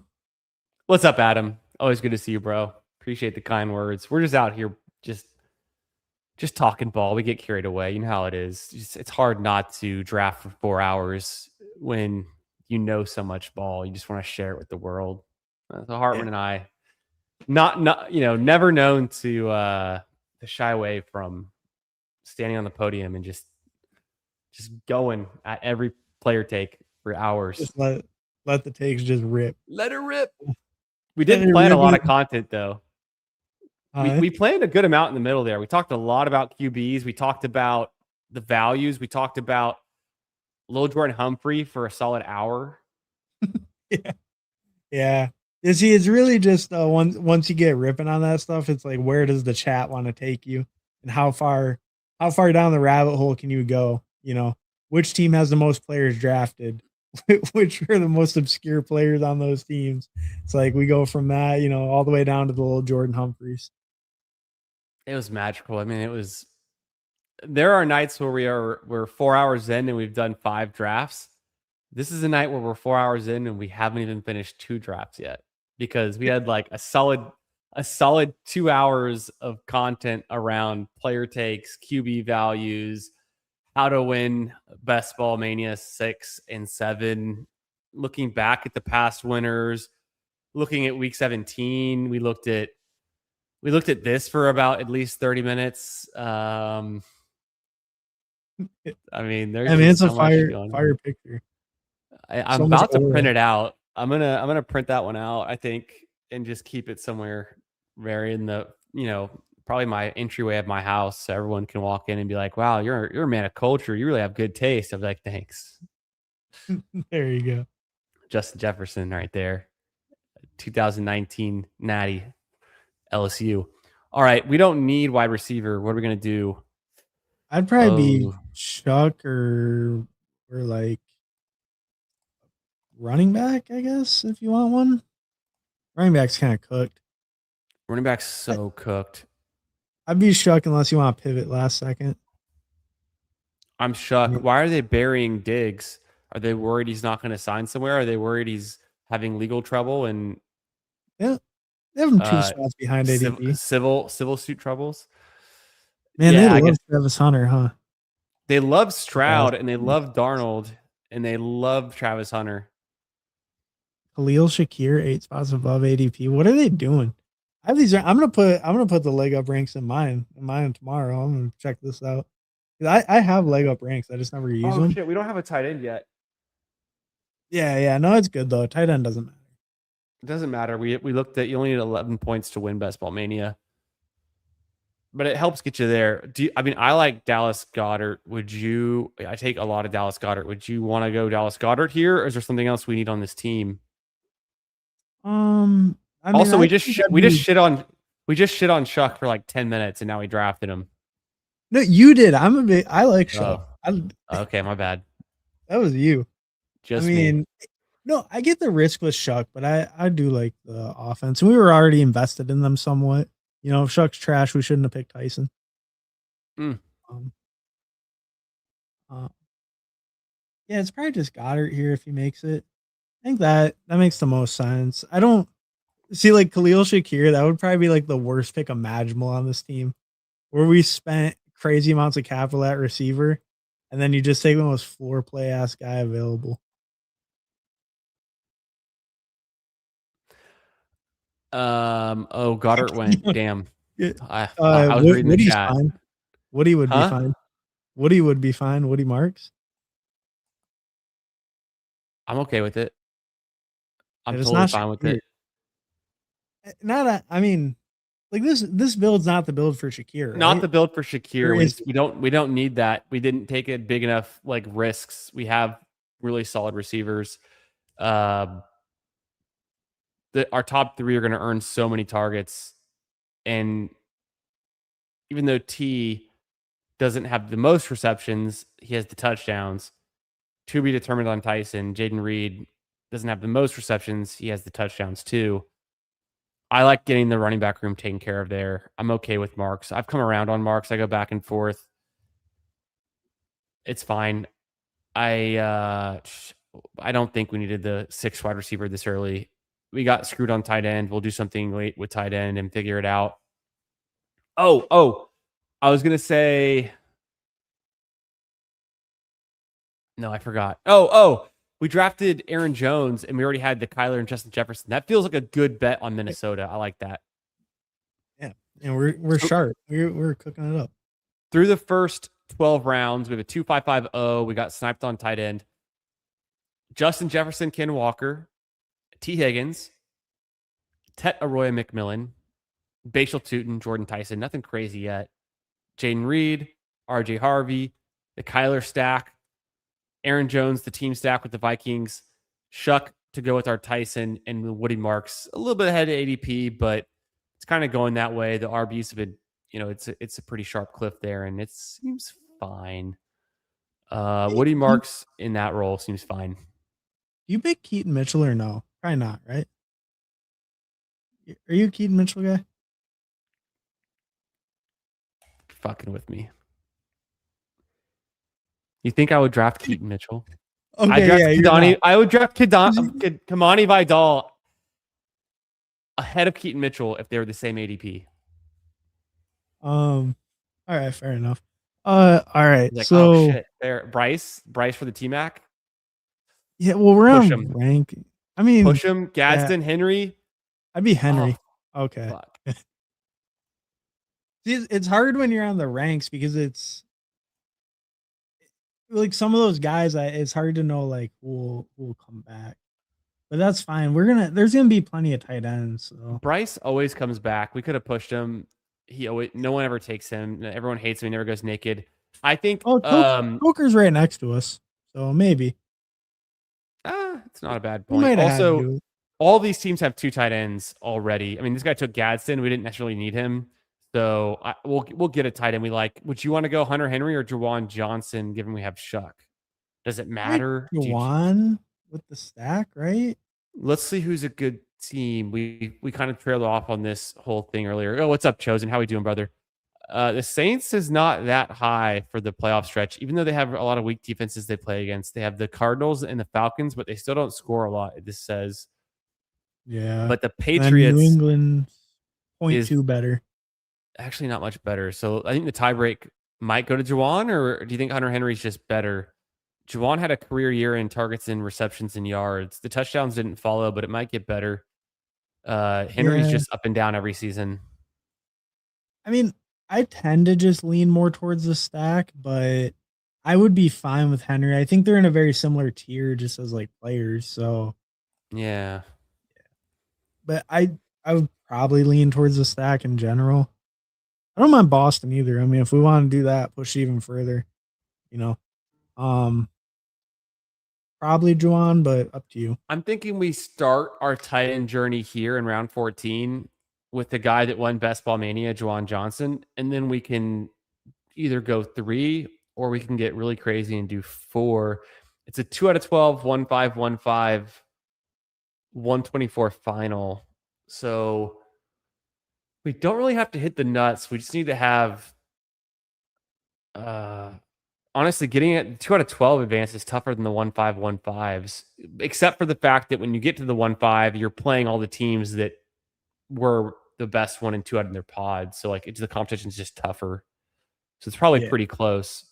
So I really wouldn't wait anything except for week 17. And if we're really focused on week 17, maybe I want to make sure we get at least a stack with Shuck in case Shuck does something crazy week 17 and we just have more pieces attached to him.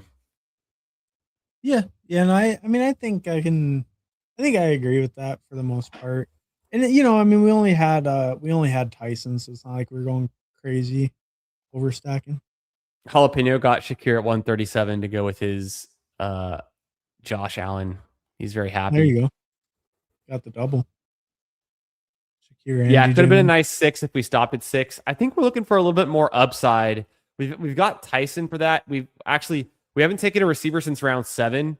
We've gone 7 rounds without a receiver, so we're probably overdue, but we're kind of doing the heavy start and then, upside finish at wide receiver with this build. Yeah. Because I think our top 5 by like Jaden Reed. I mean, that's plenty strong. Where the other ones can just kind of be more dart throwish. And we're probably done at running back too. Yeah, I think so. And done at QB. So it's really just tight end and receivers from here on out. Yeah, we probably want 2 more of each. Then should be good, I think, right? What's up, Game Tight? Pulling an all-nighter, I see. We're on the clock again. Why did I do that? Wide receivers. I'd be tight end. I think they're about to fall off. Barner. Yeah, Barner's good. I mean, like usually I'm Barner or Helm, but yeah, I like either. I do like Barner. Maybe we wait on wide receivers. They've already fallen off. It's all just upside rookies and late veterans. Yeah, I think we double tap it. We double tap tight end if they let us. I guess it'd be like a triple tap. 100% another tight end, and we just take the guy we think has the most upside. We've got our floor. We've got some touchdown equity, and a guy who was really proven himself last year with Barner. I'm happy we could do Helm for some upside. Otten is not a terrible pick. Yeah. I'd be fine with Dulcich is just too expensive. I don't like Dulcich here anymore. Yeah, I'm kind of with you. I prefer Helm to him, I think. And if Helm's cheaper, then yeah. I think Dulcich is still okay, but yeah, he's pushing to where there's guys that like after him now. He's not just a free guy at the end. Yes. It's been a while since I've taken Helm. It feels like let's go ahead and just do that. Let's do that on this team. Yeah. Yeah, I mean, reason to go a different way. Team stacks. We don't really have much. Any bringbacks? The Atlanta, Jets, Seattle. Really. Yeah, nothing I can think of. So we've got Kyler stacked with Jefferson and Aaron Jones also. Shuck with no bringbacks, I don't think. Shuck with Tyson, no Atlanta pieces. Oh, yeah. Because we almost took Garrett Wilson, but we took T-Mac. Bryce Young with T-Mac, no Seattle. Oh, we have Barner. We took Barner. So, I mean, we stacked 3 of our top 4 receivers with the QB. That feels good. And the other one's T. Higgins, who's just a spike week guy anyways. Yeah. Like if T. Higgins has a 60-yard reception and a touchdown and then a 30-yard reception and a touchdown, Burrow could not even be a top 10 QB on the week. He likely would, but like he doesn't have to be. But T. Higgins would definitely be a top 5 receiver, top 3 receiver. So like Higgins to me is still a spike week playable guy that I'm not going to be like, oh, I always want him stacked with Burrow. I want him stacked with Burrow a decent amount, but I'm not going to worry as much, I think, There's other receivers that you would that go that early that you'd be like, oh, I've got Olave. I really want Shuck, I think. Or I think the hard thing with the Burrow Higgins doing it all the time is like you could probably legitimately pair them like 95% of the time if you wanted. Like when you get Higgins, maybe not quite 90, but like 90%. Because usually the Burrow. chase drafter isn't pulling them up. Right. So it's like I think You that's get the two thing where shots. that makes that one tougher because it is such premium capital and you can like always do it if you want. So it's almost like you almost have to pass it sometimes. Also true. Yeah, that's another good reason. Bryson says, looking for some plus CLV. Y'all do another draft. Hello, JK. I think we're burning the midnight oil, but we're close. We're almost at the end of this one. Is CJ Stroud a steal? People are saying, the ranks were saying, smash that like, appreciate that. Always good to see you guys. Thanks for hanging here on a Tuesday late night. Way behind. It was like 5 minutes ago. You guys are just going crazy in the chat, popping off. Love it. Ooh, Ted Hurst, interesting. Brazil again. Frymuth for a fourth tight end. At least we go with the wide receiver. I think right? we go with the wide receiver first, at least. Who do you want to go? I mean, Ted Hurst is fine. Him or Brazil, though? I guess Brazil's fine. I went Hurst. I was We have more, Bryce Young. I was kind of stun locked by the ranking they had on Ted Hurst. They've got him pretty high, right? It's like 170 or something. I guess it's not chosen go. that unreasonable. Shout out to Chosen. We got our Ted Hurst chosen. He's like 90% he's like 90% Ted Hurst or something crazy. There we go. Hell yeah. Shout out Chosen. Yeah, I mean the Ted Hurst, I guess it's not unreasonable. It's just weird when you see like a rank that's so much off from the ADP. It's just jarring. Do we take Little Jordan? Do we take Marvin Mims? I mean, it's not a large final. It's not a largest final that we would have to, but yeah, well, it is a little bit smaller final, so you probably don't have to go quite that deep. Okay. Yeah, I mean Chris Brazel's fine. Man. Noel. Yeah, I click a decent amount of Noel, to be honest. That's probably my. You Noel? Yeah, sure. That's one of my go-tos when I like don't really have any correlation or like stacks, like just for 18th round receiver. I feel like he's one of the ones I gravitate to a decent amount.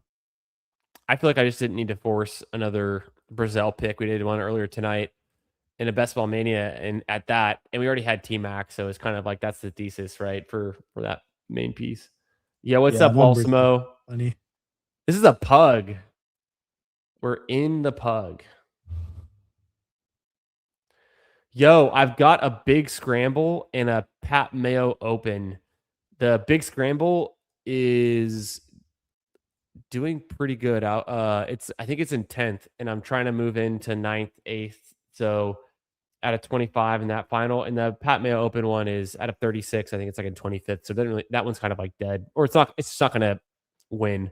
My big scramble can't win, but I could go from somewhere from 10th to like 5th or 4th, so I could do pretty nice. Hartman, did you have how many PGA teams left? No, I got killed in the last round. So gotcha. Yeah, I didn't have any albatrosses or regular scrambles. I teased that we might do some PGA drafts tonight. We just didn't get to it with timing. We touted Little Jordan Humphrey for far too long. We looked at Justin Jefferson for far too long, and we talked about QBs that do and don't matter for a decent amount of time. We drafted a BBM. We drafted this pug. It's a 3-5-7-3. Kyler Murray double stack, Shuck stacked, Bryce Young stacked, Ken Walker. I'd give this QB room like a solid B+. What do you think? Yeah, I think I agree. I mean, I'm a little bit biased towards I like some of those guys a little more than you, but I think a B is fair. Yeah, solid B+. Ken Walker, Bashal Tootin, RJ Harvey, Aaron Jones, Woody Marks. I think I'd give this like a solid B. It's a B. Regular B-. Yeah, regular B. Yeah. Wide receiver, this has got to be. It's got to be an A. It's got. I mean, we took 5 by Reed. Yeah, we had 5 by Reed, and we have a lot of guys that are just like the studs on their team, or a good passing offense is maybe second choice, like T. Higgins and Tyson could be upside with the second year and rookie guys. I'd give that a solid B. Tight end is our probable weak point, but tight ends don't matter. So this team's solid. I mean, you know, tight ends are weak point. We got 3 starters running pretty much all the routes on their team. It's like, Yep. maybe, I mean, for the most we part, actually we double stacked Shuck. We technically double stacked Kyler, and then we almost double stacked Bryce, but we decided it was too much. We didn't want to do it, so instead we pivoted to Hurst and Knoll. But we're definitely stacked up. We're feeling pretty good. Exactly. We're touting a little Jordan Humphrey in July. What's better than that? And yeah, man, always fun chatting it, drafting it with Hartman Fantasy Football. Make sure you guys are subscribed. Link in the chat, all that good stuff. You guys picked Baker Mayfield in the poll. Wild. Throw out your Lambos. If you're a real one, stick behind, comment after the stream. Let me know the best quarterback value. It's 74% Baker, 26% Kyler. You hate to see it. As we're sitting off Hartman, you guys just do it to him like that. I mean, with this chat tonight, though, you knew that was coming, didn't you? Oh yeah, I mean that's fair. The Kyler haters, they're many, they're numerous. But you know, hey, that's just more for me, and I love to see it. So you know, I'll keep trying to spread the good word. You guys keep passing on the free money. You know, I'll just keep scooping. Hell yeah, Hartman! Thanks for joining, brother. When are you going live next? You got big plans? I'll definitely be live on Friday for the Frenchy Fridays, and I think maybe tomorrow I'll try to get on a little bit earlier. I think probably try to rip a stream tomorrow afternoon. But definitely a good time, you know, talking some ball, going through the QBs. That was quite a bit of fun. I think it was a pretty good exercise you made with comparing last year to this year. You know, who's different? What are we looking at different? That was pretty fun. Hell yeah. Appreciate you coming on. I look forward to your stream tomorrow, and we'll talk FFPC soon. We got more teams to draft. We got more best ball. It's hot best ball summer. We're not even at the peak yet. We got 57 days to the start of the NFL season. It's coming close. I can't believe we're here in July already. It's almost August. It's going to be really crunch time. But we'll have Hartman on again real soon. We'll be drafting more teams, plenty to go. So make sure you're subscribed over there. Hartman Fantasy Football, link in the chat, link in the description if you're watching this later. Hartman, peace out, brother. Have a great night. See everyone. Peace. Peace.